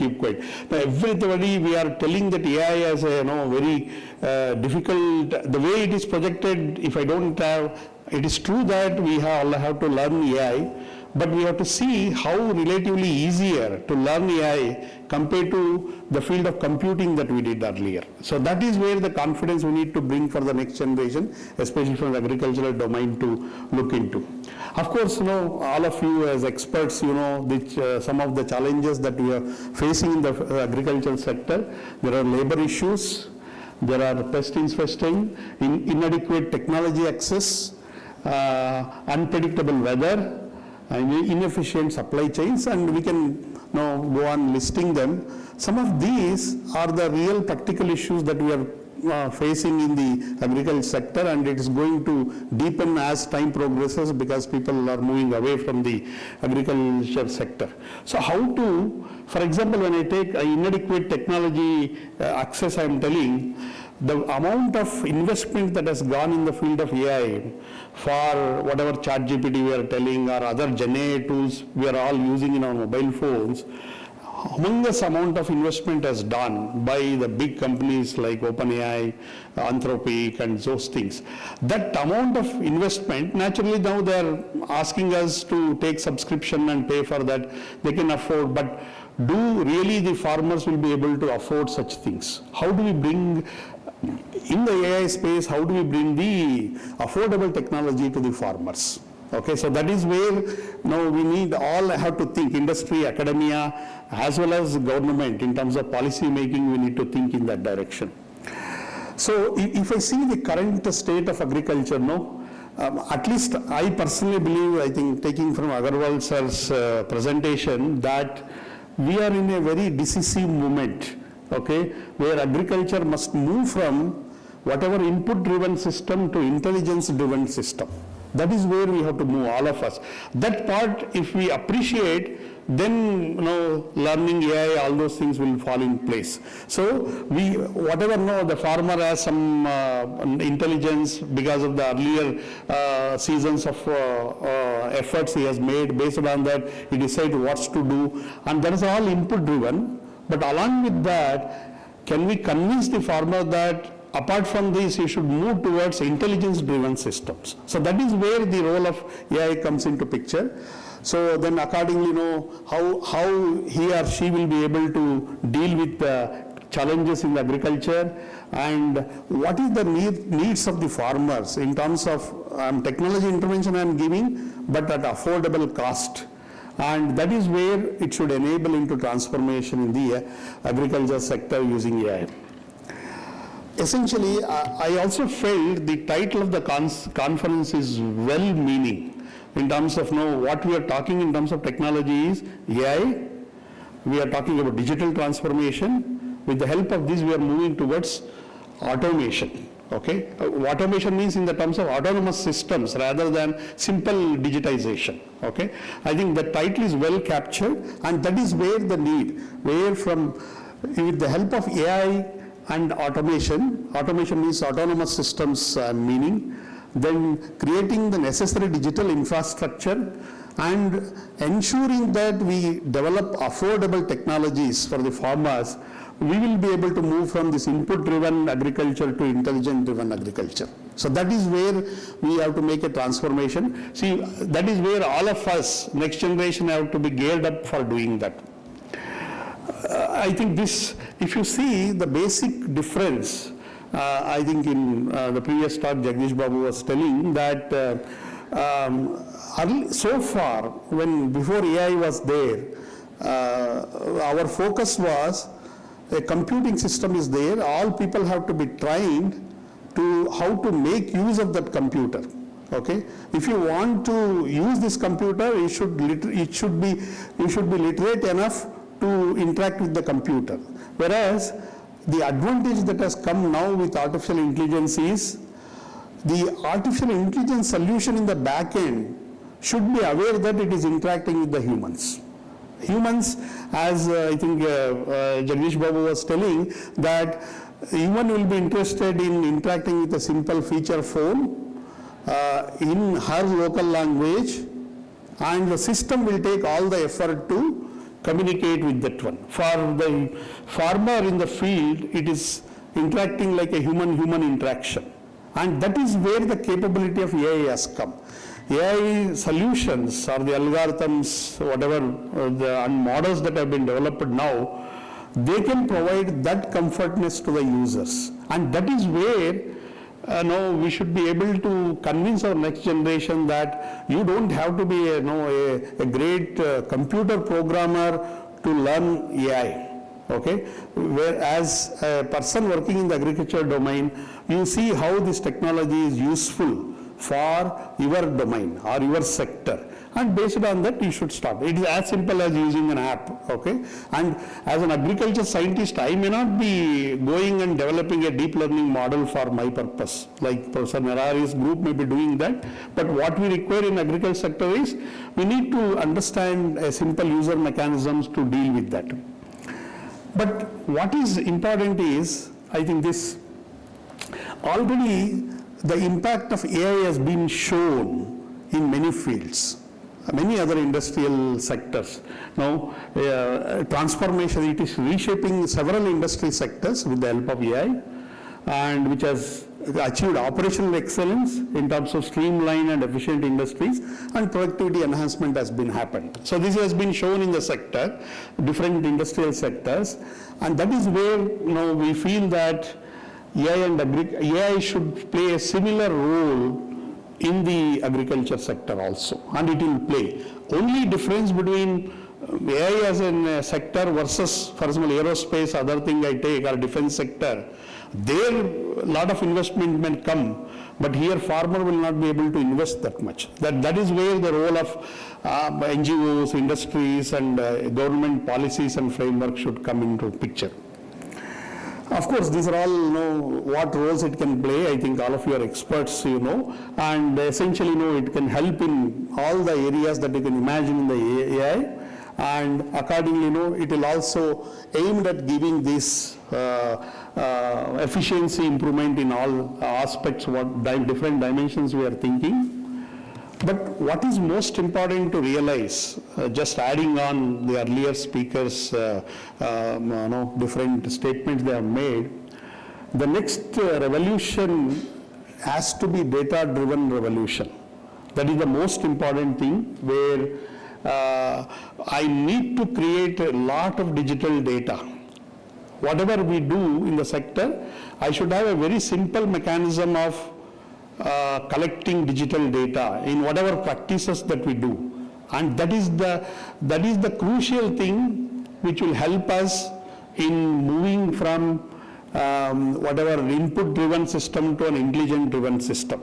Okay, that is where, and once I have the data, then I can train my AI models. Once I can train my AI models for a better accuracy, then I will start reaping its benefits. In terms of, we move from an uncertainty-based decision making to evidence-based, predictive, and intelligent decision systems. That is the target that we are trying to do.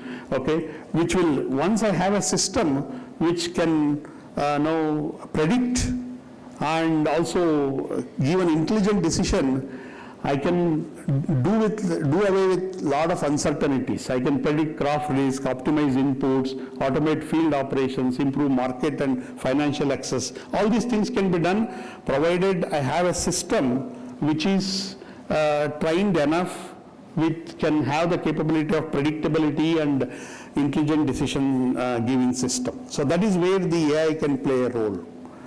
But of course, it comes with its own challenge. As agriculture scientists, we need not worry.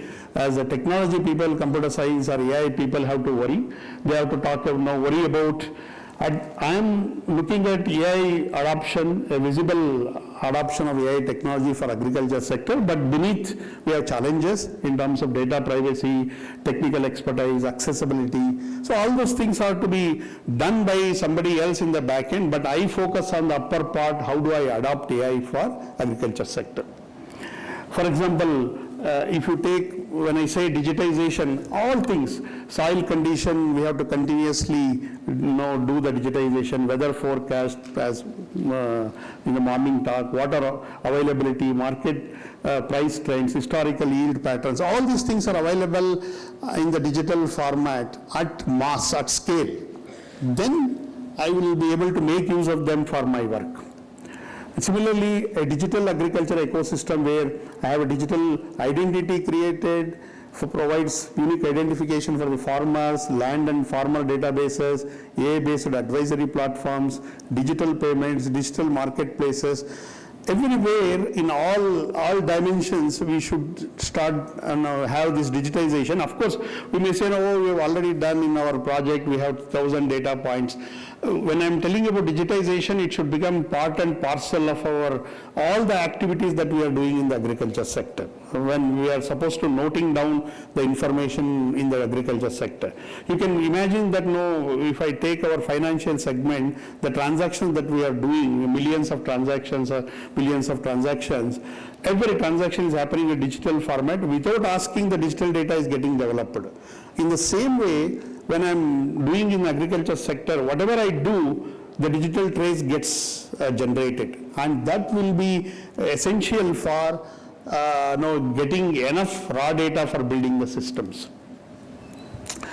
So I think as if you want to push away to a data-driven and intelligence-based agriculture sector, we need to conduct digital literacy programs, and we should initiate data collection initiatives at scale, and we have to improve connectivity so that I get data from all different corners. And we have to work towards reducing the technology costs. And then naturally, everybody is worried about data privacy, how to handle the data concerns. That is to be taken at a policy level. So with all that thing, we will be able to overcome the challenges that are there in moving from current input-driven agriculture sector to an intelligence-driven agriculture sector. So that is where, suppose when I say want to reduce the cost of technology as an academia, we need to work on how do I bring low-cost AI models for the farmers, and how do I develop these multilingual advisory systems, how do I develop where connectivity is a challenge, how do I develop edge AI systems for rural sectors, and how do I build cross-specific analytic systems, and like this. So Technology Institute as an academia, we need to work on coming up with our own technology or adoption such that I can bring down the cost significantly. And that is where this framework where academia, industry, government have to work together. For the academia, as Professor Narahari was mentioning, a group work, we focus on research, innovation, and talent generation.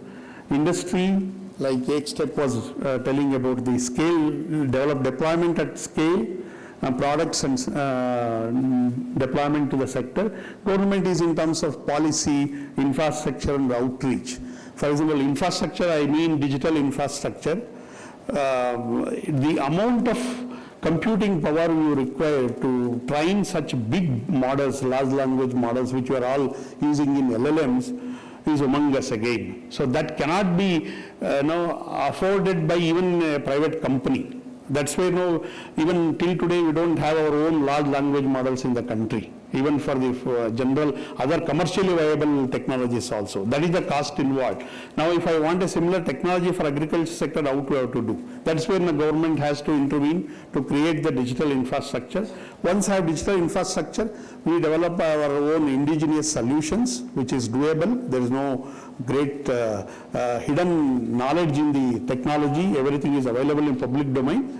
And what we require is the digitization. See, academia should take a leadership in that, and then we should be able to transit from this input driven to, so that is where this that will result in this large scale adoption of the AI into agriculture sector. That's where we have moved from traditional agriculture, but in a slow phase we have moved to mechanized agriculture, then we're talking about precision agriculture. Then we are now talking about moving to AI-enabled intelligent agriculture, where we have predictive, connected, automated and farmer-centric agriculture to be available. Just to, as a final point, if I want to compare whatever technologies we have, unless specified, I say IT technologies, computer science technologies versus AI-based technologies, if I am talking about looking at. For example, existing technologies, if I take computer science or IT-based technologies, the solutions that we have developed are reactive. That means to say, use your past data, I developed the model, based on that it gives some outputs. Whereas, in an AI-based solution, we are talking about predictive models, which can predict possibilities, possible options that are available. And we are talking about from a manual control system to an autonomous action system, depending on the freedom I have given, degree of freedom. From a generic advice to a personalized recommendation, a field level decision to a plant level intelligence, data collection to intelligent decision making, and fragmented tools to an integrated ecosystem. So that is the way the AI tools, adoption of AI will help us in these sectors. You can compare that. There is a significant shift in terms of the capabilities that is being offered by the AI technology. Then how to, when we see all these things, we can't keep quiet. We need to move towards adopting them for the next generation agriculture. So that is where, if you want to move from this input-driven traditional agriculture to AI-driven agriculture, we have left side we have historical practices, strategic seasonal decisions, limited data, fixed crop strategy, plan once, whereas once I have a AI-based agriculture system, I have data-driven insights, real-time adaptive planning, comprehensive data inputs, dynamic crop management, and we can plan continuously. So that is where the AI-driven technology will help us, and that is where most of the speakers emphasizing on how this technology is very important. All we have to do that AI adoption. So, or just to summarize, I would like to say, so far the technologies were based on the past data you have trained the model, and accordingly you can it produces the output based on that. Whereas when I have an AI system, if I have enough digital data I have trained, the model can become generic, where it can predict future also. And that is where the advantage of AI comes.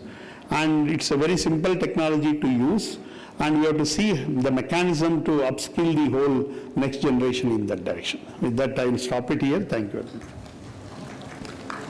Thank you, Dr. Mahadev Prasanna. Now the floor is open for discussion for few questions.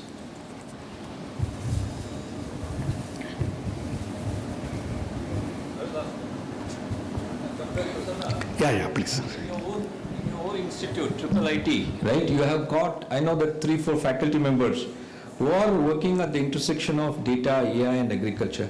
Can you just share what are those areas? I know that some of them are working. So to be frank, I do not have an interaction with them regularly to exact problems that they are working. I think one of them is working on precision agriculture. That faculty I know, and others I am not. Sorry.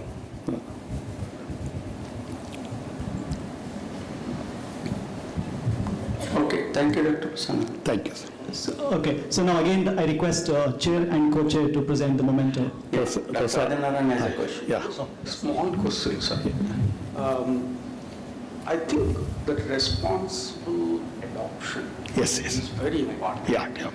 What's your take on that, sir? No, that's very important, sir. Actually, I think in earlier talks it was emphasized. See, not only agriculture, every sector, ethics and the principles behind adoption, that goes without saying. But what I felt was, especially, when we are standing at this crossroads, when I say my agricultural faculty should get upskilled to teach AI, and I tell my student all have to take up the courses in AI, it is difficult. Of course, we have to develop in-house talent to do that over time. But what is essential is, see, IIIT is sitting next door to US Agriculture, Dharwad, and some of our faculty can come and teach the AI courses. Same way, we don't want to reinvent the cycle in terms of knowing agricultural practices. We have experts here, internationally well-known expert. We can take benefit of them. And that is where we have to move fast, because this AI technology, you can't wait for another 10 years to learn. That is where, and of course, internally we have to develop the talent that is required, goes without saying, but it takes time. So for that purpose, see, until my faculty gets upskilled and then they will teach the course, we are going to miss the bus. Okay. Same thing for us also.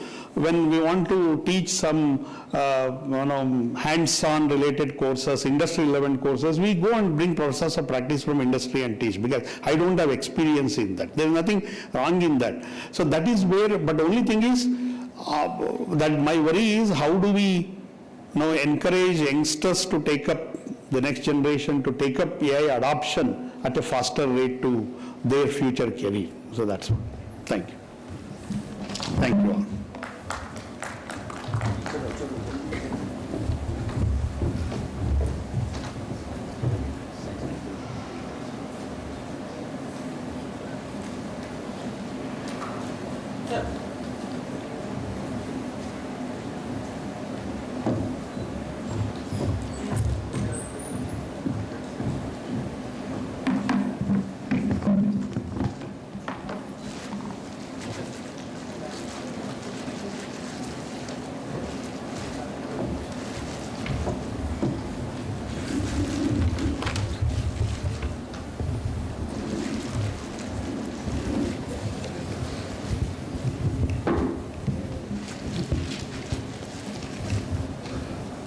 spent 1 hour for 2 speakers. Now we have 6 speakers. So at that rate we need 3 hours. So we'll shorten our presentations by about 5 minutes. 15 minutes each and 5 minutes presentation so that we are not too late. The next speaker is Dr. Ravi Shankar, Founder Director Gram Pathshala and Bharat Mandi Chennai. We'll be talking on from black box prediction to accountable agronomy, responsible and explainable AI for next generation Indian farming. Dr. Ravi Shankar, please. To introduce Dr. Ravi Shankar, he's an accomplished leader at the intersection of academia and industry with a strong track record of spanning both domains. In the early part of his career, he excelled academically, graduating as a topper as both undergraduate and postgraduate level, and he subsequently transitioned to industry, where he has held leadership roles in data science across the Indo-US corridor over a decade. His expertise lies in the Industry Revolution 4.0 technologies with particular focus on applications in agriculture and information technology sector. He was invited in the annual Great India Summit to give a talk. He currently serves as a visiting professor at the prestigious institutions such as Indian School of Business and Singapore Management Institute. At ISB, he teaches highly sought after course Leadership with AI, which has been attended by over 540 global senior executives. He actively consults with Fortune 1000 companies leading data science driven digital transformation initiatives. He is seasoned agri-tech mentor associated with several academic institutes such as US Bangalore, US Dharwad, C-Camp, and NARM. And also he serves as an advisory board of the leading institutions such as NDRI, IHR, ICRISAT, CIMIT, and ITC. And he has contributed as a principal subject matter expert in shaping global professional certificate frameworks in data science and AI/ML. Most recently, he was selected as an Indian Administrative Fellow with the Union Ministry of Social Justice and Empowerment, Government of India. Sir, please.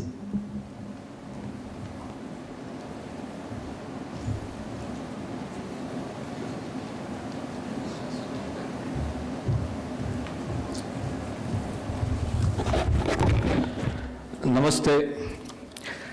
Post-lunch sessions are never easy, right? But I'll keep it within 15 minutes. And first and foremost, I want to thank the host institute, US Dharwad. I also want to thank Professor Krishnaraj, Professor Poddar, and the Honorable Vice Chancellor, Dr. Patil, for having me here. And also the sponsors of this event, though I'm not a liability on the sponsors, but I want to start with a question. And I will end my session, brief session, maybe 7-10 minutes, with a design question again. So the question is, if a AI system tells a farmer to withhold irrigation, to apply a particular pesticide, or say that be prepared for an expected 30% yield reduction, and the farmer asks why, what happens next? That's my question. And today, in the next 7 slides, I will argue, my argument will be that the answer to this fundamental question is where the most important decision design question in agricultural AI rests today. So with that, I will start. Let me use the pointer. So essentially, I am posing a design question. I am posing a information asymmetry question. And the answers, of course, will come from responsible, explainable AI. Explainable, responsible AI is the solution. But the question is this. Recommendation engines are there, advisories are there from central government, state governments, KVK, state agriculture, everybody is giving advisory, private companies are giving advisory. Big Heart, Sachin is giving advisory through his crop doctor application. He's here. There's so many agencies giving. But, so what? If the farmer says, why should I sow this particular crop? Why should I apply this particular pesticide? Where is the answer? That means all the agronomic advisories have not taken the user design perspective into consideration. It's flawed. That's my argument. And the solution is responsible, explainable AI.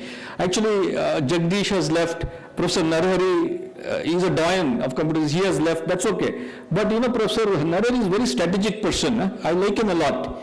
The most important 8th box, he told, I will not talk about it. Explainable AI, he told, I will not talk about it, and maybe he didn't want to talk about it. But it is about explainable AI. If your systems, if your AI solutions are not explainable, if your agronomic advisories, for instance, are not responsible, there's no use. In fact, I like Dr. Agarwal, what today morning Professor Agarwal, he mentioned that in agriculture, there's no undo button. There's no control Z button in agriculture. What if the agronomic advisory is faulty? Will you compensate for the seasonal loss for the farmer? Will you compensate for the yield loss? Will the private company, will the government, will the KVK compensate? Nobody will compensate. Question is, how are we designing agronomic advisory, which is a AI solution, for example, right? That's the central tension, that's the central question that I'm posing, right? And when Professor Poddar, he sent to me 2 weeks back a long list. There were, I think, 8 sessions, 8 themes. We have 8 themes and many sub-themes. That means there are like 30 odd topics that one could choose. He was good enough to ask me, along with Professor Krishna, choose whichever topic theme you want. For me, it was easy. I chose the toughest part, responsible, explainable AI, the toughest part. If you're able to solve for this, you'll get a 5-letter word. You'll get a 5-letter word, which is trust. T-R-U-S-T, trust. Any company, any organization that can gain farmers' trust will be unicorn then and there. Yeah? So it's very easy, but it's not easy as well. So let's see what's in store. Only 5 slides, not much. This is the question. Will you go to a physician who cannot explain? Will you go to a doctor who cannot explain? What does diagnosis? Diagnosis everybody is doing. All the ways, Sachin's crop doctor does very nice diagnosis. He gives recommendations, buy this, buy that. But if the question farmer asks, why? Why should I buy this? Why should I sow this crop? Why should I sow this variety? What's the answer? No one has the answer. Answer is there in the minds of our scientists, agricultural scientists. But for the farmer, there are no answers. Only recommendations. You only want to sell, cross-sell, upsell. Is that the end of the story? What is explainability? Yeah? This is the next frontier. Dr. Narahari, along with the students from ISC, they are building a very nice 9-blocker. But where is responsible AI? Where is of course, there is a component. Yeah? So, this is the question. You know what? Medicine and finance, in medicine and finance, explainability is a non-negotiable expectation and output. In agriculture, it is not. Why should farmers be third-class citizens? If medicine and finance can do it, why not agriculture? That's the fundamental central tension, yeah? In medicine and finance, explainability is non-negotiable. RBI has come out with a new set of rules for fintech players. IRDAI has come up with a set of new explainability rules for AI, for insurance underwriters. In agriculture, nobody asks, nobody cares. Farmer is left for himself and to the mercy of the monsoon. Like Dr. Swaminathan told in 1950s and 60s, agriculture is a gamble with monsoon. The good man has passed away, it is still a gamble with the monsoon. How has his life increased, improved? Right? AI solutions are good, there's no doubt. Every step from pre-harvest to post-harvest, the entire farm life cycle, AI is embedded everywhere, but it has to be responsible, it has to be explainable. It's a gold standard. In agriculture, we're not even thinking about it. That's a tragedy. We're in 2026, for God's sake. We're talking about 1990s, LLMs, ChatGPT moment. And you press a button on the mobile phone, you talk to a operator, yes, you tell me you got nematodes, shall I give solution? This is so 1980s. And we feel good about it in 2026. No, I want to be provocative, I want to be critical. In 2026, data and technology is democratized. Everybody has access to everything. Claude, Gemini, ChatGPT. Data is abundantly available. All kinds of data, public data sets, private data, everything is available. Technology has become cheap. It is dead cheap. It's a commodity. Then what's a differentiator? Differentiator is trust. Trust comes through responsible, explainable AI, which nobody, no company, no, central government, nobody, IIT Roper is not thinking about it. ICR is not thinking about it. Private companies like Big Hat definitely are not thinking about it. Yeah? And that means we will think after 10 years, in 2050, after 30 years, after 20 years, we always play catch up. This is a good opportunity. The government, the central government is friendly, its policy making is, at least in AI, they are not behind, we have a seat in the international table. I think we should start looking at it, yeah?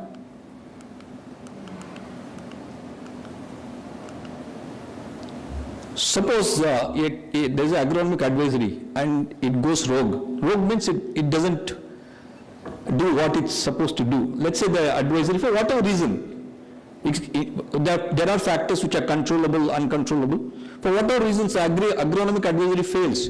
Let's say my good friend Sachin is sitting here in the second row. He was in the first row, he's gone to the second row. He has Crop Doctor. He has an app. His company is 1,000 crore turnover. He has an app called as Crop Doctor. Millions of farmers are looking at that and buying things from his. He's giving everything from seeds to equipments to fertilizers, biofertilizers, everything, seeds, everything. Right? What if the agronomic, who is evaluating that the advisory that he's giving is scientific, is explainable, is it responsible? What if it fails? It may fail because not because his models and his business model is not trustworthy. It may be because of external weather parameters on which he has no control at all.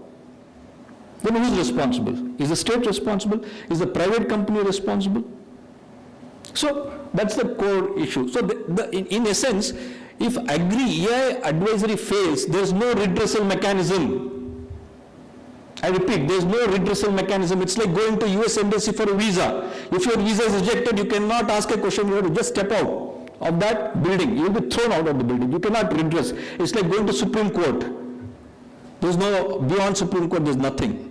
Do we want our farmers to suffer this kind of a situation where there's no redressal mechanism? Why? Why should they suffer?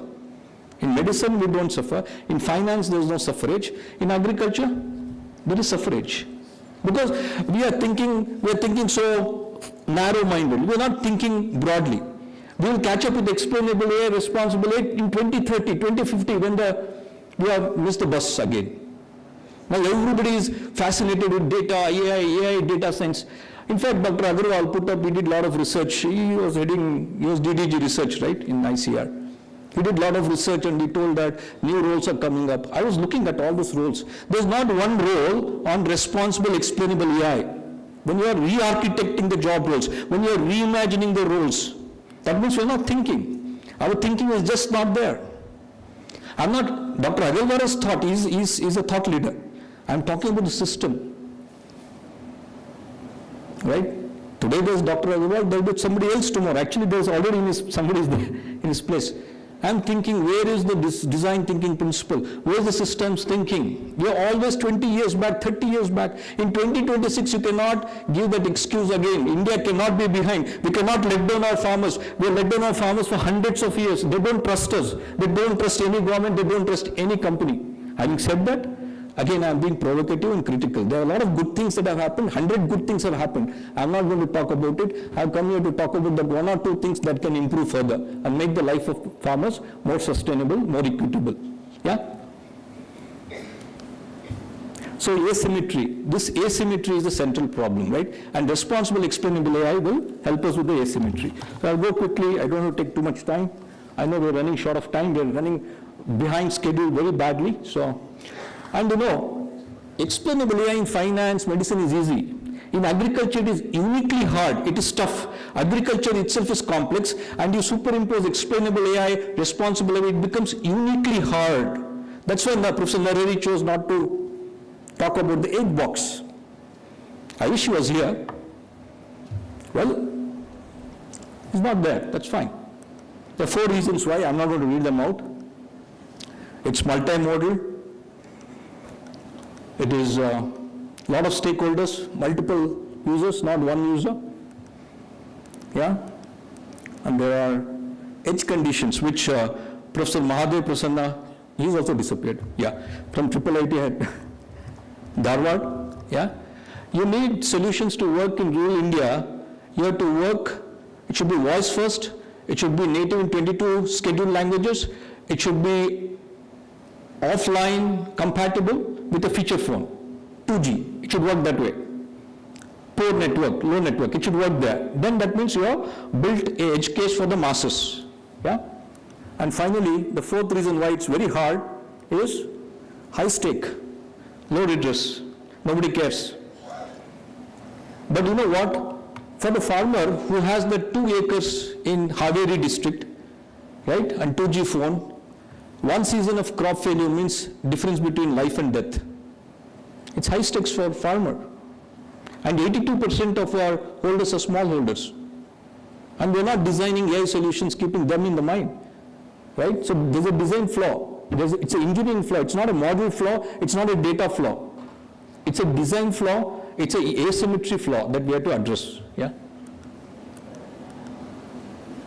Look at this. This is what all companies do, including ICRISAT. It's not a company, it's a CGR institute. They ask farmers to upload images using mobile phone and collect their data. This is that image. To the left-hand side is, we talked about tomato, right? There's a leaf spot disease. See, in other words, the message from this is, your reasoning, Jagdish was talking about reasoning, ChatGPT movement, reasoning, that's all, well, that's very simple, everybody knows that. Question is, in agriculture, you want reasoning to be visible. You want reasoning to be visible. You don't have to then convert it to 22 Indian languages and provide explainability to farmers. Is it visible? Is your reasoning visible? On the right hand side, there's a heat map. It is visible, right? So it's explainable. It is responsible, deployment of AI responsibly, right? So now you say that we have 94% confidence. They say that my model, AI model, a PhD thesis student will say, I built a disease prediction model for tomato leaf blight. It is 94% accurate. What does 94% confidence mean? It means nothing. And I'm telling this with all the faculties. I'm a PhD in econometrics, way back in the 90s. From the only and only institute, Indian Research, Agriculture Research Institute. Besides IISc, in the World Fortune 100, in the list of 100 universities, besides IISc, only IRA comes, and nobody makes a noise out of it. IISc, everybody knows. They are above the radar, we are below the radar. 94% confidence means nothing to a farmer. Is it on that leaf? Is it on that field? Is it for that particular season? What does it mean? Accuracy is meaningless if there is no fairness, if there is no transparency in the model, and it is not explainable. Accuracy alone is meaningless. It's such a meaningless metric, but everybody is obsessed with accuracy. You talk to every public sector research organization, every private company, they are obsessed with the accuracy of the model, classification model. I am saying that's just the beginning, it's not the end. In fact, it's a very faulty metric to measure. Everybody is measuring with that metric. It's a faulty metric. Yep. So beyond prediction, now if Sachin asks me what should I do next, I will tell him that, okay, giving predictions is easy. Everybody can do it. With AI, Claude, you ask, it gives a prediction. What's next? So I have taken 2 boxes simply to explain, right? So look at this. This is the prediction that this everybody is doing, right? It's not working. It says, my AI engine says to the farmer, plant chickpea. So chickpea is the recommendation. Yeah, Jagdish is with the government of Maharashtra, government of India, Bharat Vistar will say plant chickpea. Well, what next? That is not of use to the farmer. Your recommendation should be counterfactual so that farmer can become an agent. When I say recommendations should be counterfactual, what it means is they have alternatives. Why are you boxing with one suggestion saying plant chickpea? I will say this. If I augment XAI, if I superimpose explainable AI on top of your AI advisory, it looks like this on the right hand side. Look at this. It says, I'll use sharp and line. These are very simple statistical explainable AI tools. If I use sharp and line, it will give me this. Soil pH is 6.8, water is, availability is low, October is the sowing window. So counterfactual recommendation would be, what is fine, what predictions are fine. My thing is with counterfactual recommendations is, what can I change about what is predicted? Then it becomes actionable. It says, look, I can also grow black gram if soil pH is corrected to 7.2 from 6.8. Now this is actionable counterfactual recommendation. This is what you should offer to the farmer, which nobody is doing today as of now, to my knowledge. I spend a lot of time with agri-tech startups. I am deeply embedded in the agriculture system, public, private, non-for-profit. I do not see any recommendation that is on the right-hand side so far. That means that's because nobody is thinking about explainable AI. Nobody is thinking about what the farmer should be doing actually. Give him alternatives, give him options. I know that some of us are progressive farmers. So predictions are good enough, but give counterfactual recommendations. Those are the agents, actionable agents to the farmer. Yeah. So predictions will answer what will happen. Good. But counterfactuals will say, what can I do to change what happens? Now that's the next frontier. Yeah. So that next frontier comes from explainable, responsible AI. Look at this. I'll go a bit slow.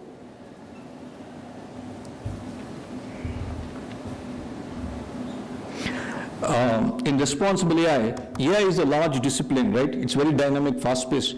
Within AI, you have various branches, sub-branches, just like agriculture. You have agronomy, pathology, crop physiology, sericulture, horticulture. AI is a very large discipline. There are multiple sub-disciplines. One discipline is explainable AI. Another big umbrella is responsible AI. In responsible AI, we say that you have to build AI for edge cases. Responsible AI philosophy is you have to build AI solutions for edge cases.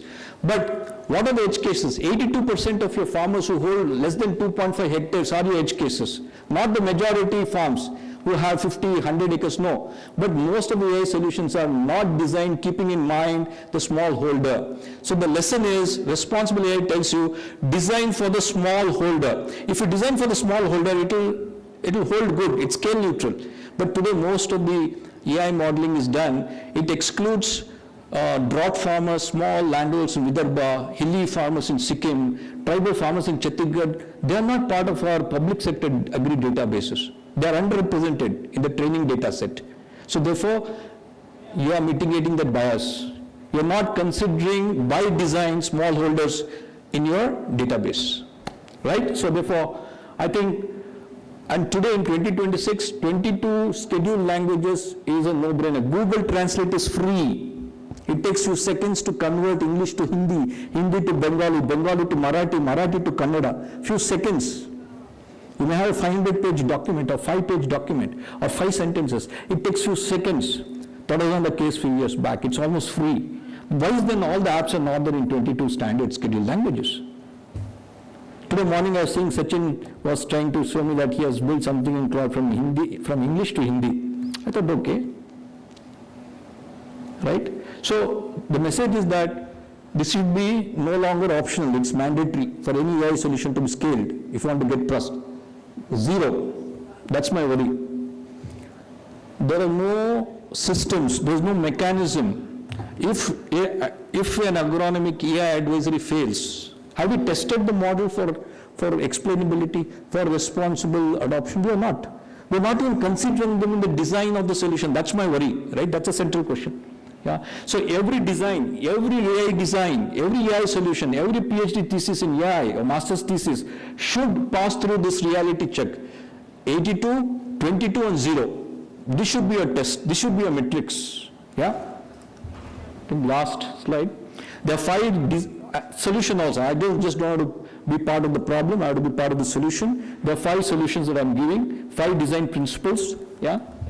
I'm not going to read that out for you. It should explain for action. Not just for buying something or cross-selling or upselling. Don't give the farmer one recommendation and say do this, do that. No. What should I do next is more important. Okay, I purchased this biological growth promoter from your website, from Agrim. So what? What's next? Can I harvest 5 days earlier? Will I get a better price? That's next. Does your recommendation engine give this? No, it doesn't give. It's piecemeal, right? So, how do you quantify uncertainty? Difficult, like Professor Narehari was saying, it's very difficult. There are a lot of, agriculture is not easy. AI in agriculture is much tougher. Explainable, responsible AI is the toughest frontier. but you need to crack this first, yeah? So you can have confidence tiers. You say that my recommendation engine, it falls in 90 to 95% tier 1, 85 to 90% tier 2. You can have tiers. So there are solutions, not that there are no solutions. Agencies, I told, use counterfactuals.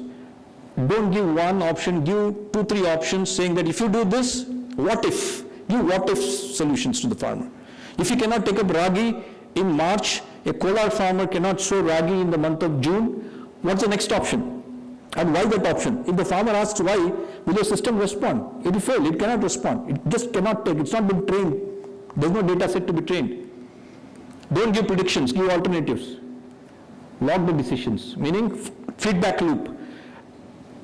Any AI system, it could be advisory system, it could be a recommendation system, there should be a continuous feedback loop, and the model should learn continuously, right? That's important.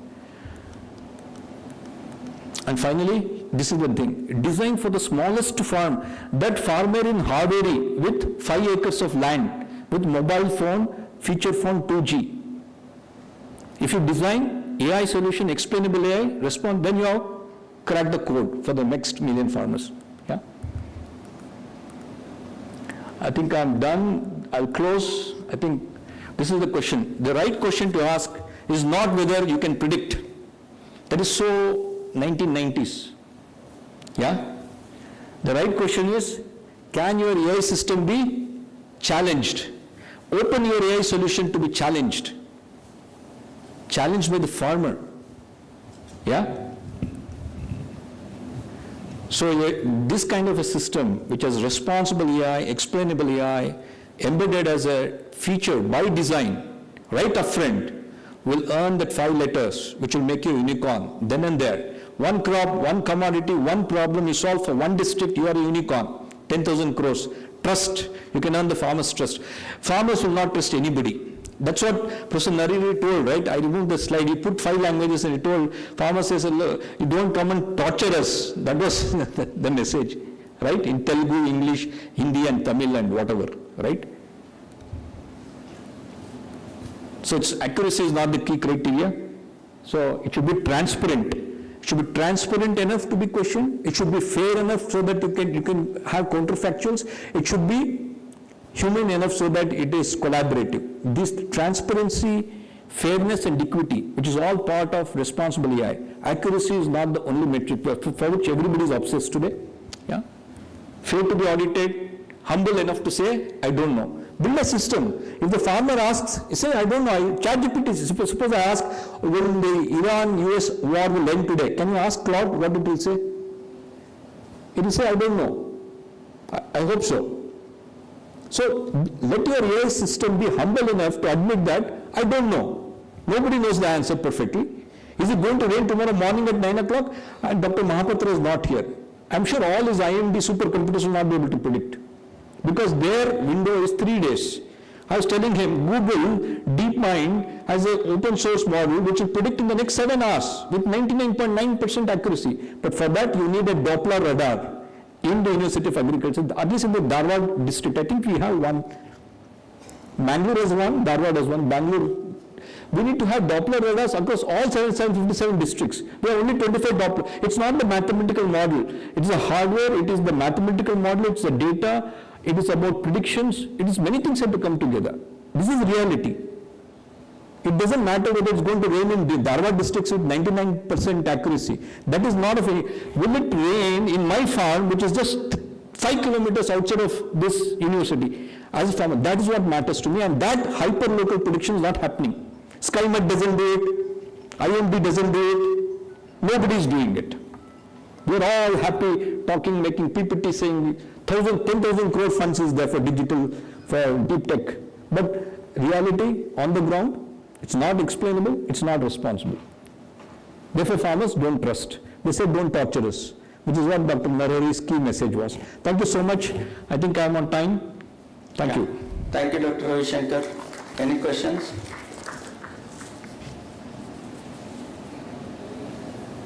I have a question.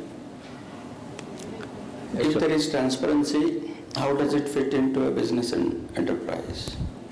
if your business model and AI solutions are transparent, your growth will become 100x overnight. That Sachin knows, you can ask him. He'll be speaking next, he is very impatient. He has built a 1,000 crore company in a short. So transparency will get trust. Trust means large scale AI adoption. Today, he has 30 million farmers. If his model is transparent, he'll have 300 million farmers and he'll cover all of India. He has 1,000 crores, he'll become 100,000 crores, 1 lakh crores. That's what transparency does. Okay, thank you. Anything you want to say? Thank you, and it's pretty good, Dr. Abhishankar. You have one slide which shows that, the tomato has disease, and you want to visualize that one to the farmer. Yeah. Look, this is the prediction. Now, imagine you have a 2G phone. How can you do that? That's a good question. 2G phone, it will not work. So the key message from that slide, I'm glad that you brought it up, sir, is that reasoning, all the GenAI, Agentic AI apps they can reason like human beings. They can think, they can memorize, they can reason. Reasoning has to be visible in agriculture to succeed. So the farmer has to know why you're recommending what you're recommending. Then the adoption and trust will go through the roof. Suppose it's like your PhD thesis student, right? He comes and gives you the final thesis and submit. No, you want to understand what's the logic. You want to know what are the steps, how the student has thought through.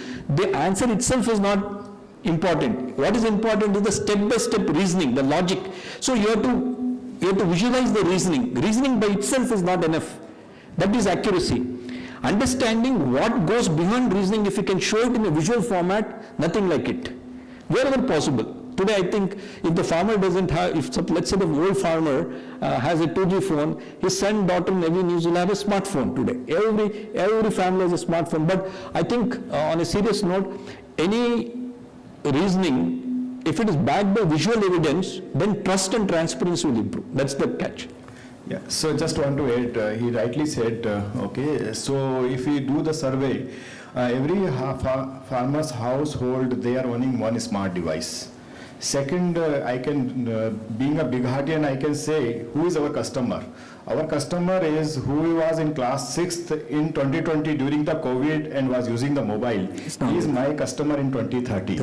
Okay. Yeah. So when we are looking at AI or any technology, when we are being an entrepreneur, being a student, we have to think not for today what we are. And that's where I have a problem with the government. They look what we have to do today. They are not thinking like how AI will change.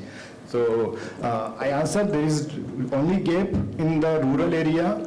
They are using a small device, smart device, but the cost is 10,000 rupees. That's where their memory RAM is less, and that's where, being a big heartian, we are changing our model where it should be support to that system as well. Perfect.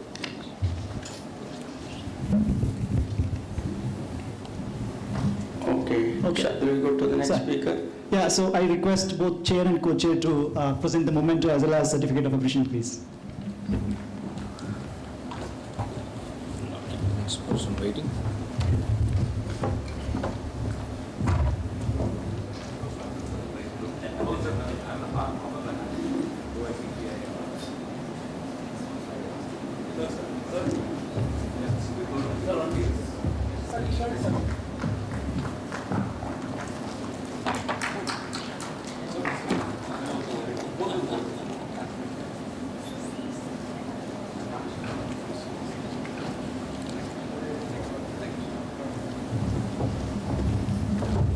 Thanks, Suvit.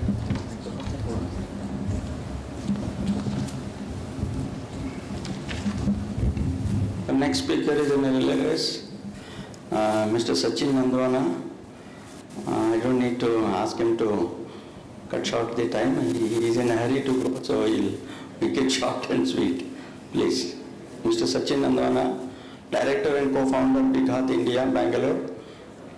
He'll speak on AI for precision agriculture. Mr. Sachin, please. Yeah, to introduce Mr. Sachin Nandwane, he is Director of Big Haat, a leading agri-tech platform dedicated to transforming agriculture through technology-driven solutions. He brings strong expertise in agriculture technology along with solid background and technical leadership.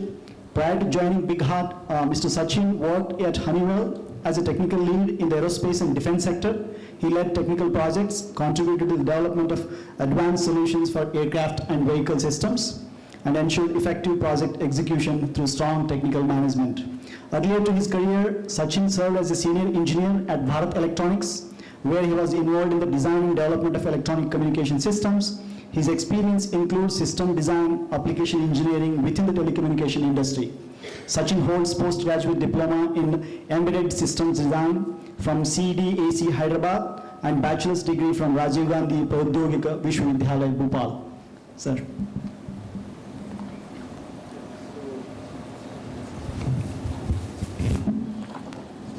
So I thought I will start with some demo and then I will go there. So it will be helpful to understand what exactly we are doing it. Can you just... So this is some outcome. So just click on the, see this is a crop data, so it's data. So it's showing the disease pattern. Okay, so click on chili. So it's showing like right now farmers, mostly they are facing the chili, issue in the chili. Okay, now click on chili. Yeah. So we can see there are the Andhra, Telangana, so we can see their orders change. Now come down. So come down, scroll down. Yeah, we can see these are the 10 districts. And now backward data we can take where we can see like, okay, this is the time, so it will mostly the green chili, okay. And we have a data, we can accurately predict also. Then click on aphids. Yeah. Right hand side. Okay, click on Kannur for time being, yeah. So we can see like in Kannur, okay, what is a major problem, what is a major disease, and then what are the chemicals they are using, which product they are using. Now go to the seeds. Yeah, okay. So in the seeds also we can see like this is a 30 days data, we can change the data window. So we can see like farmer mostly are searching for chili, then brinjal. So it gives us the indicator like what is the cropping pattern at pan-India level in next, because right now they are searching, then definitely 15 days down the line they will go for the sowing. Okay. So click on brinjal. First go show the 10 active state first. So we can see this is the overall data. You can see Uttar Pradesh is on first, then Karnataka. Now click on brinjal. And these are the top 10 districts. Now click on brinjal. So you want to see like what is the brinjal sowing pattern at pan-India level. Yes, click. Now come down. So we can see Odisha and West Bengal will come. Yeah, okay. So now come down. So we can see these are the top 10 districts. Now click on the any one state. Go up, just go up. Click on any one state, let's say Karnataka. Okay, every side's okay. So we can see these are the 10 districts in the Odisha where they are growing the chili, brinjal. Come down. So these are the products which they are preferring. Now come down. So these are the brands. So VNR is leading. If you go in tomato, 50% shares you will see with the similes. You just select the tomato.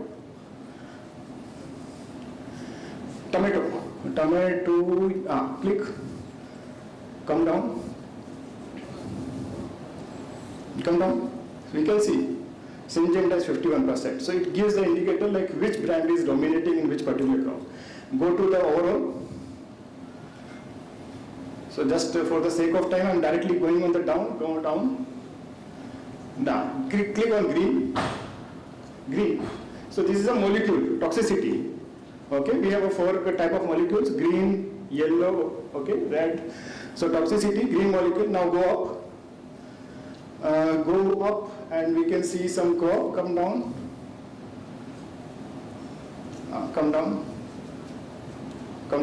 okay, come down.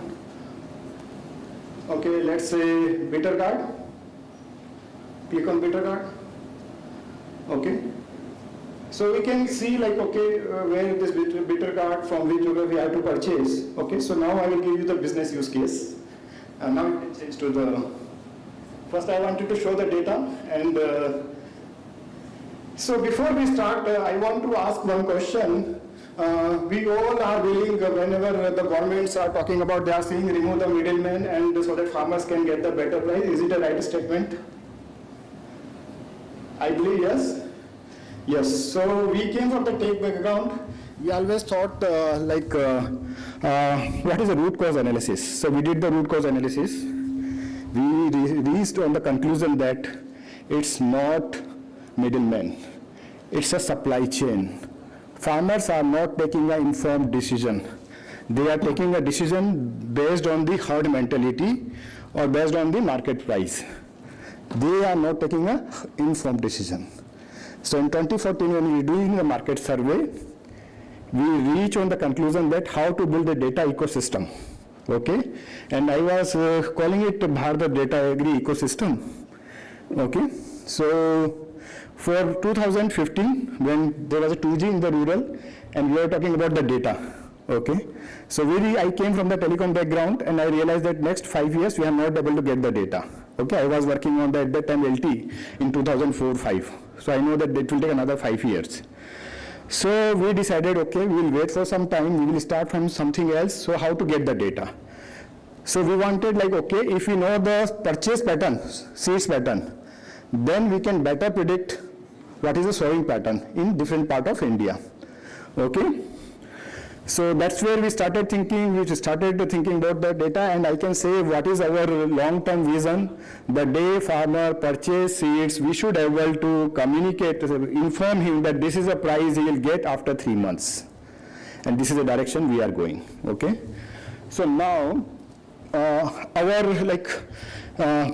if you say what is a company, we want to transform the farmer's life using science, data, and technology that is visible in our entire growth journey. So I will just go to the next part, go to the next slide. Oh, okay, sorry. So I will talk about a few data points. It means the problem. We don't have a soil right parameter. We ask the question how to give very precise. Right now we don't have a soil data in real time.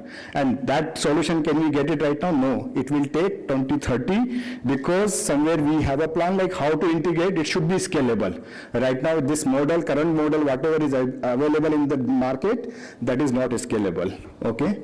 Second, I will talk about which crop I should go. Right now there is no data system which should inform. Okay.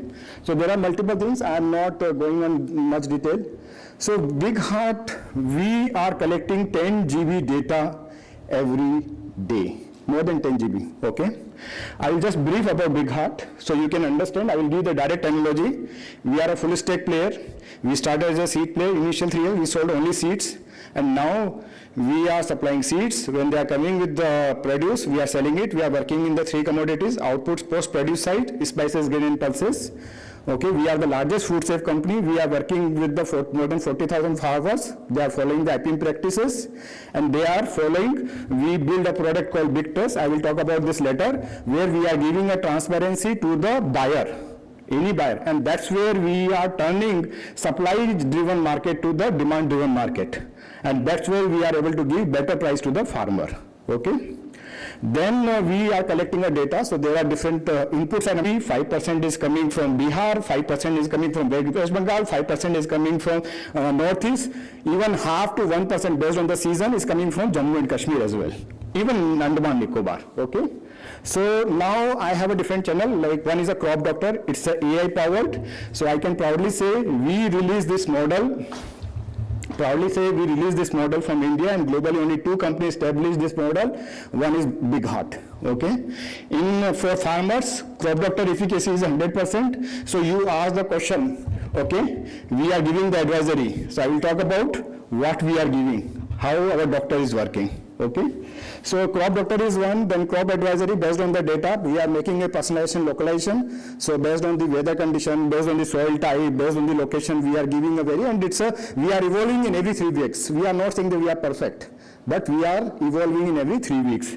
Then Agrilytics, Agri plus Analytics, that is Agrilytics platform, we will release the pre-alpha version for the manufacturer. I shown the data, so that was a back-end system, okay, that was not the full-fledged system which we released to the manufacturer, but it gives the indicative like what is the disease pattern, what is the crop pattern, what is the molecules acceptance pattern in different part of India, and I shown the green molecule. So if someone is saying that I need the IPM variety, I know like, okay, where farmers are using a green molecule, I will go in that location and then I will purchase. It will improve my purchase. It will be available to better purchase from better location, and I will be able to give the better return to the farmers. Okay, so that is a big plus. Now let me come back. So Crop Doctor, I'm just going directly to the demo. Okay, demo means the screenshot. Upload the image. System will do the diagnosis. Within a few seconds, you will get the result. If you are not able to read it, we are supporting in 5 languages: Tamil, Telugu, Kannada, Hindi, English. Okay. You can run the audio narration, you can verify. So the question was like, how we will give the confidence, okay?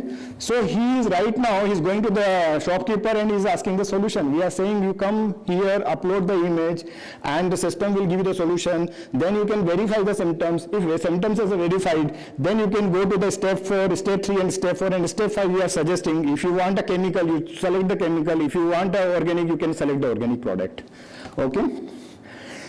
Now, the quality of data. So I will timers are coming on my platform. First indicative information is search. Second is purchase. Okay, so these two parameters. Then Crop Doctor comes in the picture. So Crop Doctor is giving me a stage of the crop, severity based on the number of incidents. I know how much, so I can just proudly say in 2019 around first time black thrips impact came in the chili observed. We informed ITC that we observed the black thrips. They said, no, we have a good field team. Your data is wrong. And after 30 days, they accepted, yes, this is an issue. So this is a power of data. This is a power of AI. Okay. Now, again, I can say our system is for farmers. It's a 100% efficacy. Yes, in the back end, our team is closely monitoring all the data. If any, and the confidence level we are talking about, so internally we are making a confidence level. If confidence level at below certain threshold, team will closely monitor, and if training is required, they will provide the training. Okay. So here I know the geography location. Even I am able to map, monitor that particular plot as well, whether they have a biotic or abiotic stress. Okay. So this is a capability we have. We did not release in the public domain. Okay. So then I'm talking about. I'm not going with the Crop Doctor advisory that we can give it. We are already giving. If you have about our weather based on the crop selected, based on the location, it will give. And it's again we are working on the model. It's in progress. It is evolving in every 3 weeks. So now we are, so there are more than 9 channels from where we are taking data. So some of them like purchase history, crop season, geolocation, advisory interaction, there are multiple things. So we know each and every farmer, 360-degree profiling we have. If he is purchasing a, let's say, green molecule, so we know like he's he's avoiding the chemical. It means he's always following the IPM practices. Okay, how much quantity he is purchasing. So there is a direct data or drive data. So based on that, we are able to take decision, and I will just give you, this is one insight, okay. So we are able to see the like toxicity, which brand efficiency, then molecules which they are using, product, okay, then how different companies are working, what is there, and then deeper insight we are able to provide. Then we are able to see the one heat map. Heat map gives like, okay, indicator which product they are looking, okay, why they are looking. Then our team is closely working and monitoring based on this data. They do the deeper analysis, and definitely AI is the next big thing. I personally involved 80% time I'm giving on AI, how to take it, how to deliver what we are expecting 3 years down the line in next 1 year, okay. So I'm talking about just, I talk about the Crop Doctor, I share the data, I talk about the Agrilytics, now I'm talking about the Big Press. Okay, this is our flagship product. We are the largest food safe company. We are the largest chili buying out in IPM category in India. Half of the Ghana is eating chili supplied by us. So we believe go vertical and do whatever you want. So that's what chili is our one core crop, okay. So here now, top of this, definitely we are building a carbon credit platform. So since farmers are following the IPM practices, so definitely they are following all these compliances, ESG benchmark, and then other compliances. They are generating the carbon credit. Right now, we are not able to compute. So we are in the process how to compute, how to make it sustainable and scalable. It should not, there should not be any manual intervention. So we are working on this. Once it will be ready, then we will start passing the benefit. So what is the advantage for the buyer? He is able to see, we are giving a traceability. He is able to see who is growing, what kind of seed he is using, what is the property of that seed. I will give you just chili. Chili pungency is around 1.5 lakh. Asta is around maximum 80. Now we are working on the one chili based on the, I am saying, demand-driven sowing. Okay, so customer is saying, I need 6 lakh. China is coming, they are producing 6 lakh Asta. Now we are working with one company for 12 lakh Asta. And 68 around, 12 lakh pungency, SHU, and Asta is around 68. Okay, we are working on this. So we are bringing a product based on the customer demand, and the customer is able to see when sowing harvest will come, okay, and how much yield will come. Again, this is we are automated, so our customers are able to see. Then I can talk about, this is a standard AI model, like I will not talk about much this, okay. So yes, because of us, farmers are able to reduce their input cost by around 25 to 30%. Berkeley did long back one survey and they came up with this data. And the output also, they are able to increase around 30% yield. Might be because I will just do crop doctor. I am getting a number of incidents. I know the severity, I know which location, then I'm giving alert warning to that area, customer in that area. And when I'm giving, if they are applying the preemptive solution, then definitely their quality of crop will be improved. It's a no-brainer. Their production will be better, and then definitely they are getting, so that is some advantage is direct, some advantage is indirect by following the certain practices. So yes, once again, my aspirational target, we are engaging 3 million and we want to engage 150 million farmers every day, and that's where we are building India's largest digital agri ecosystem, and we wish that in the next few years, maybe 5 years down the line, can we be a global largest digital agri ecosystem. Thank you. Yeah. Thank you, Sachin. Any questions from the audience?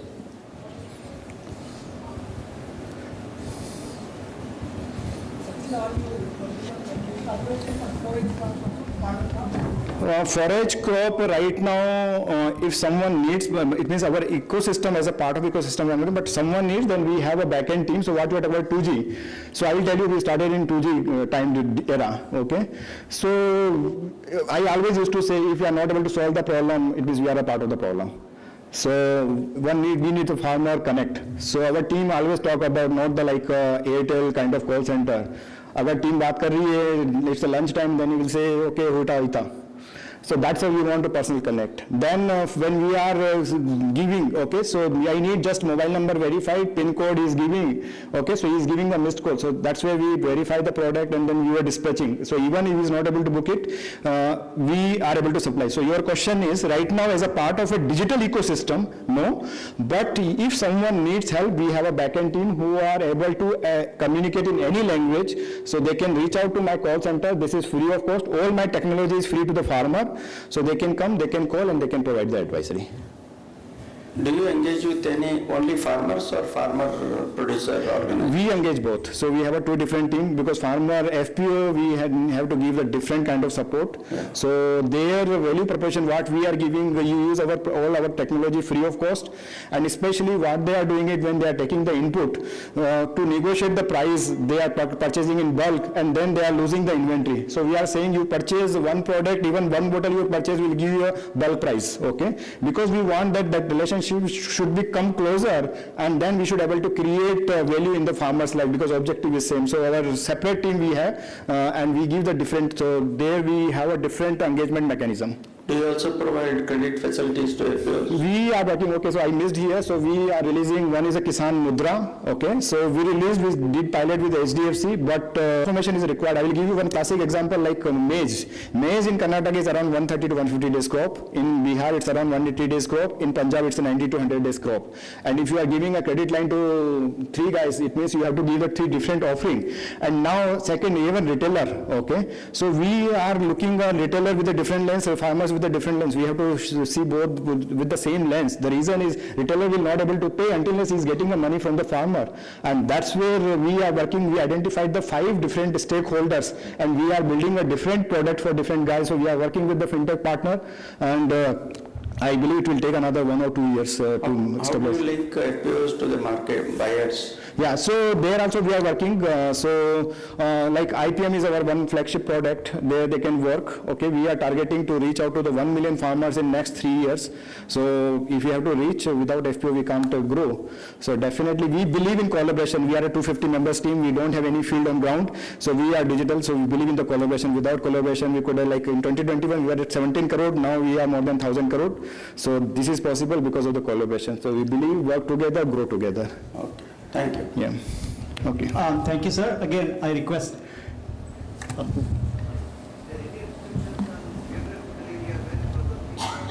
No. Okay. So for input, digital till harvest, we are able to serve in any part of India, if you are in India. Even we are serving outside India as well. Okay, we are now, okay, just for your information, we are now working in Africa. And there we will be growing the chili, so from there we will be exporting.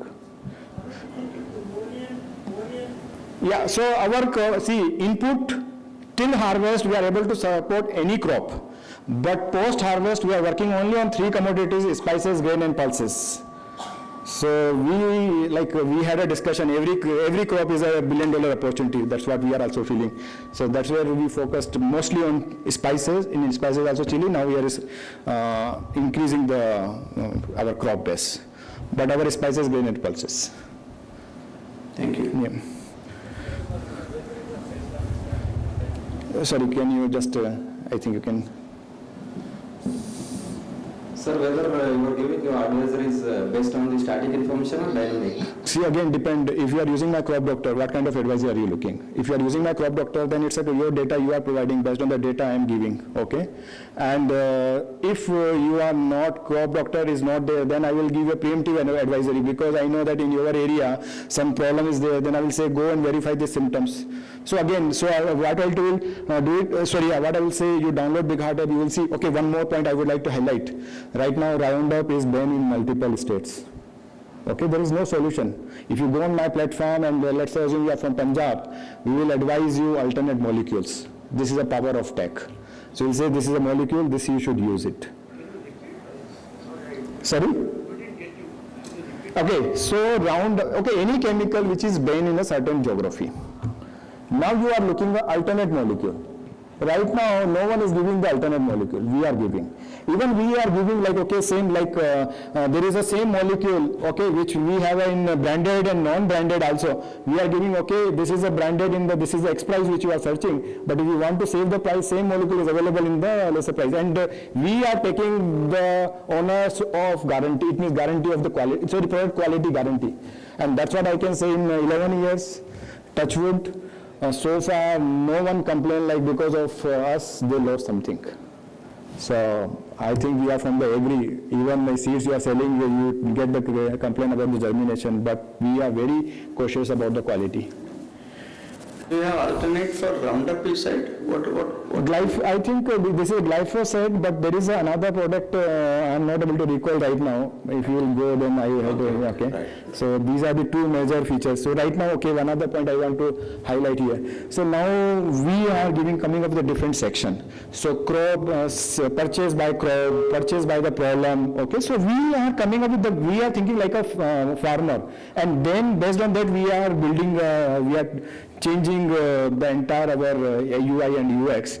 So like recently, when you will go purchase by a scope, so then you can see like, okay, I want to see the molecule, so based on the stage, so we are defining. So we have a one personalized guide also. Let's assume you are going tomato and you are at 25th day after sowing, it means nursery stage or post-nursery stage. There you can go and you can see what I should do. So one is a standard POP and then personalization and localization based on the data we have. Do you provide cell time advisories? Sorry? Cell time advisories for commodities. I did not get when to sell the produce. Okay, sell product. Okay, that right now we are not, because see, as soon as where we are not working, it means, so I can just say IPM point of view of food safe. Again, I'm bringing this topic. So what I used to say, or what we are communicating, when you are following the IPM practices, even your quality is not, because of any reason, is not qualified under IPM, but still it's a good quality product. And that's where you can get the better price. Yeah, please. Since you are collecting data from so many farmers, Yeah. how do you ensure that privacy is not breached? Yes. So this is a good question. Okay. So there are two things. Data first, securing at our, it means in our infrastructure, that whatever the standard global protocol we are following. Then it comes for the external community. Okay, so it's not like, okay, this farmer is doing, it's giving the trend about what is happening in which area, and then I am very cautious when we are giving, like it should not impact to the farmer. So we have to be very careful while, so it's our social and moral responsibility. So I would like to talk about the data. I was in one of the forum, okay, and I always used to say the data, like even government, we are every step we are making. Based on this data, what we are doing it, whatever the decision we are taking, the decision is, I give the analogy कि सांप निकलने के बाद में लाठी पीटने जैसा है. And this is the biggest gap, and that's where I say we are open to collaborate with all the partners, whoever are willing and they see the value, because at the end of the day, I can say technology is free to the farmers and we want to create the value. Yeah. Just a small question. Yeah. What's your final goal? Is it business or service? Both. Because I'll tell you, it's a very right question. I always used to say, this is a message to my team every day. Even who, let's say, HR department is working, serving to us, I said, you are a small startup. You have to think why I should take your service, why I should not hire a HR from outside. Okay, why I should keep you. So it means you are giving me a service, you are creating a value in me. Similarly, my message to my team, okay, we are saying don't come on that platform for purchase. If you see the value, you buy it from here. If you see, like, let's say virus, you can't wait for 5 days. You have to buy locally. So then I'm saying, okay, buy it. So no, we got it. Yeah, okay, thank you. So again, I request Chair and Co-Chair to please present the memento as well as certificate of appreciation.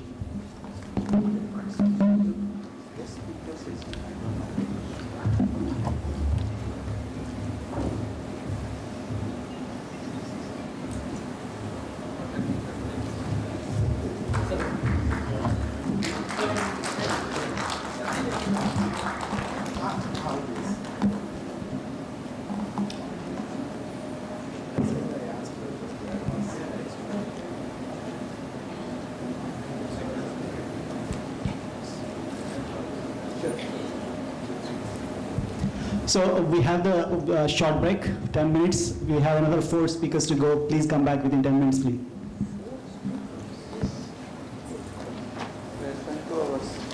Another 2 hours. Nobody goes away or nobody plays back.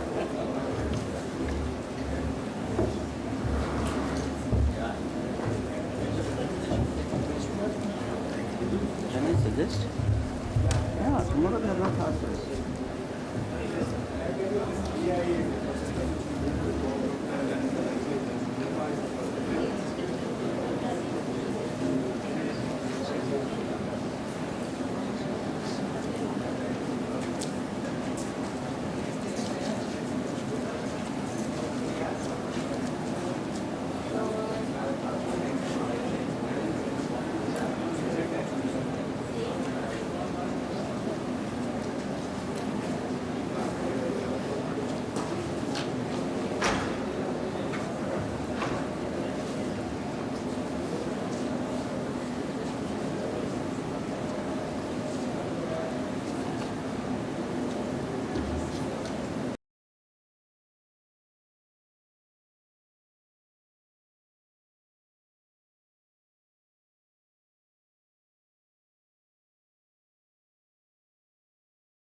Okay. Thank you for having me here, friends. It's not the future of the farming, as the previous speaker told. It is the farm of the future. The future of the farming is definitely depending on both of us, right? Now, I told this gentleman not to introduce me. That's my introduction. That's enough for me. I've been here in IIT Bombay for the last 4 decades. Yeah, I'm sure you all agree, and even the previous speakers also told about, the agriculture. I remembered some statements, is no longer the challenge of only production, right? It entails, nutrition, the climate change, and other environmental sustainability challenges. So we need to really think differently, reimagine the agriculture. We need to have paradigm shift, envisioning and practicing the agriculture. I think this is one model possibly is picking up a lot now. Everybody, where should I show? Can you help me?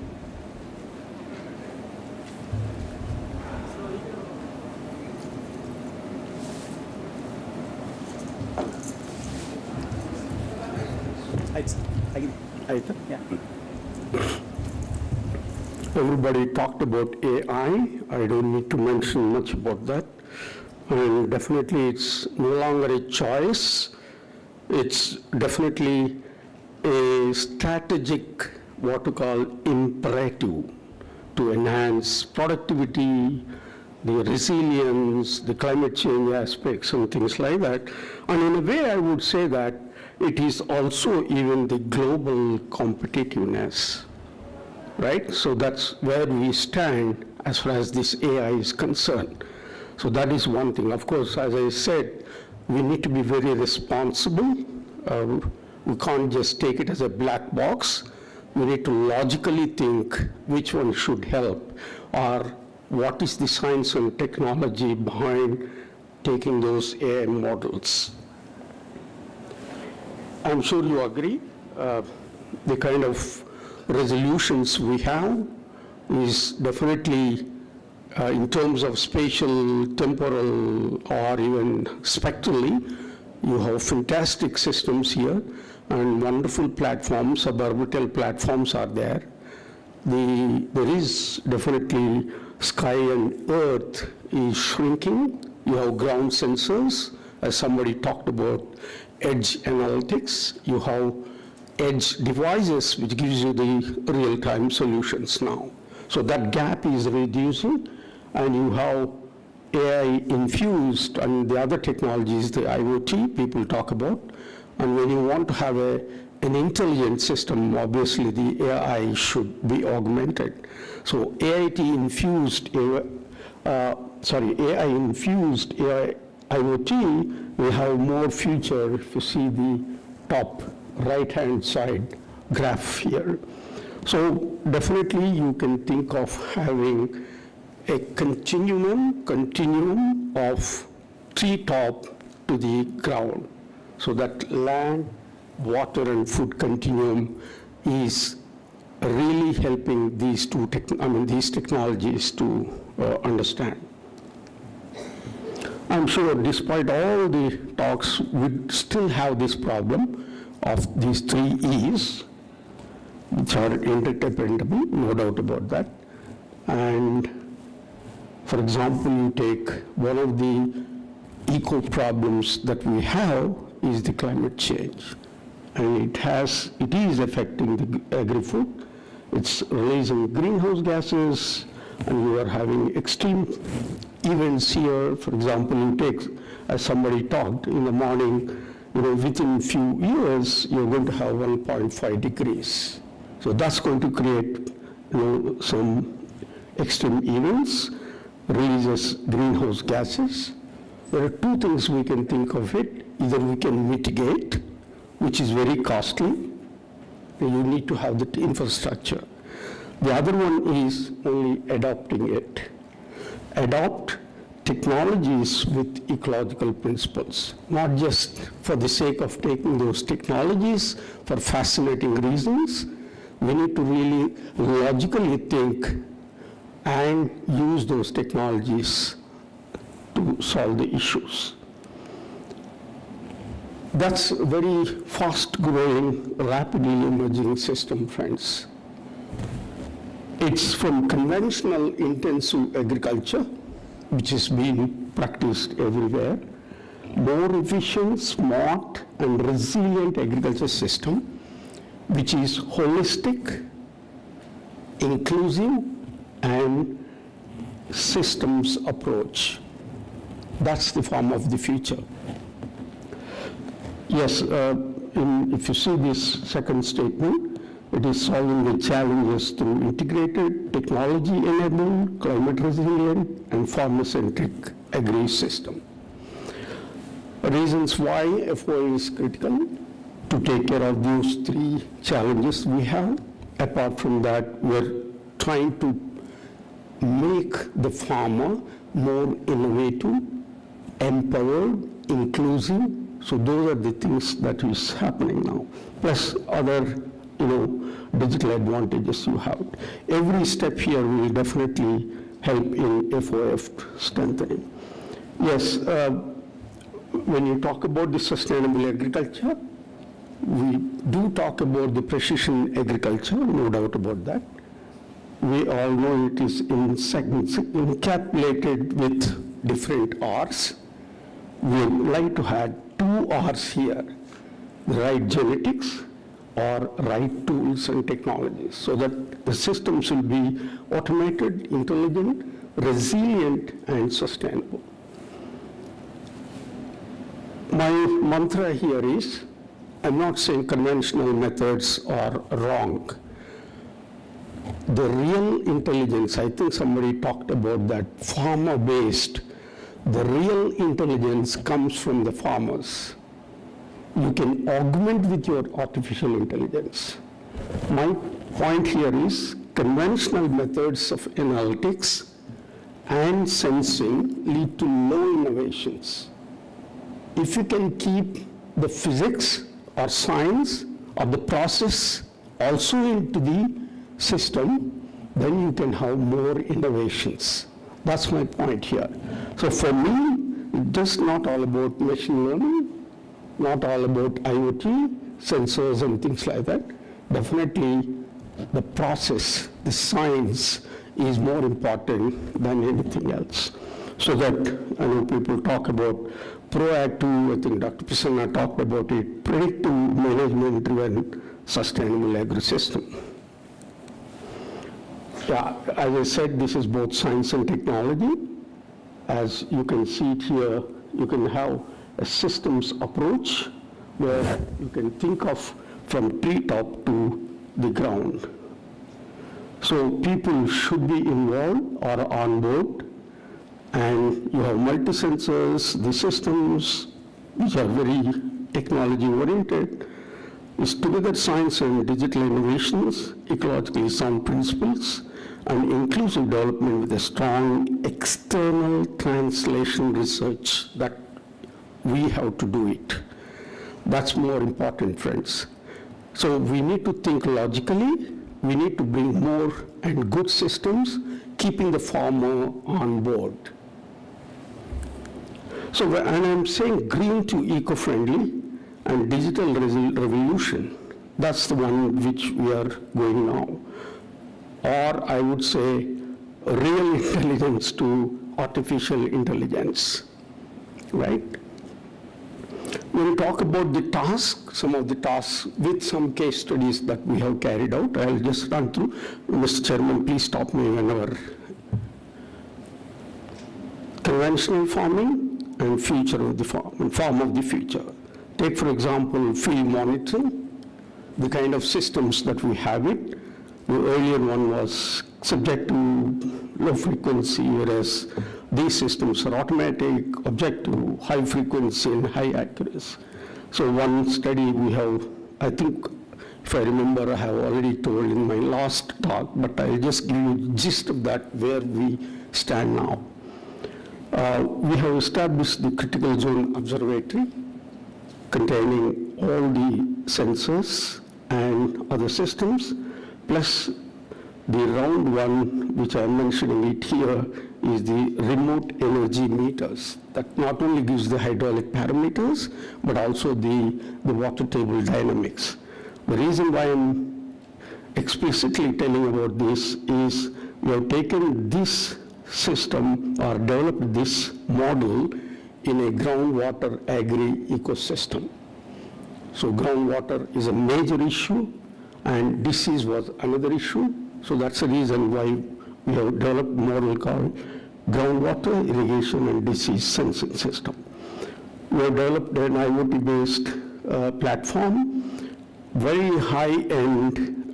My collaborator from IIT Hyderabad has given us very high-end groundwater potentiality, both vertically as well as horizontally. And we also developed an ensemble model, ultimately developed into a pipeline, which helps farmers to give advice on disease, particularly that waterborne soil-borne water what call the pathogen in citrus crop. So we have developed a mobile app. We have also used farmer as a sensor, and we developed this eCitrus, what we call crowdsourcing platform. And we developed this platform both SMS-based as well as the web-based, and it is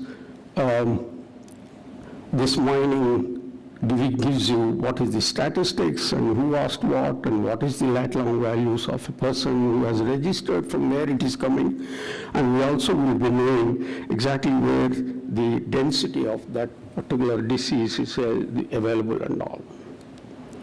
And we developed an optimized platform or a API which tells you, look, this is the crop, this is the stage, this is model tells you what is the percentage of disease and what is the water availability.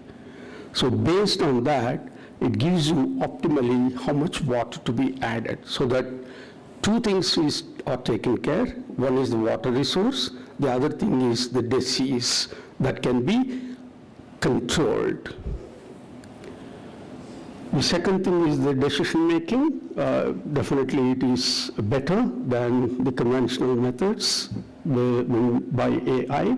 One work what my PhD student has done using Nanaji Deshmukh IRA Center, he developed a pipeline leaf tip marker to tell you which is the healthy plant or healthy leaf and which is other one. So those are the things which tells you about disease quantification, healthiness, and things like that, which of course everybody knows. The other thing, we always have the problem of differentiating the symptoms are same, but differentiating nitrogen and water. So that's very difficult for us to differentiate which is causing the deficiency. So we use the logics of this water molecule vibration model because of you have protein hydration relationship. That's how we are able to distinguish whether it is because of the water or because of the nitrogen. We developed a farming support system which tells you about the early stage precise leaf water status, crop biophysical properties, and tassel and flower counting, which helps the farmers to know in their farm. The other one is the farm field management, which are pretty empirical in old systems, and now it's robotics and navigation systems are pretty much available. This is the one we're still doing. I'm just giving you the model here. we always talk about the drone, which is the primary use of the drone is your, the pesticide application, right? So can we drop the drug exactly in the place where the disease is there? So that is what we are doing using certain optimization techniques that's to improve the variable rate spraying and fertilization. Climate resilient, which are of course everybody, the breeders and agronomists knows that to bring out a variety will take a lot of time, whereas now with the kind of systems are available which are accurate and more. Any of these major goal of the plant genome projects to tap the diversity for food security, nutritional and whatnot. So that's the reason why I want to show you this case study here.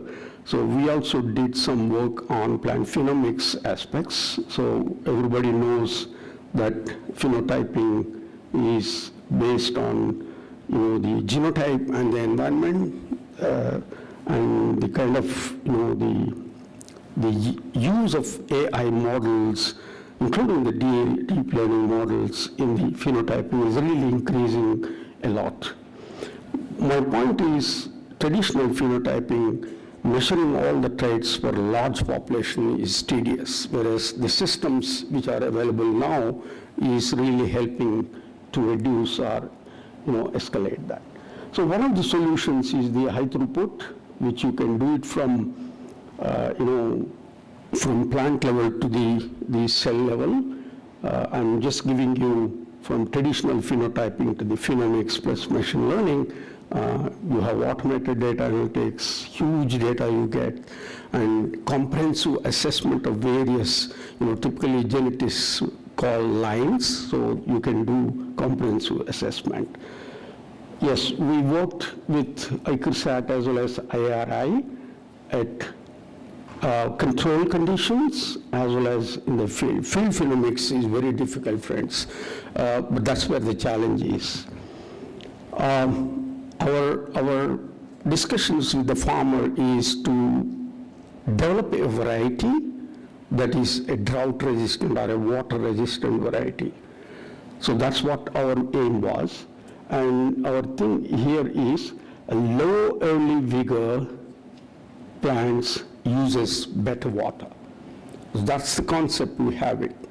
And that's where we are trying to take those developed or, map those traits biophysically as well as biochemical traits to tell the farmer, look, this variety is good in that region, the semi-arid tropics in southern part.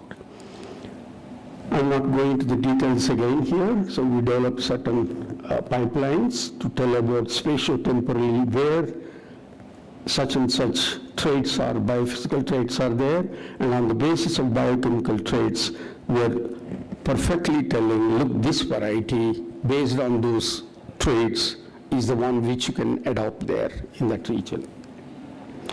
Data platforms, I'm sure many people talked about it. My take here is it should be agile and at the same time continuous integration and continuous development.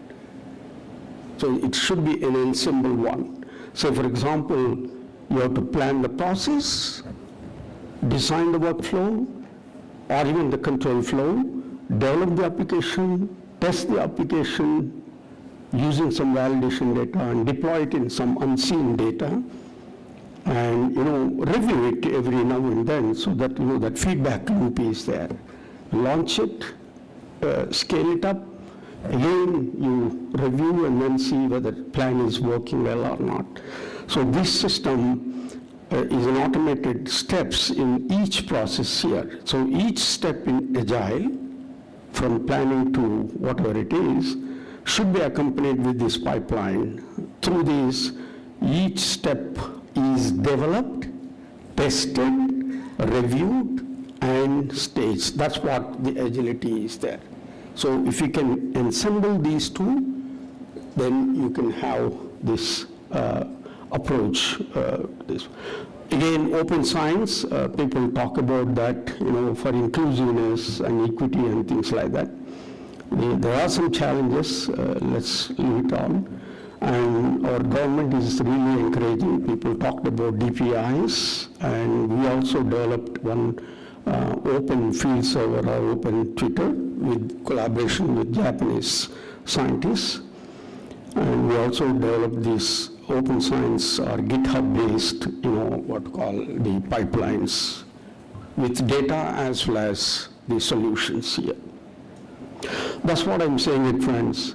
It is a low-level technology transfer to efficient, smart, and sustainable one.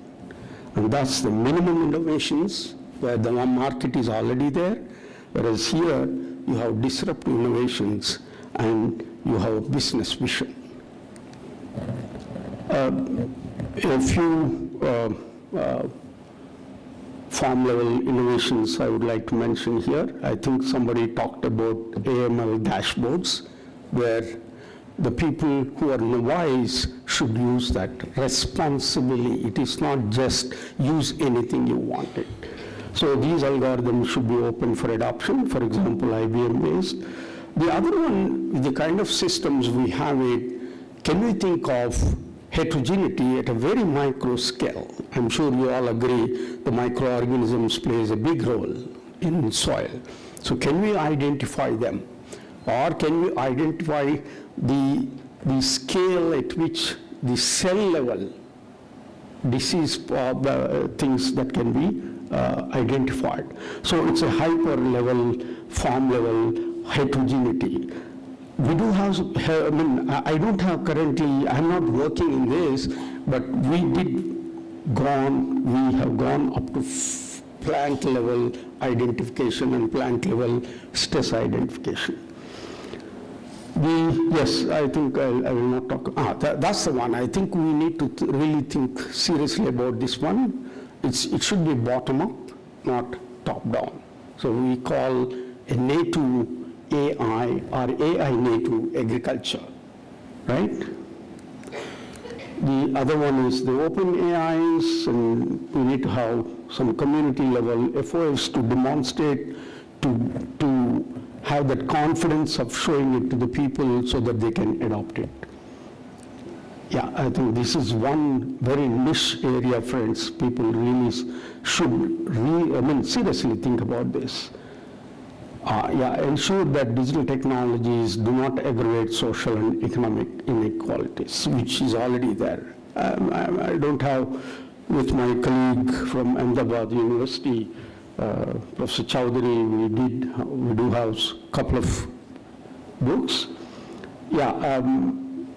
Mr. Chairman, I have only this, I'll leave it here.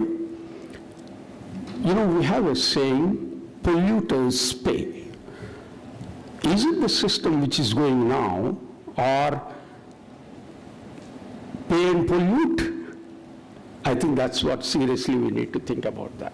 Thanks a lot, please. Thank you, Adi. It's open for discussion. One or two quick questions.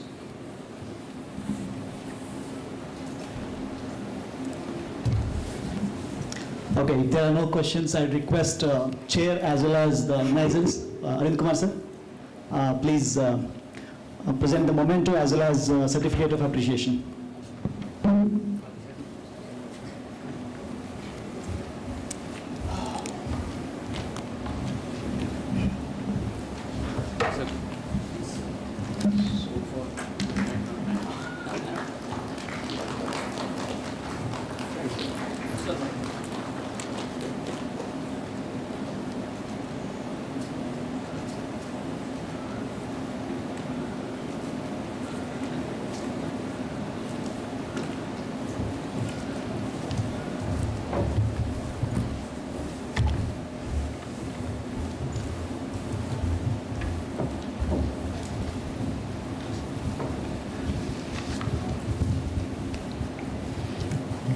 The next speaker is Dr. Ramesh KV, Chief Scientist and Head AI and ML Unit, CSIR NIST Thiruvananthapuram. He will be presenting a paper on AI for precision farming from multimodal image infusion to predictive crop intelligence? Just to quickly introduce Dr. Ramesh KV, he joined CSIR as a scientist C in 2004 and promoted as a chief scientist in 2022, and he is currently serving as a scientist G and head of the AIML unit CSIR NIIST Thiruvananthapuram.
Yes, please.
So is it going to take time, or shall we ask the next speaker to? Shall we go ahead with the next speaker?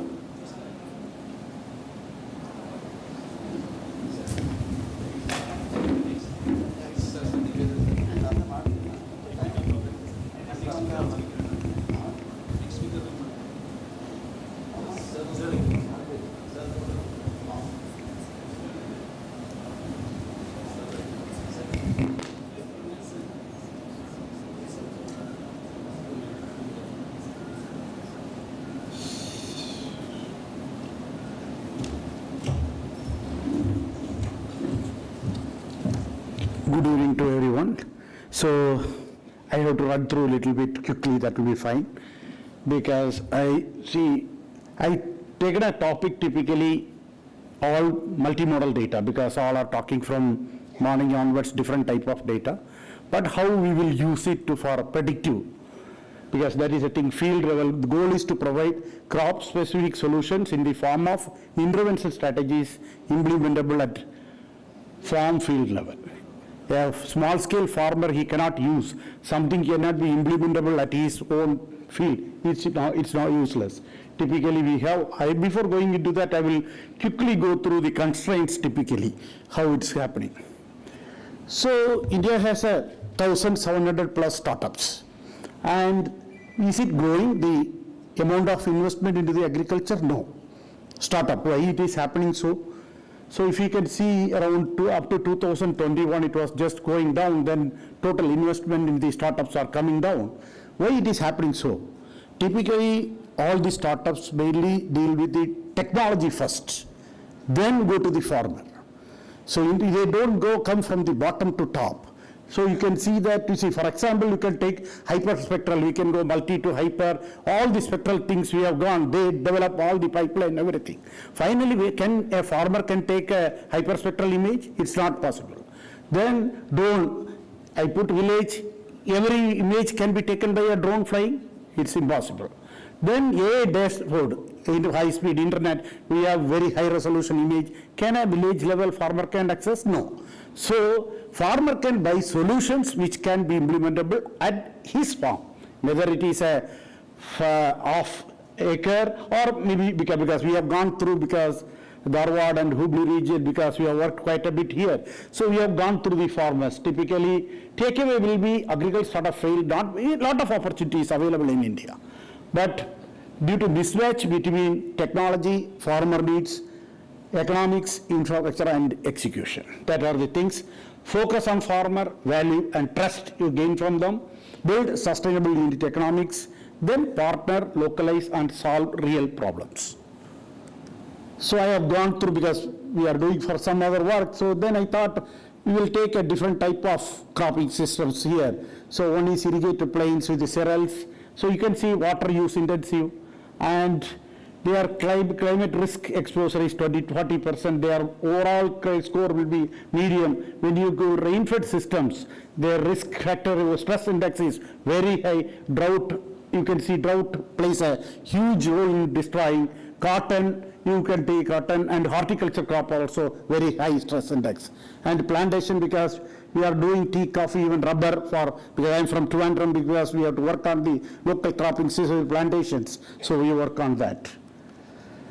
Then you'll see it's a climate change we are talking. It's not only climate change, climate variability that plays a huge role as a farmer in the local scale. Overall, in the large picture, it may be climate change, but the climate variability at local scale. Now you can see last decade 0.7 degrees Celsius average increase, and you can see increasing heavy rainfall, and rainy days are declining significantly. Some average is 50 in some places. Even my hometown, typically, if I take rainy days, around 50 to 60% has reduced. So what does it mean? It is the frequent, short-lived extreme events are increasing. That will damage the system. Yield reduction, because these all you can go. So I don't want to go. You can see crop-wise yield impact by 2050 typically. Rice can reduce around 15 to 20%, wheat and maize, pulses and cotton. So these are things I don't want to go into.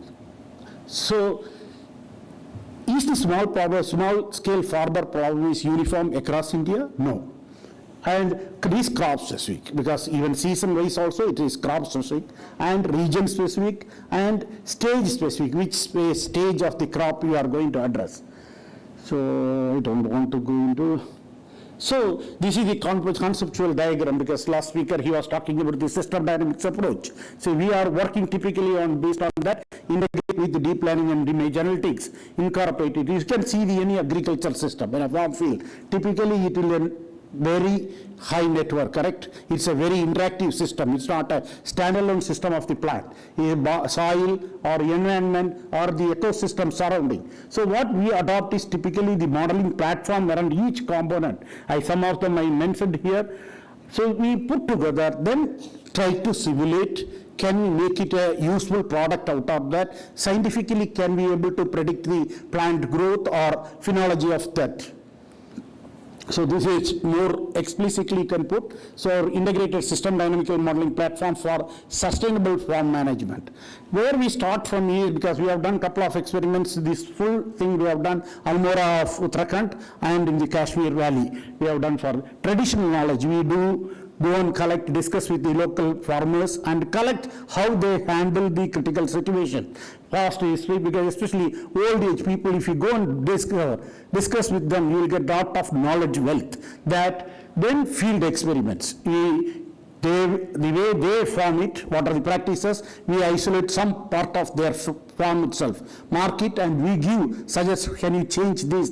Once you build a confidence with the farmer, then you can slowly move out. Then remote sensing. Is satellite image alone sufficient? No, because we have 2 monsoon seasons across that, cloud cover, we cannot get continuous images. So we need a different type of building system. There only multi-model comes into picture. Then IoT. The previous speakers really spoke about the IoTs.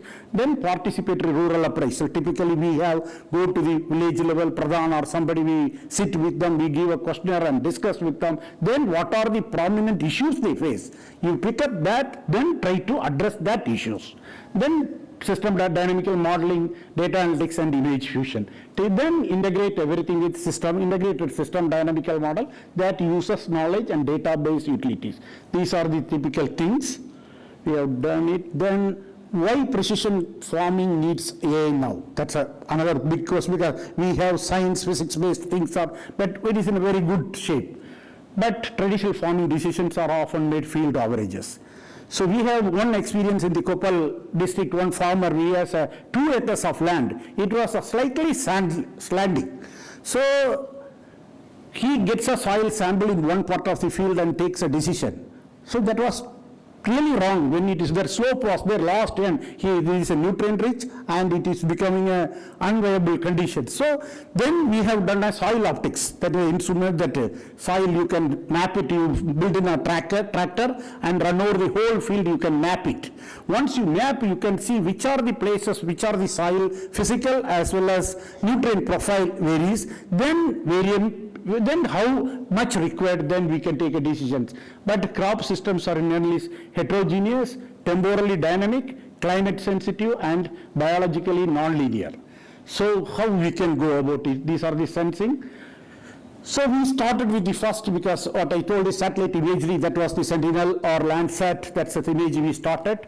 That is not sufficient. Then we can, now recently we have used in aperture radar, that central data also, because that cloud penetrating radio, so we get the information. Then we take high resolution, typically we go 1.5 to 3 centimeter resolution, we take high resolution multispectral. Now we recently started hyper also, because how far it will be useful I don't know. Then weather data, we install close to that field itself one weather station, then soil and sensor data, then historical other data we take. Then we use a AML to fuse this data, make it a high resolution one, because for example paddy field typically we take 4 times over the field for UAV measurements. All other parameters will be continuous monitoring. Whenever satellite images are there, we try to use a fusion, we do it.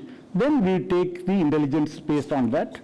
So these are the deep learning framework and image analytics, structured data, core, then apply deep learning. This is the typical way we operate there.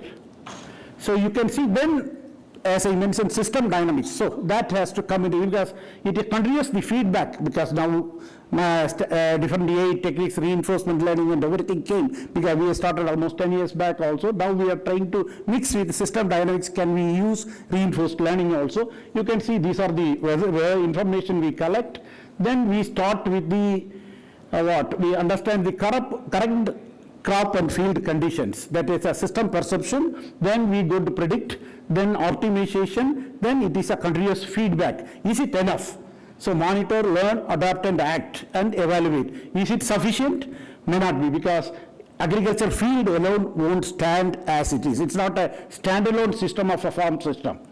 So what we thought, then we integrated system dynamics, typically climate, soil system, water body, water system. That is, we take a watershed, small, not micro level, sufficiently large watershed, Kosi watershed we have taken there, and Punjab also we have taken. Then cropping system, biodiversity management, socio-economic also we put it. Then we develop the modeling system.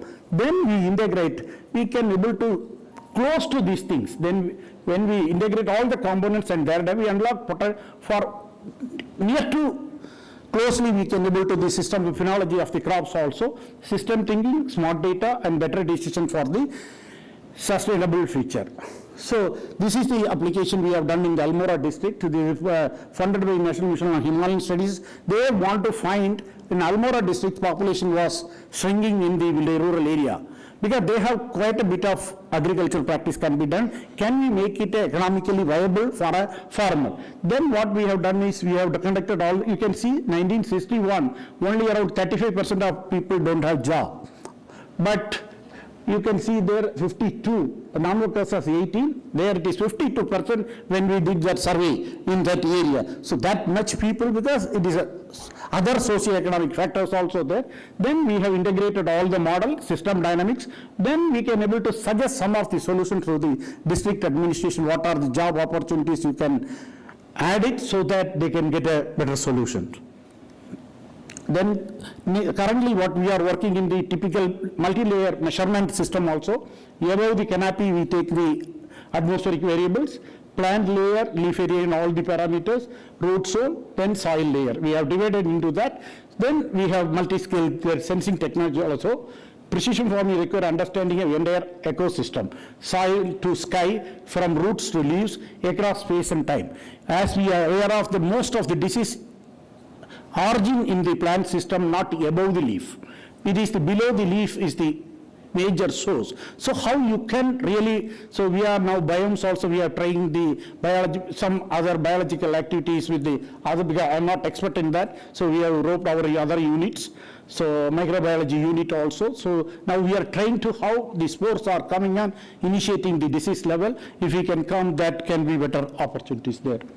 Then multimodal ecosystem, what I told, see we started with the RGB, then thermal imaging, then multispectral, now we are going into the hyperspectral. Is it sufficient?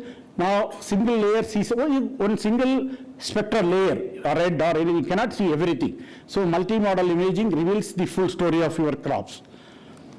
Then LIDAR, because we are integrated with our, we are CSR, we have a CSR, NAL, they have a drone separate unit.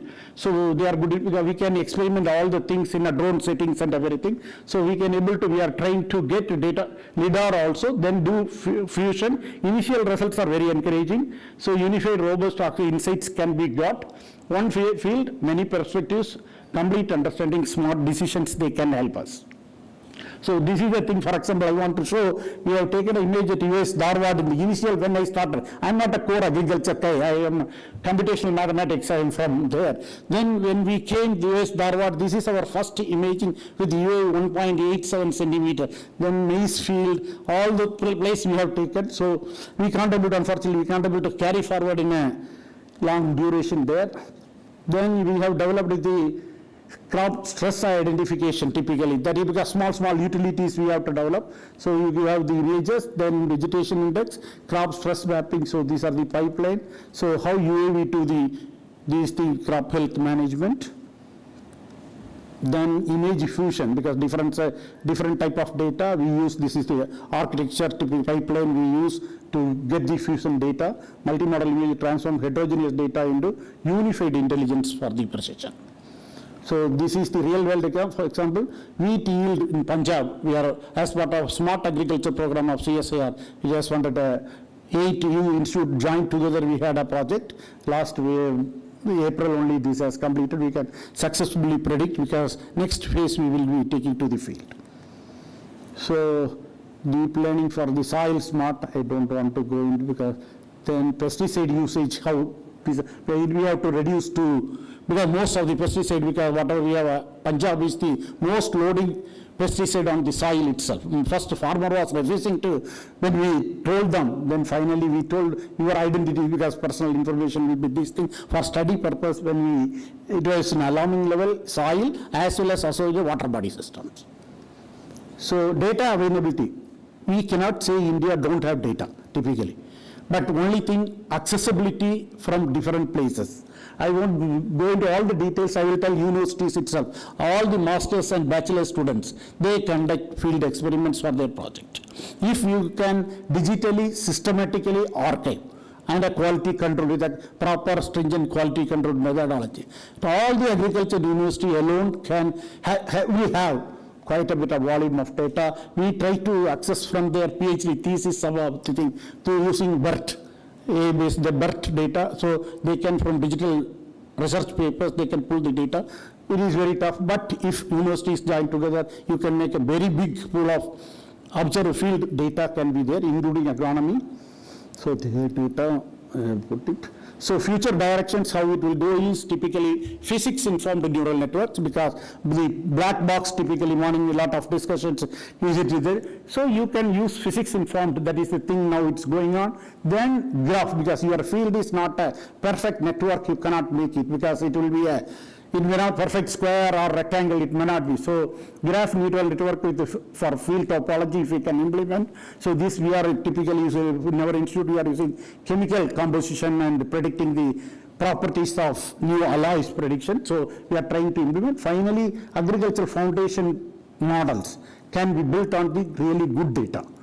So that can make a synergy. So key outcomes will be improved generalization, better data efficiency, enhanced interpretability, scalable across regions, actionable agricultural intelligence. So I will stop here. Any questions?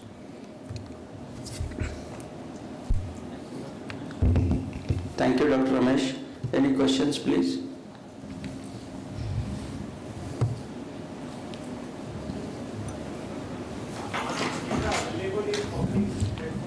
No, sir. If you want, we can have.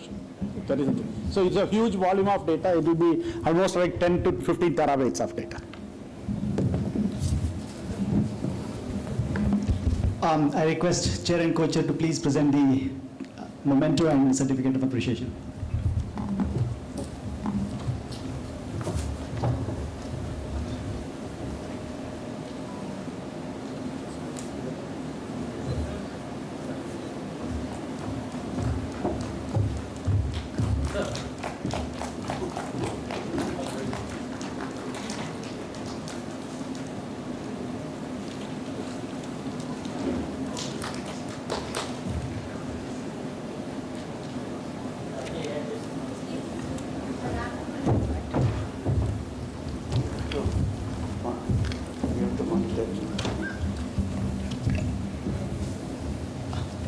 The next speaker is Chairman himself, Dr. E.C. Patil, sir.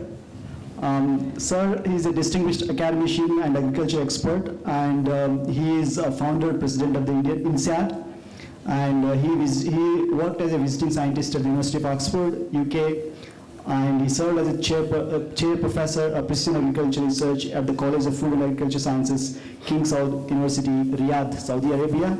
And he himself is a progressive farmer. He manages over 100 acres of farmland and has played a key role in establishing farm producer organization to promote collective farming. He's actively engaged in promoting biochar technology for improving soil health, enabling carbon credit generation, and is among the early progressive farmers to earn carbon credits through biochar applications. He served as a president of the Asian Federation for Information Technology and Agriculture, AFITA, Tokyo, Japan, and vice president for 2 terms between 2002 to 2004. He is also honorary board member of AFITA. He has guided 24 MSc students and 8 PhD scholars in agronomy, contributed 17 externally funded projects, and published around 99 peer-reviewed papers on the precision irrigation, fertigation, water productivity mapping. Thank you. Mr. Chairman, your time starts now, 10 to 7. Thank you.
Are we launching a satellite?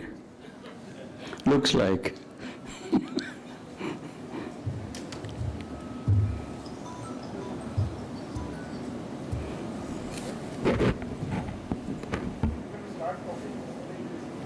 Yeah, but you know.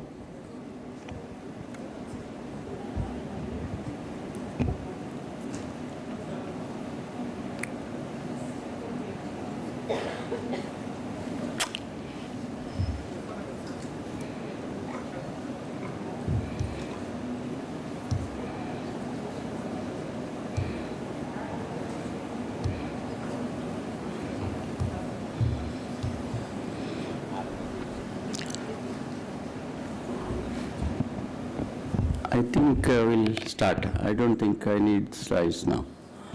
Not necessary. Okay. My presentation topic is on yield matrix to income delta. We've been listening to people, technology people, talking about all kinds of technologies, precision agriculture, AI technologies, to increase the yields. But are we actually trying to see what that increase in yield means to a farmer in terms of his net revenues? That is the bottom line. It's his bread and butter, and we can't be playing with his resources to satisfy our ego.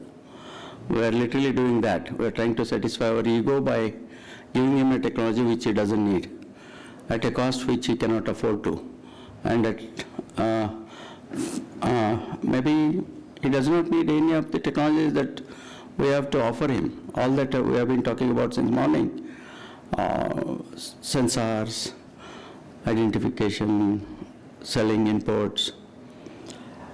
What he gets out of the whole exercise, are we ever thinking about it? I'm now talking as a farmer, not as a technocrat, because I've seen both the fields from close circles.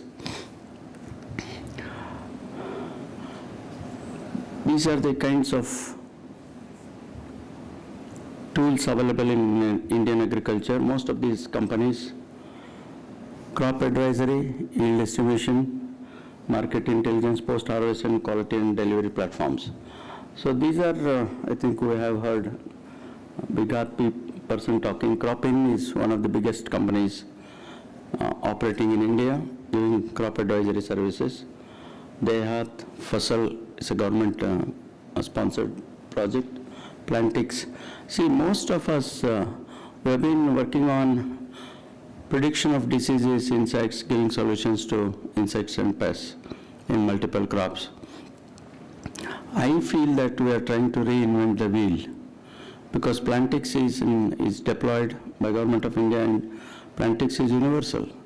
What all of us are trying to do in giving advisories on plant protection is redundant. It's already there, duplicating the efforts which has already been done by a German company. And yield estimation, ISRO Fasal project, ICR, CREDA models, Microsoft Farm Beats, KSRSC mapping. So all these satellite imagery is, at what level farmer adoption is there? Many of us are missing what is available commercially. How many of you have come across EOS.com, a portal which provides service, paid service to farmers at a very low cost of just 100 rupees an acre per year? None of us use it, none of the universities use it. I've been talking to people, not interested. Talking to individual scientists, not interested. Talking to students, not interested. Then what are we doing? At the cost of public money? EOS.com I have been using for the last 2 years on my farm as an individual farmer. For my 100 acres, I pay 10,000 a year. I get multispectral images at 5 days interval with 10-meter resolution. And we don't need anything better than that in farming. 10-meter resolution is too good a resolution for taking any management decisions. And why is it not happening? So that's why I think our foundation can take a lead. I've been talking about this in foundation meetings also, but even the foundation is not able to take it forward. We can take it on a trial basis, on a pilot basis. In villages, Ulkun village, we have adopted village of Dr. S.V. Patel, but we haven't done anything more than distributing soil health cards. So all these technologies are being developed and they're not useful to farmers. Nobody uses soil health cards. What is soil health card? It's like you go to a lab, pathology lab, go to a doctor, prescribe some tests, you take a report. Will you come back home with a report or with a prescription? So where is the prescription? It's a generic prescription that we are giving in soil health cards. Even in our LRA system, we boast of developing land resources information system in reward project, Sujla project, everything. But what is the ultimate use? Does any farmer use it? Nobody uses it. Soil health card program and all these satellite image research, all these publications, high impact journals.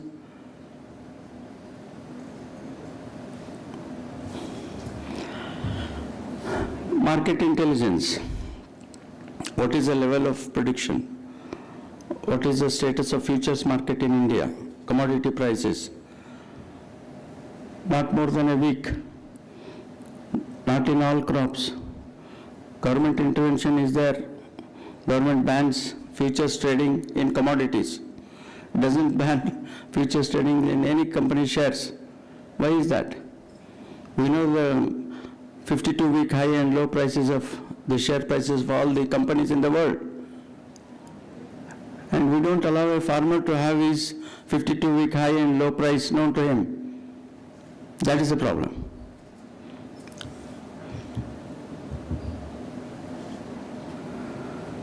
There are some efforts made at ground level, and I'll quote one or two, which have been using AI platforms taken to farm level. One is from ICRISAT, crop sowing advisory. The other one is on Sagu Bagu from Andhra Pradesh, Telangana. The income gap is the real problem. What is income delta?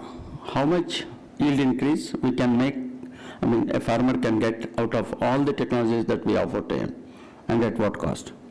So that is the income delta, increase in the net income of a farmer over what he is currently getting at whatever cost it takes. Why is it happening? Why is he not getting that? As I said, futures trading, future prediction, predictive analytics. I had discussions with Dr. Narari, and they have worked on Grama project with NABARD funding for 5 years. And the time frame, what's important for a farmer is how early we want somebody to tell us what is the price of a crop, paddy for example, cotton, chili. There are some crops which are highly volatile. There are others which are stable, which have got stable market prices. For example, paddy prices over around 2,000 to 2,500 rupees a quintal. There is not much of volatility. But on some of these crops, spices, perishables are highly volatile, and pulses, oil seeds. And most of these price volatilities occur not because of just market forces, but mainly because of the government interventions, ill-advised government interventions. Changes, sudden changes, knee-jerk reactions to market prices in food commodities. They take refuge under, camouflaging under Food Security Act. So, Food Security Act, you are taking out the security of a farmer. Who produces the food? So these are some issues, policy issues. I do not know how to reach the deaf and dumb governments, but still, we'll keep making our efforts through these organizations, send recommendations, keep shouting until someone hears us. There are some studies, case studies I'm presenting on red gram and chili. I've selected these crops because the red gram is a crop of my region and chili is a crop that is highly volatile in its, chili is grown across the state, but North Karnataka we grow a lot of chilies. The approach, unfortunately, I think only Sanjay and Adi are here. Technology people, I think hardcore technology person is only Sanjay here in this crowd. And maybe Ramesh. What methodologies do we use in predictive analytics? What is the time frame for predictive analytics? Especially I'm talking, especially with respect to pricing, nothing else. Once we know the price of a crop, at least 6 months in advance, then the crop choice is made by farmer. He is very intelligent to make his own choice. You don't need to tell him what crop to go, what type of soil, what fertility he has, what kind of rainfall. Everything is more or less stable. But the only factor that is missing is the advanced price forecasting. Then I asked Dr. Nareri, because it's a recent introduction, I don't know him much, and I asked him, sir, can you not predict the price of any crop 1 year in advance? Can anybody answer this question, technology, Sanjay or Ramesh? Predictive analytics. The answer I got from Adi, very interesting answer from Dr. Narari, was that, Patil, you are asking for the moon, and if anybody can predict the prices in advance, 1 year in advance, he will probably get a Nobel Prize. So that is the kind of problem farmer is facing. And we are trying to provide solutions to him which it no more needs from us. So we need to think in those terms. Sanjay, you can convey this to maybe in your future events, technology events. Predictive analytics is one area. We don't need any of this. I'm sorry to say that. I don't need any of this. Sensors, IoT, sorry, Adi. We don't need. I can't afford to put an IoT system on my farm. It will be damaged by stray cattle overnight. Ground realities. See, we are far away from realities. That is the reason why agricultural education, research, extension have failed, totally failed in India. We keep blaming farmers. We say that he is ignorant, he is illiterate, he doesn't understand. Somebody was saying he doesn't understand. Morning I made a statement, he is much smarter than all of us put together. He is the best economics in the world. He knows because he invests. Do we invest money in farming when we do this research? Are we accountable for any losses that happen in our research endeavors? No. Free for all. Public money. We do our research like everybody says. Do research, publish papers, occupy positions, keep getting pensions. That's what I have done in my life. I mean, I'm not saying that, I'm not blaming only that side. I was very much part of the system. But after having gone on to my farm for the last 10 years, I realized I feel that guilt. I feel that we wasted our life for nothing. What did we achieve? 100 papers? They are not worth the paper on which they are printed. So let us try to be nearer to the farmers, understand their problems well, take feedback from them for planning your research. Don't plan in isolation. We planned for him. I made that remark in the morning, we're discussing. Who are the farmers? Dr. Jamrod was saying, I am a farmer. He has also gone now. So, where are the farmers? We're talking about farm problems, agriculture. Everything is happening in absentia. It cannot happen that way. We need to take him as a partner from day one in the whole planning process. Only then agriculture can succeed and not otherwise. So the technology models, I am not competent enough to advise people, but this is the data layer structures. You are familiar, use all these, but at the end I want to come to income delta. So the methodologies have to change from whatever models that you use, single models to multiple models, ensemble models. That's the message that I want to convey here. TFT models, LSTM and XGBoost models, so that giving proper weightage to these models so that you arrive at a fairly reasonable price, which is going to be nearer to the real price in future.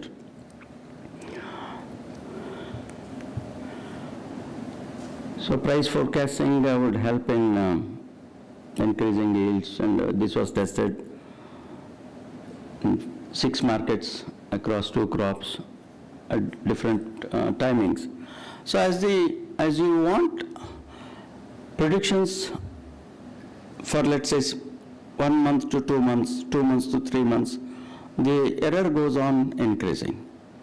So all the efforts of all the technology people should be directed towards how to reduce these errors, not just MAPE, even other parameters, MAE, RMSE, have to be considered.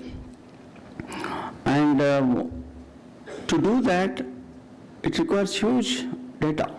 This AgriStack now they are trying to build. Digitalization is happening at the national level, state level. But if we look at the ground reality, only 34% of the smallholder farmers' data is digitized. What about the remaining percentage? So they are denied of any digital technology that you want to promote to them. So the digitization at cadastral level, our remote sensing people still have not come down to beyond taluka level, Hobli level. They are still at a district level. All their advisories, district management, planning, there it stops. That doesn't mean anything to a farmer in a village.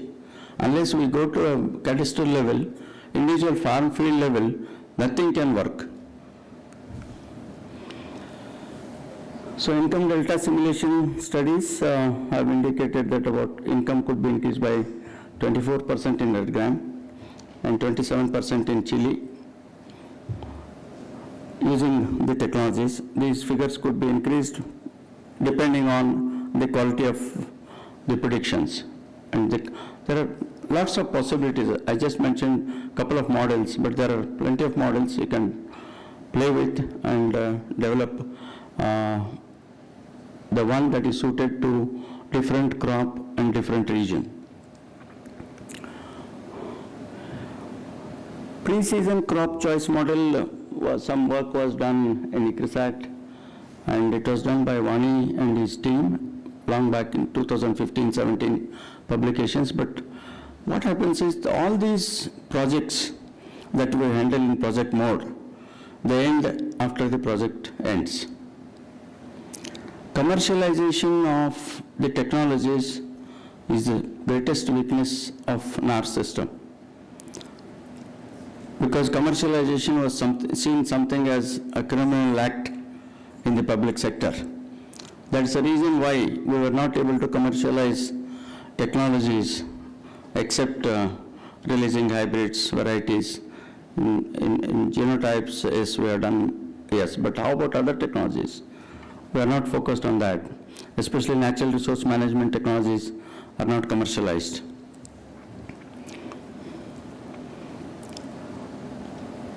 So the accuracy comes down in Chile compared to in Red Gram because of the volatility of the prices.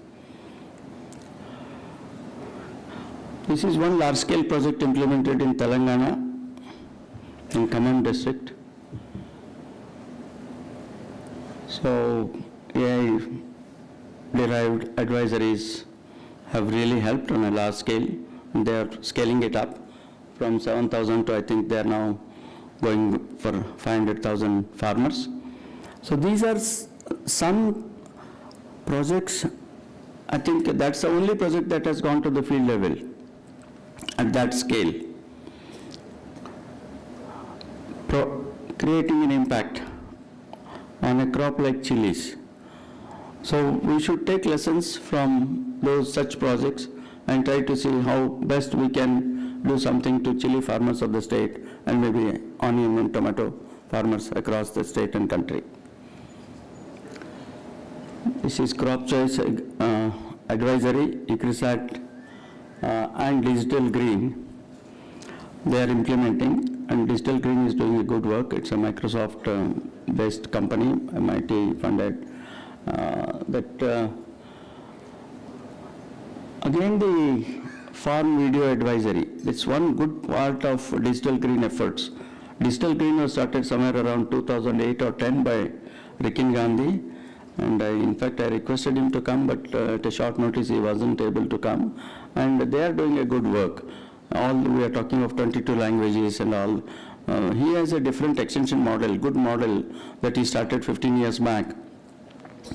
That he goes to a farmer, records whatever he does. And any good points from that farmer, the other farmer would quickly follow it. If we keep telling 100 scientists, telling a farmer he won't listen, if a neighboring farmer tells him that it works on his farm, he immediately follows the technology. So that's an interesting model he has worked, and he has been very successful. They are running a big project, and they are coordinating with several, and they are working in several states.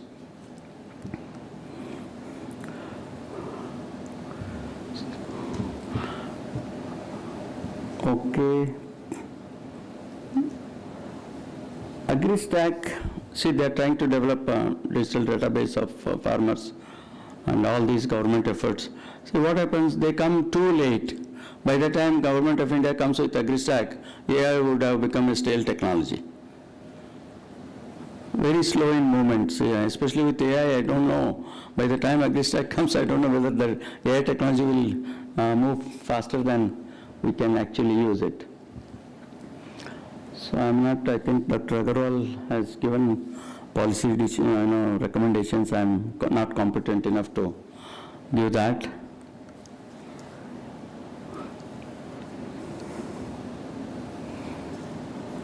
Okay. Future work, especially for predictive analytics, spot exchange and CMA complex versus international price indicators. See, some of despite all our efforts, I'm sure we may be never able to predict the actual prices 1 year in advance or 6 months in advance. Now we have reached a stage of 97 days or 100 days with 70% accuracy. For the simple reason I was quoting earlier, government interventions. There are no stable agriculture policies in the country. No stability. I'll quote a couple of examples. One classic example, recent example, is that of maize. Last year, maize prices were ruling at 2,200 to 2,400 rupees a quintal. This time, does anybody know the price of maize? Market price? 1,600 to 1,800. So I am a maize farmer, unfortunately. See, all this comes out of my sufferings. Now, all my talk is centered around how I lose in farming and why I lose in farming.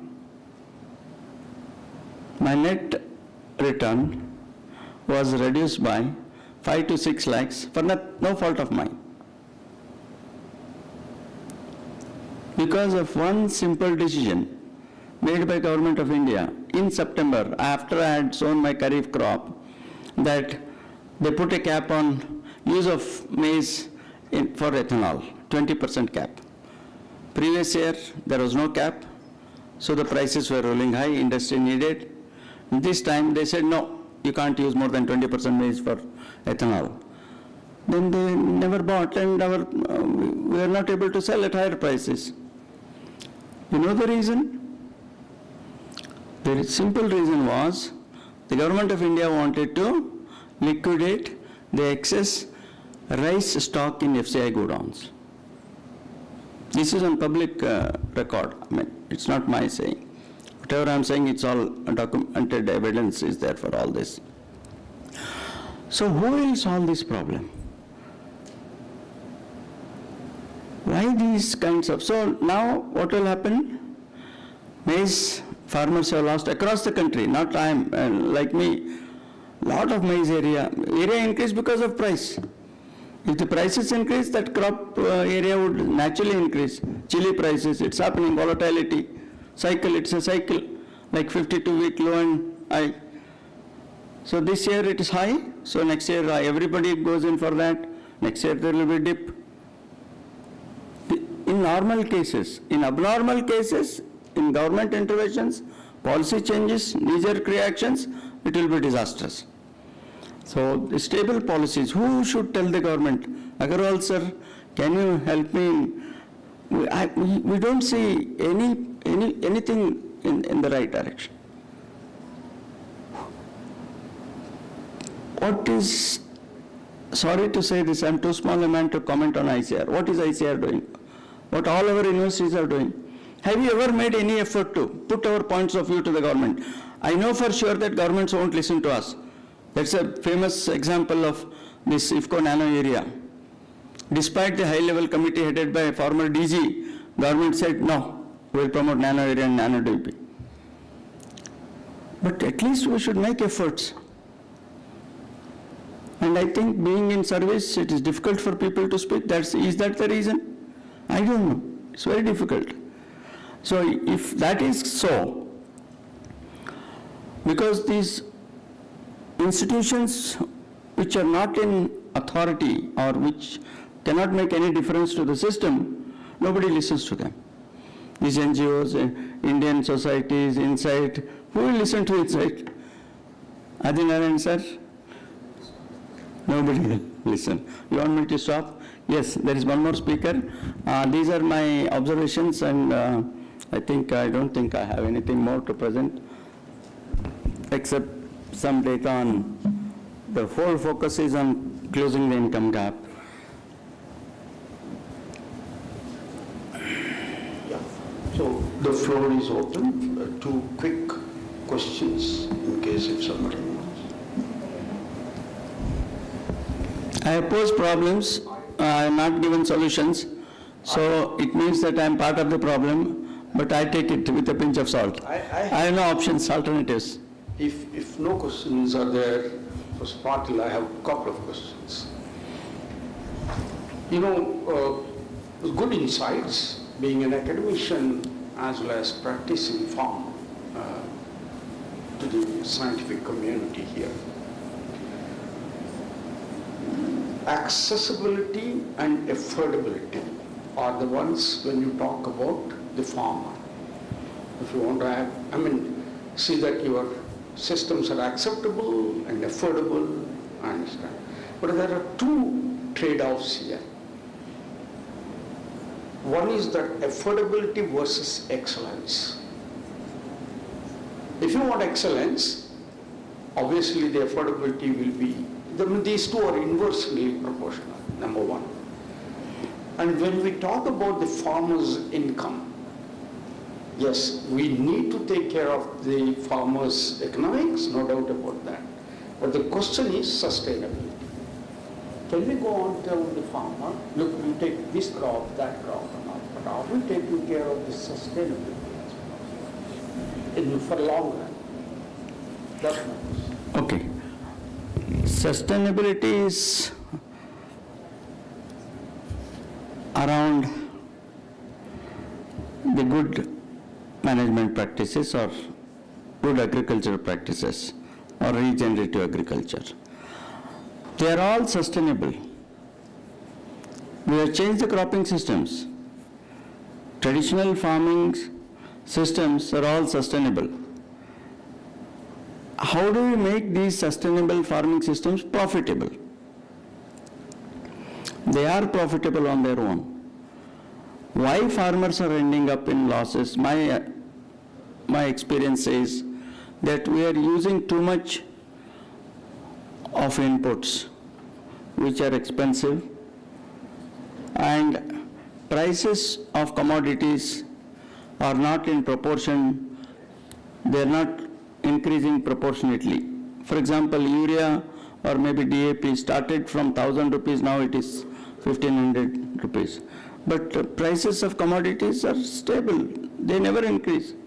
Take the price of any commodity, they have never increased over the last decade, 5-10%, 1-2%, whereas input cost has gone up. And most of the times we keep saying integrated farming systems. We started working in 2000. 25 years back, IFS project was running, project ended, no IFS model is available anywhere. So why? We say, see, are they practical? See, most of the farmers are now YouTubers, and they just watch YouTube and then do farming. They just don't go to any of, they don't come to us. Right? In YouTube, you see all kinds of ill-advised advisories. They adopt, they fail. But integrated farming system is one that works. And the major problem has been we talk of soil health card, organic carbon. So are we dealing organic carbon in any sensible manner, at any scale? Are there any programs? Some time back, yes, in Karnataka they were distributing vermicompost. Yes, it stopped.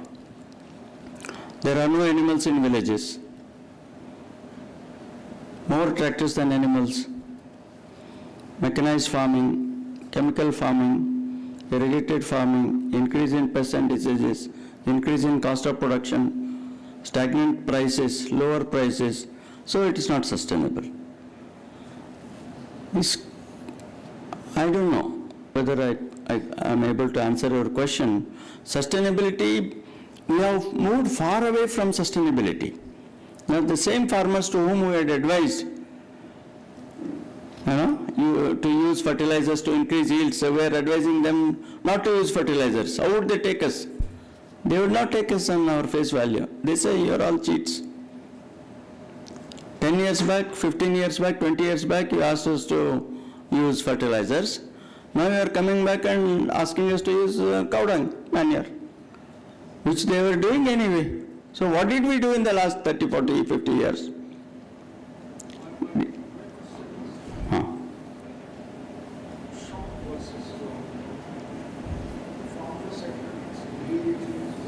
Mike, I'm not able to hear.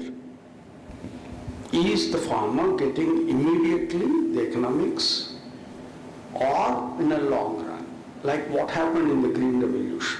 Neither is true. Neither in the short term nor in the long term he is gaining. But when we talk about the sustainability, it is a long term one. Yeah, but there is not, see, today he is not getting anything today. How can you expect him to get it tomorrow? Because we are not making efforts in that direction.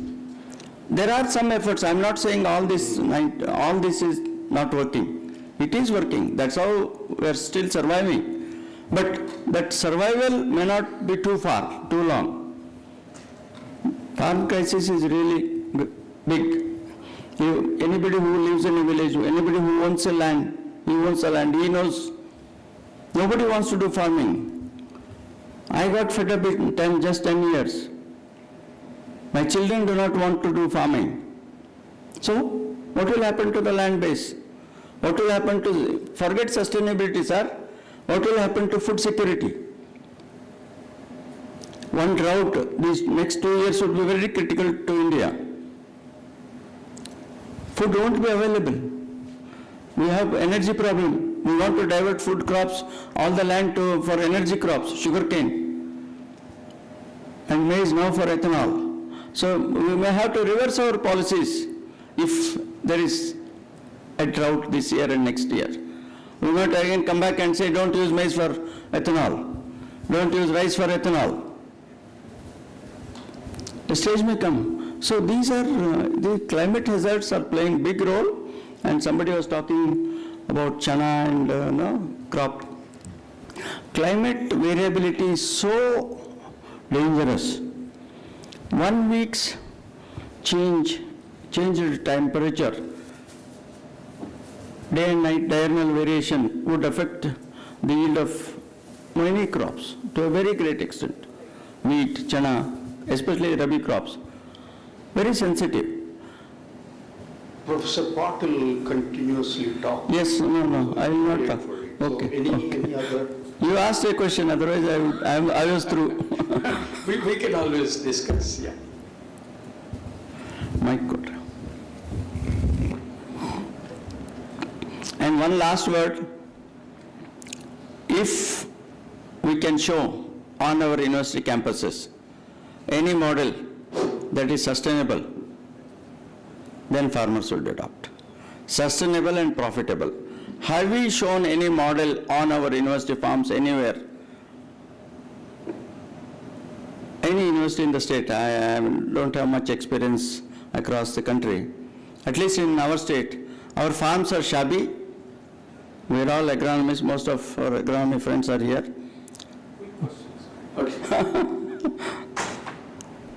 Hello, sir.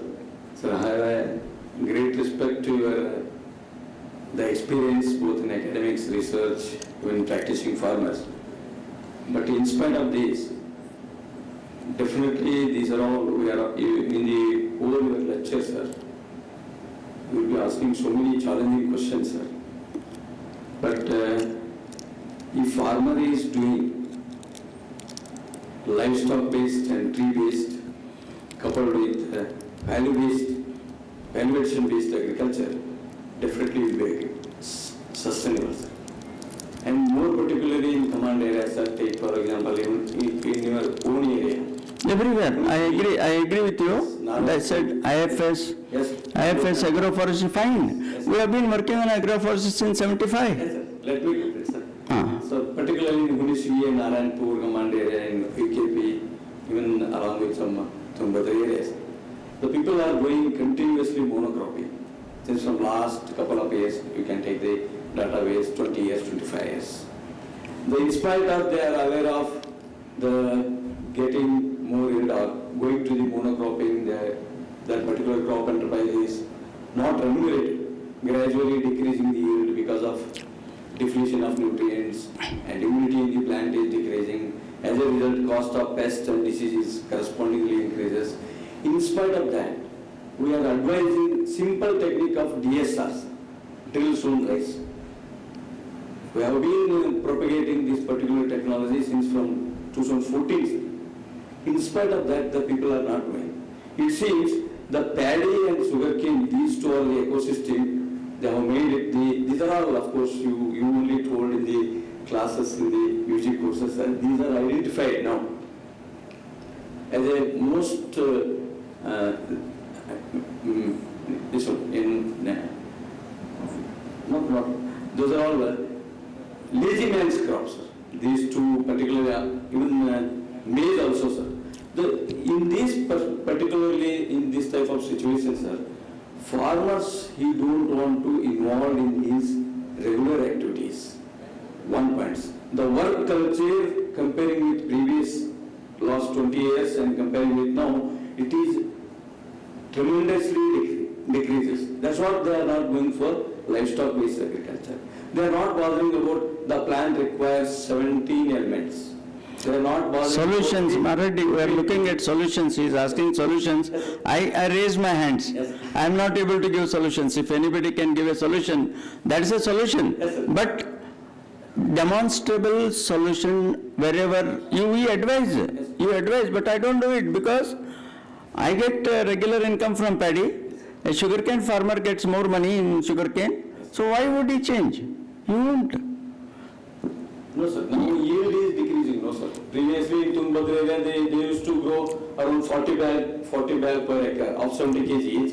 Now they are getting 26, 28, even some farmers are going. Professor Patil, I think we'll stop it here because we have one more this thing. So one last point is, Maybe you can discuss with Professor Patil across and then we can have next speaker. Okay, so It's already 7:30. only one point, sir.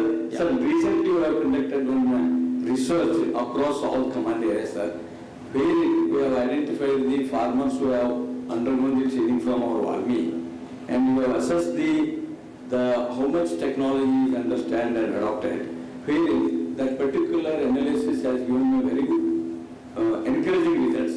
That is, directly or indirectly you have been noticed, the farmer who has realized 5,72,000 marginal net into till 82 lakhs after excluding expenses.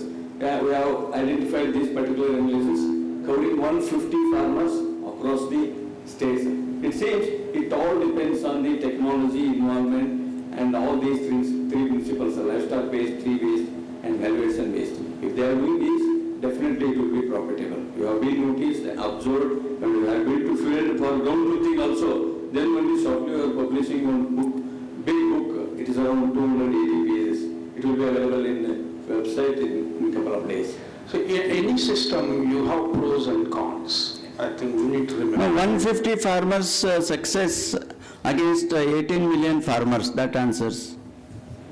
Thank you, Professor Patil. It's pretty insightful and he has given us, he has thrown us into many challenges. Thanks very much, Professor. Now I request co-chair as well as Dr. R.C. Agarwal, DDG, former DDG ICR, to hand over the memento as well as certificate of appreciation to the speaker.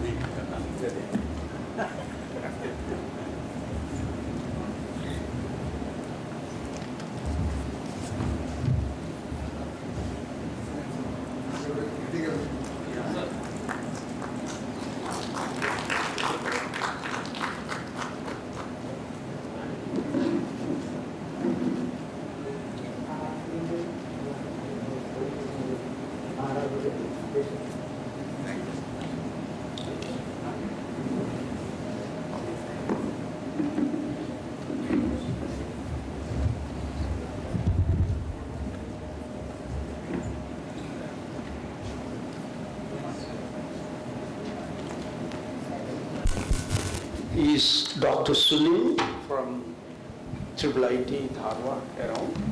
Yeah. Sorry? Dr. Sunil is here, sir. Yeah, please go ahead.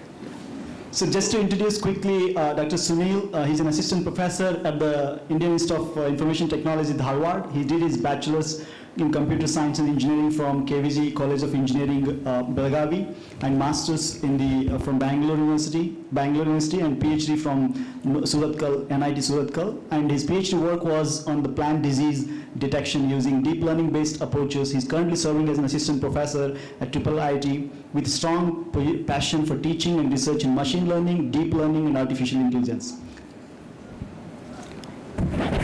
Sorry. Good evening. Thank you for the opportunity to deliver a talk here. My basic, I used to teach machine learning, deep learning concepts in the IIIT Dharwad. As I'm also a practitioner as an agriculturist, I have some land. Okay, so this means it is from my parents. So many talks I have heard from the morning. Okay, everybody talk about AI. Okay, so most of the AI techniques are not affordable to the farmers, and I don't think everybody is using. Okay, though I belong to the agriculture and though I am working on AI, so I generally means maybe 20-30% maybe people are using. Okay, not more than that. Still, okay, some of the cases people are using. Say maybe I was maybe 5 years back, means one of the farmer. Okay, he was asking, saying that he was saying that the so and so much of rainfall will happen in the next hour.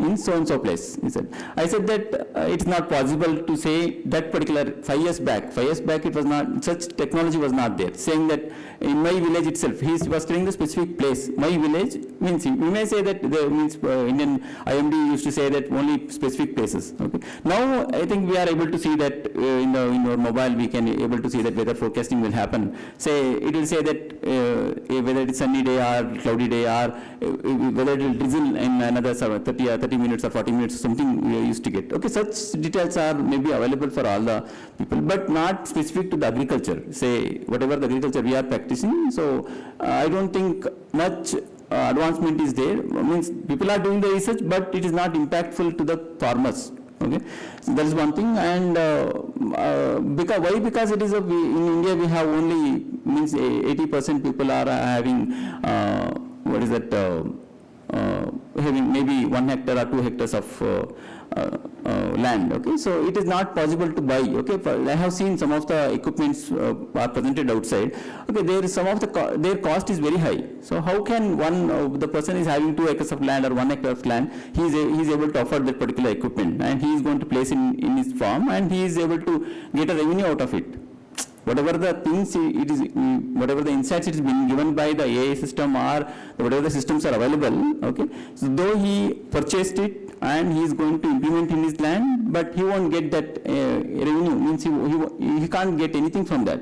One thing. So whatever the systems we develop, that has to be affordable by the means whoever is practicing it. Okay, one thing, and whoever is giving the service. I have seen that Big Hat or something. Okay, so some of the companies are giving a thing. Okay, so how long they give it for a certain price? Okay, so he mentioned that middleman. He mentioned that he is a middleman. We have to, means somebody says that we have to remove the middleman, but he's saying that it is a part of the supply chain. But if you think in the supply chain format, but at least 30%, at least 30% they will take it away from farmer. Though it is implemented in well format, still they will take it away, so at least 30% from the farmer. Say that it is 1 rupee and he is taking 30 paisa, only 70 paisa will left out to the farmer, and upon that he has to spend for the pesticides, fertilizers, labor cost, another 30% he will has to lose. He will get only the 40% of that. Okay, so that is what I observed from the morning, whatever the talks I have seen. Okay, my talk is on cloud and edge computing in the era of smart agriculture. So everything is AI nowadays. Okay, whether you touch, your day is to start from start with the AI, right? Your mobile having AI. So your mobile is one of the edge device. Okay, so if you speak about the edge devices, and say we have 3 layers, okay, edge layer, cloud layer, and collaborative power. So edge layer means any devices, okay, any device, any sensors, okay, we are going to keep it in the farm land, okay, we can call it as an edge device. Okay, why we need an edge device means it has to give the result in the very short period of time. Say that it is one thing is low latency we want. Okay, so say that if you integrate it with certain devices, for example, it is a smart tractor, a smart tiller, or something like that, so that it should not relying on the cloud. Okay, should not relying on the internet. Okay, should not go, means it should not have a loop with the cloud and come back the decision means it is not depending on such decisions. Okay, so real-time processing near to the source. Okay, we call it as near to the source means where exactly it is going to take the data and they itself has to process it. Okay, but so we will have to come up with the model. So for example, if you say that AI model or ML model, whatever the model we are going to develop, okay, those models has to run on the edge devices. Say example is a mobile. So mobile is also an edge device, so that most of the applications run on your edge devices. Okay, many applications. Some of the applications are depending on the internet, and some of the applications may not be depending on the internet. Okay, so nowadays everything is depending on the internet. Okay, so most of the applications, whatever the things you use, you need a data. Without having an internet, you cannot lead your life. Okay, your mobile is not having an internet, you cannot go out of your home. Means you cannot go at all because you are using UPIs. okay, to make a payment. If you go with the bus or you go with the taxi, wherever you go, you do UPI payment. So there is one example, okay. So by thinking in that, okay, you cannot go without an internet in the future. Though whether you are a farmer, okay, most of the farmers, okay, I have heard saying that people are relying on 2G, okay. I don't think people are relying on 2G. No, now it is already 4G is maybe accessible by every places. Okay, my village is what you call Kannadadalli in here Kannadadalli I forgot. Okay, so we have only one bus for my village. Okay, so to get access to city, we have only one bus in the morning, and we have to go back to house only with only one bus. Okay. Those who don't have a vehicle, but everybody is having a vehicle nowadays. Okay, whether he has a middle range or low range or whatever, okay, whatever may be the thing, everybody is having a vehicle. Means somebody was saying that somebody big hat founder was saying that it is they have a 10,000 rupees mobile, but still it is running. No? The device, whatever the applications you develop, it will run. Maybe it consumes maybe 100 MB or 200 MB application it is. Okay? It is not more than that. Your WhatsApp is of how many MBs? Okay, it may consume around 50-60 MB. That's it. Okay, so whatever the device, whatever the applications you come, those devices can run on a mobile. Maybe it may consume 100-200 MBs. Okay, so nowadays every mobile will come with 2 GB RAM minimum. Okay, so not like earlier days.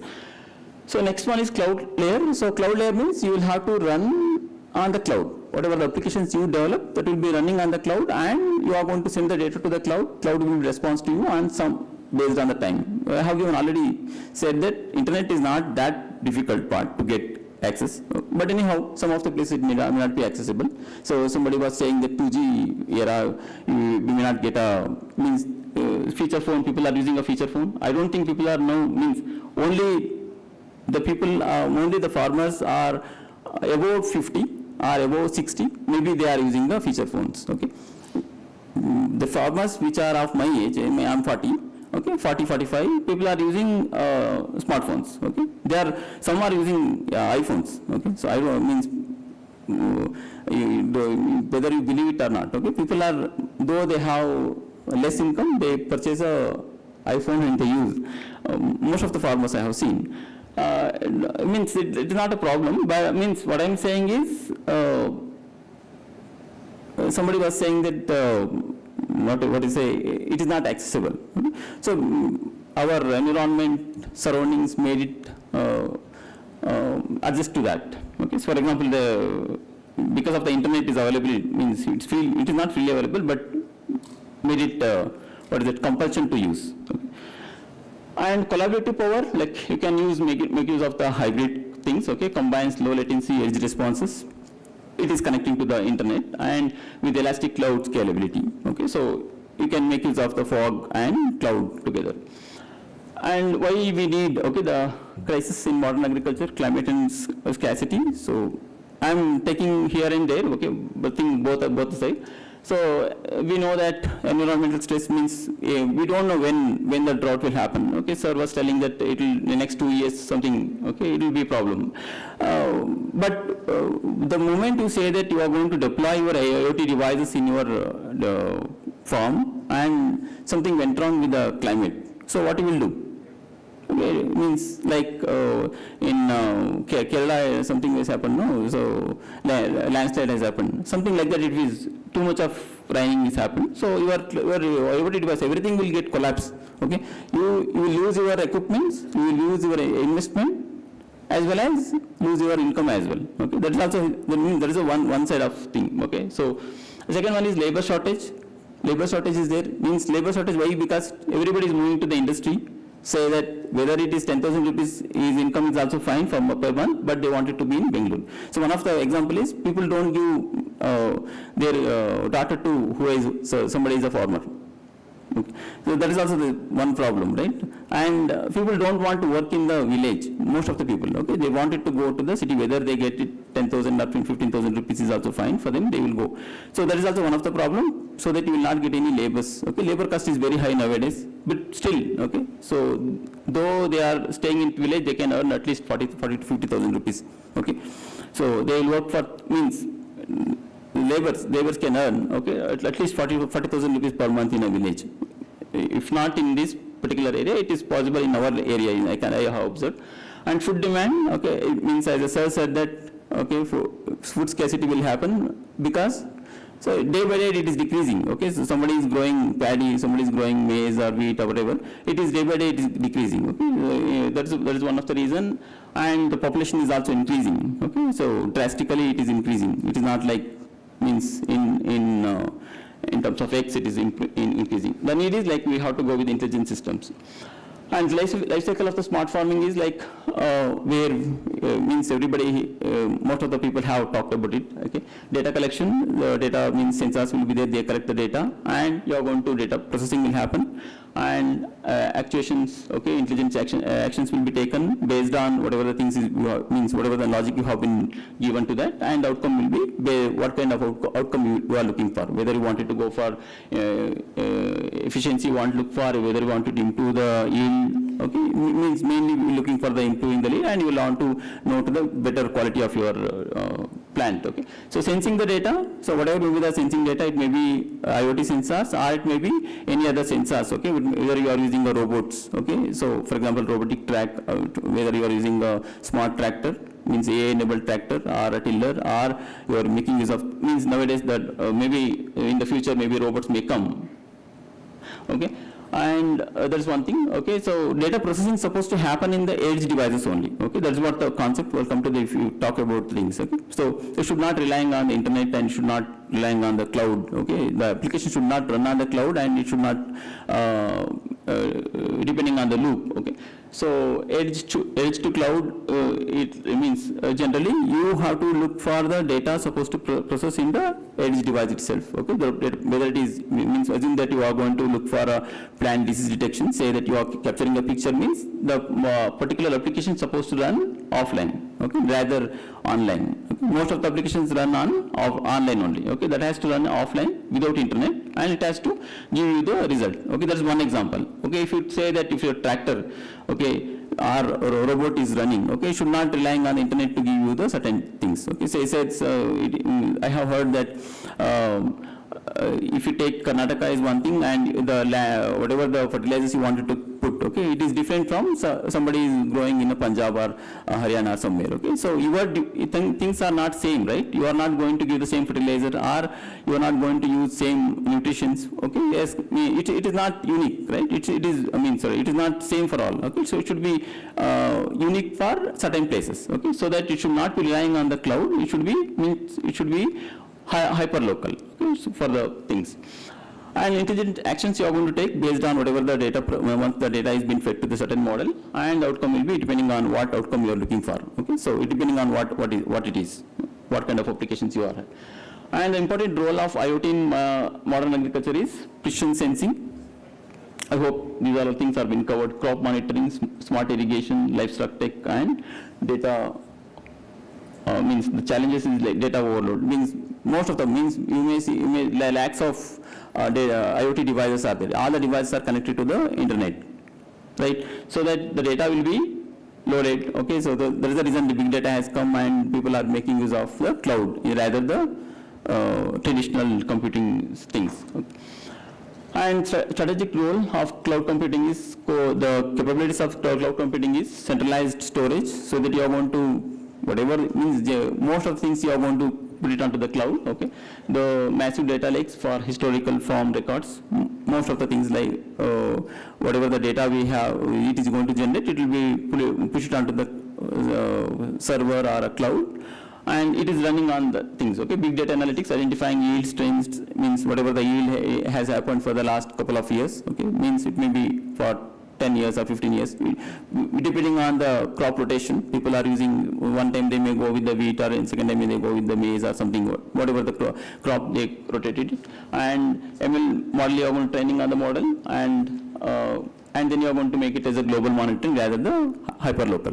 Okay, if it is a cloud. Okay, and the problem is like high latency, it requires internet. Okay, so if it is a 4G or 3G, it takes time, okay, rather 5G. And bandwidth uses, it requires lot of data, as I was telling, if it is of multispectral data, so it means everybody can't use, however, but if you are, means whatever the data you are going to capture, whatever the, means for example, if you capture a image from the thing, it is high quality image, so that you have, it requires some amount of data to push it onto the cloud, and connectivity is also important. Maybe it is not able to connect, okay, so because of the internet lag. And so that is the reason why edge computing is to come. As I mentioned, that it has to do it in a localized devices, whatever you mean by the localized devices, it has to run on there, okay, to avoid the cloud. And so core operation benefits are ultra low latency, so it doesn't require to send the things to the cloud, it will run on the device itself, whatever the device, okay. Say basic example is your mobile, okay. So, and reduced bandwidth, you don't need much internet, or you don't need to worry about whether it is internet is there or not, since the application is running on your mobile device itself, or whatever the edge device or user equipment. And that is what offline capability and real-time decisions you can get from that, okay. So say that some robotic device is there and it doesn't require to do the certain actions. Assume that if it is relying on the cloud and it has to take some actions, if the internet connectivity is gone, or it is not able to communicate with the whatever the fog device or other devices it is supposed to be, okay, what happens in that case? It will stop working, or it may work, or it may react in a different way, okay. So that can be avoided. And okay, these are the difference between those two. I don't want to go with that, okay. And these are some of the things, okay, integrated edge cloud architecture, okay, say that you will be having perception layer, okay, perception layer means it is like work with the hyperlocal, okay, so distributed sensor networks, you may have, these are some of the applications you can see, soil moisture or whatever the details you want to take, multispectral crop cameras, weather stations, livestock, bio trackers, okay, so it will be continuously collecting the data and it is going to process such data, okay. In the edge layer, these are the first layer is after collecting the data, and edge layer it is going to do the pre-processing and it is going to take certain actions, okay. So real-time autonomous spraying, instant precision spraying. So for example, if you have a sprayer, okay, it has to adjust the nozzle based on the, assume that you have a drone, you want it to spray it for a certain place only, and you can, by making use of the certain logic, it can adjust the nozzle saying that it has to spray for only for that particular region or particular leaf only, okay. Say that it doesn't mean that it has to go for entire plant, it may specific region only, okay. That you can make it with the instant precision spraying, okay, vision based pest detection, reduced bandwidth latency, these things can be done. And cloud layer, if you want, okay, so later, okay, once the mobile means your device is connected to the internet, the things can be uploaded to the cloud. Say that you want it to, as like your mobile, okay, your mobile applications will get update, or it will get updated version by once it connected to the internet. If you are not connecting to, means earlier days you might have observed that, right? So nowadays anyhow your mobile may be connected 24/7, but earlier days it was not the case, right? So your mobile used, whatever the applications you have, those applications used to get update, okay, once it is connected to the internet, whether it may be Wi-Fi or it may be recharged for an internet, right? So same thing will happen here. So once it is connected to the internet, all the data, whatever the data is accumulated there, it will be pushed onto the cloud, okay. And then your model may run on the cloud, and it is your updated version may be get updated in the edge devices later, okay. So this is the general architecture, okay, three-layer architecture what we have discussed so far. Edge layer, you can see some of the equipments, what are the equipments, okay, means what are the sensors or whatever the equipments, maybe we call it as a edge layer, okay. So Bluetooth, Zigbee, LoRa, Sigfox, these are the things, okay, which can be called as a edge, okay. So means and then means based on those you can connect it to the fog layer. Fog layer may be routers, switches, okay, these are the things are the fog layer, okay. So means it is intermediate between the cloud and the edge devices, okay. So some of the processing can be happening in the fog, and then some of the things can be happening in the cloud. Majority of the things, okay, most of the 90% of the things are happening in the cloud nowadays, okay. Very few of the things are happening in the edge devices. Assume, say your traffic CCTV cameras, okay, they are edge devices, okay. So things are happening in the edge devices nowadays, okay. So whatever the edge devices you are talking about, they should have a sophisticated memory, as well as they has to have a sophisticated architecture to that. Okay, so assume that you wanted to connect to the 5G. The moment you say that 5G, 4G. Okay, so generally now we are already adapted to the 5G. Okay, so it will work only when your device is supporting 5G. Your mobile, okay, though you are in a city and you are connected to the 5G, your mobile is of 4G, it will not work. Still it is working on a 4G only. Your mobile is of 3G, still it will working only with the 3G, it will not connected to the 4G or 5G because of your device is not supporting. Okay, the same way the things your device is supposed to be of the same. Okay, so it is of higher version or sophisticated device supposed to be there. Okay. So this is another architecture for the cloud edge connectivity. So you can see the edge nodes, okay, or you can see that end devices. End devices may be anything, as I mentioned, and it's connected to the edge device, and the edge devices will be connected to the cloud. Okay, so as I mentioned that the things will get updated once it is connected to the internet. Okay, and this is the same way what I had discussed so far, and this is for the distributed one. Okay, so as I mentioned that, okay, so federated learning somebody was explained, I think. Okay, so why federated learning is say that. As I mentioned earlier, okay, so sir was mentioning some of the things, saying that whatever the nutrients present in the one block, it may not be same with this other block. Okay, it may be same village, but the different blocks may be varying, right? It is my personal experience. In my plantation itself, we have two different places. Okay, we get a different yield. Okay, we don't get the same yield as both the places. Okay, say and. We have in coffee we have a concept called overturn. Okay, once it is what kind of means what is the amount of coffee will be there. Okay, once it is called as overturn, it is varying from one particular means one place to another place. Okay, so in such cases you will have to make use of certain data only. Okay, you cannot run on the overall data to say that. To give some certain predictions, okay, or for other things as like if people means some professors were telling, okay, saying that we are going to give what kind of crop it has to grow in the next season. Okay, so it is not working for all, right? So such cases you will have to go with the hyper local data, saying that for that particular data for particular block, what could be the crop you have to grow in the next season. Okay, it is not same for whole district. Okay, now most of the things are giving for the whole district or whole certain region. Okay, so that has to avoid. So that's what thing you can go with the federated learning. Okay, so it will run for the certain data only. So as like medical field, we can say that. So we don't want to reveal the certain information to someone else. Okay, same thing here also. We don't want to reveal certain information to other as well. Okay, so these are some of the things you can see some of the devices present in that. Okay, so participant 1, participant 2, like so based on that. Can you please finish it in a couple of minutes? Okay. I think, yeah. This is another same thing. You can see that by seeing the architecture, you can see soil moisturing monitoring, irrigation monitoring, pest monitoring. So as I mentioned that 5G is connected, okay, only it is when 5G device, your device supporting to the 5G only, okay, otherwise it will not. Okay, so you think, okay, so whether it is feasible, whether those things are affordable by the farmers, it is difficult, okay, it may not be possible, okay. So these are the things I have told already. So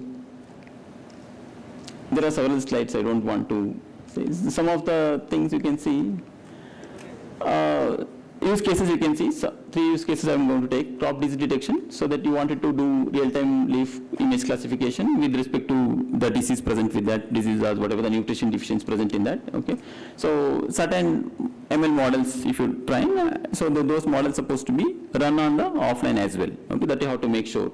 And so again those models can get update. Okay, based on the, so we call it as keep on feedback is being given, and so that it is keep on getting update. How it can get update means, so those data, okay, it has to push it onto the cloud once in a while, and then model can update later. Okay, so that model can be reinstalled, or model can get update once it is getting into the internet connectivity. Okay, so livestock monitoring, so means there are several devices are there, several applications with respect to that. Okay, so livestock monitoring, okay, sub-degree precision, instant quarantine, local correlation, so things. Okay, there are several things. Okay, I have seen one of the project. Okay, they wanted to monitor what is that pregnancy of the what do you call of the cow and they wanted to keep on monitoring and they wanted to give insight, okay, when it is going to give birth, okay, so at what time and all, okay, they wanted to predict it, okay. So such things, okay, these are all some of the applications you can see: crop monitoring, irrigation, pest detection, greenhouse, livestock. There are plenty of applications with respect to the agriculture. There are several, okay, so I don't want to, because of the interest of time. Well, coming to the cyber security, okay, so your device is get affected or your device is hacked by someone and it is misleading the data. Okay, whatever the data is collected and saying that it mislead to the industry as well. For example, market price. Okay. Say market is saying that so and so quintal will come to the market, and the market price may surge or may drop. Such things may happen, but people may take it as an advantage. Okay, so if the things are connected to the internet and the things, okay, are running in, if somebody is hacked your device, okay, it may be for all kind of edge devices. It not only for one or two, whatever the edge devices are, for all cases it may affect. Okay, so that we have to look into that. Okay, so anyhow, for some of the cases, for other cases we are working on the zero trust. Okay, but it will not work for all the devices, right? Okay, so it means anyhow research is going on in that line. Okay, 5G, 6G. Okay, they are relying on the zero trust. Okay, so every time you will have to log in. Okay, every time it means the moment it get connected to the internet, it has to saying that so it is the authenticated person is been communicating to that. Otherwise, it will not get connected to the internet. Okay, so things can be. Okay, so these are some of the things. Okay, so means I don't want to go with all this because of the time. Okay, as I mentioned earlier, so role of 5G in agriculture. So low latency is one thing, but 5G is not available everywhere, right? 5G is only for the short range. Okay, so the device 5G means say 4G, 2G and all, it is for the long ranges. Okay, it may be for kilometers. Okay, welcome to the 5G, it is of certain meters only. So assume that you may have a Wi-Fi in your home. Okay, so there is a sophisticated equipment is being installed in your home. Okay, so it is not possible for every farm field to keep such devices.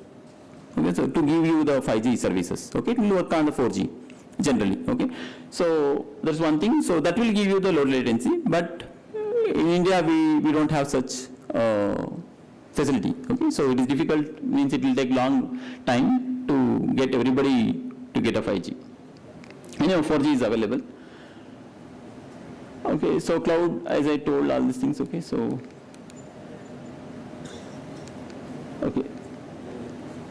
So the conclusion is the cloud and end-to-end cloud you can come up with a hybrid model, and that will help you to the efficiency and scale and sustainable future.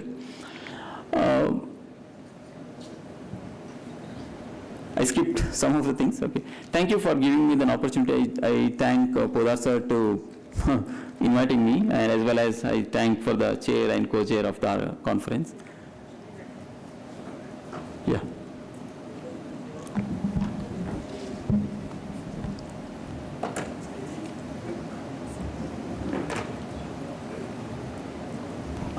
Please, I request chairman and co-chair. Is there any questions? If you have any questions, okay, there are questions. I think let's appreciate these people. Sorry, I did not ask. Is there any questions? It's not a question, sir. So here I would like to request all our various colleagues. Dr. Sunil Sikhe is very kind enough to collaborate with us for our research activities. Sunil Sikhe, then Dr. Pawar sir, who is talking tomorrow digital twin. Youngsters, very good team is there, sir. Whenever we call them, immediately they will come, and jointly we have submitted projects also, sir. And that advantage, I think, all discipline colleagues also you can take. A very good young team is there at IIIT Dharwad. You please visit IIIT Dharwad also. And their startup also is excellent, sir. Agri-tech startup. Yeah. Thank you, Sunil. Yeah, I think we did one work for Divan, sir. We have completed one work. We will continue with that in the near future. So I have one comment to make with regard to the technology. I did say that technology is not useful to farmers at all, but because we are not giving them the right technologies. I'll suggest two technologies if anybody can do it. these two technologies are going to rule farming in the next gen farming. One is robotics, the other one is drone technology. Drones, we are misusing them for monitoring. Drones are not needed for monitoring. We have satellite imagery, which will give us 5 days interval data for anything that we want to monitor the crops. So drones should be used as plant protection measure for plant protection or crop nutrition. And robots for weeding. If any one of you wants to do any research that is going to be useful and meaningful to the farmers, if you come out with a weeding robot, now we have to replace human beings with robots on farms. That's going to be the future of farming. This I've been dreaming for the last 10 years. It is just coming nearer. Maybe these technologies would come through after I'm gone. So please see that, because nobody wants to work in villages. Marathi is saying trees, etc. No way anybody wants to work with animals. Nobody wants to go to the fields. So how do you do farming? No human being will be able to work in the next 5 years or so. Okay? So robotics and drones, triple IT can help us in developing a weeding robot for any crop. Yeah. There is plenty of scope for research in that direction, and please think on those lines. Drone spraying technology is not standardized. Entomologists, pathologists, agronomists, soil scientists, we need to find out the right kind of dosage, right kind of speed, and what is the cost for spraying. So all these things need a lot of research data to authenticate our results. So please work on those lines, drone spraying technology with entomologists, pathologists, and try to see if you can, some hardware people, try to develop some small robots. Thank you. There are robots to plug the, means I have seen one for plucking for lemon, okay, so it means it needs standardization, so like that it can be developed for any, means other sector as well, means you can... No, robots are there in the Western world, in the developed world, for harvesting operations, lots of robots, farm bots, weeding robots are there, Bosch company has developed, but what we want is smallholder farmers. Yeah. For them, I can't afford to buy a Bosch weeding robot for my farm. So a small robot, we can have a swarm of robots and drones farming our lands. That's the future of farming. Thank you. I request both chair and co-chair to present the memento as well as a certificate of appreciation to the speaker.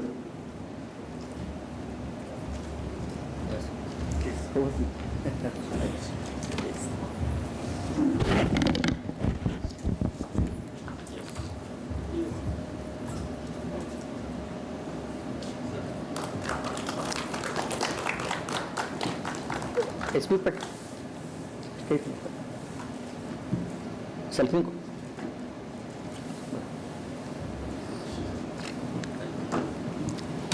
Sir, stage. Yeah, so now the technical session 1, it came to end. A marathon session, almost 5 hours. And 2 eminent scientists, Dr. V.C. Patil sir, Dr. Adi Narayan sir, chaired and co-chaired this session. And maybe lot of recommendations also from this session. Morning, one thing I have observed, when sir talked, he addressed maybe for Arvind, then Chandrasekhar and myself as my colleagues. No sir, we are not your colleagues. Always we are your students only, and we will be like your students only. Thank you for addressing us as a colleagues.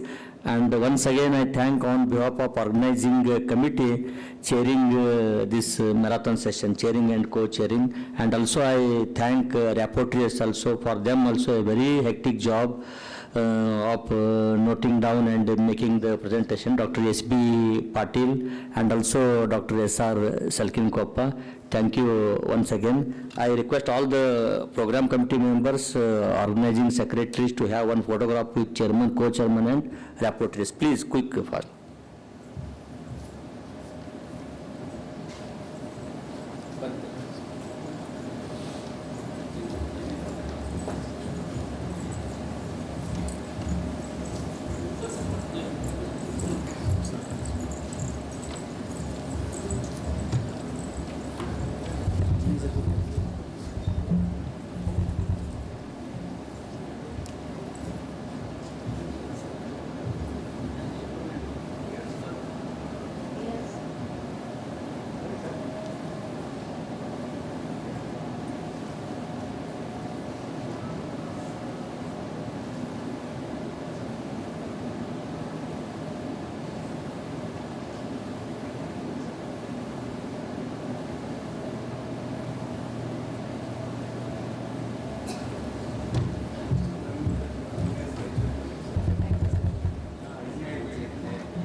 we have a couple of announcements to make. The dinner is ready at 8:30. And tomorrow morning, breakfast will be ready at 8:30. And we'll start the session 2 tomorrow, sharp at 9:30. So please come morning at 8:30 and have breakfast and come to the auditorium.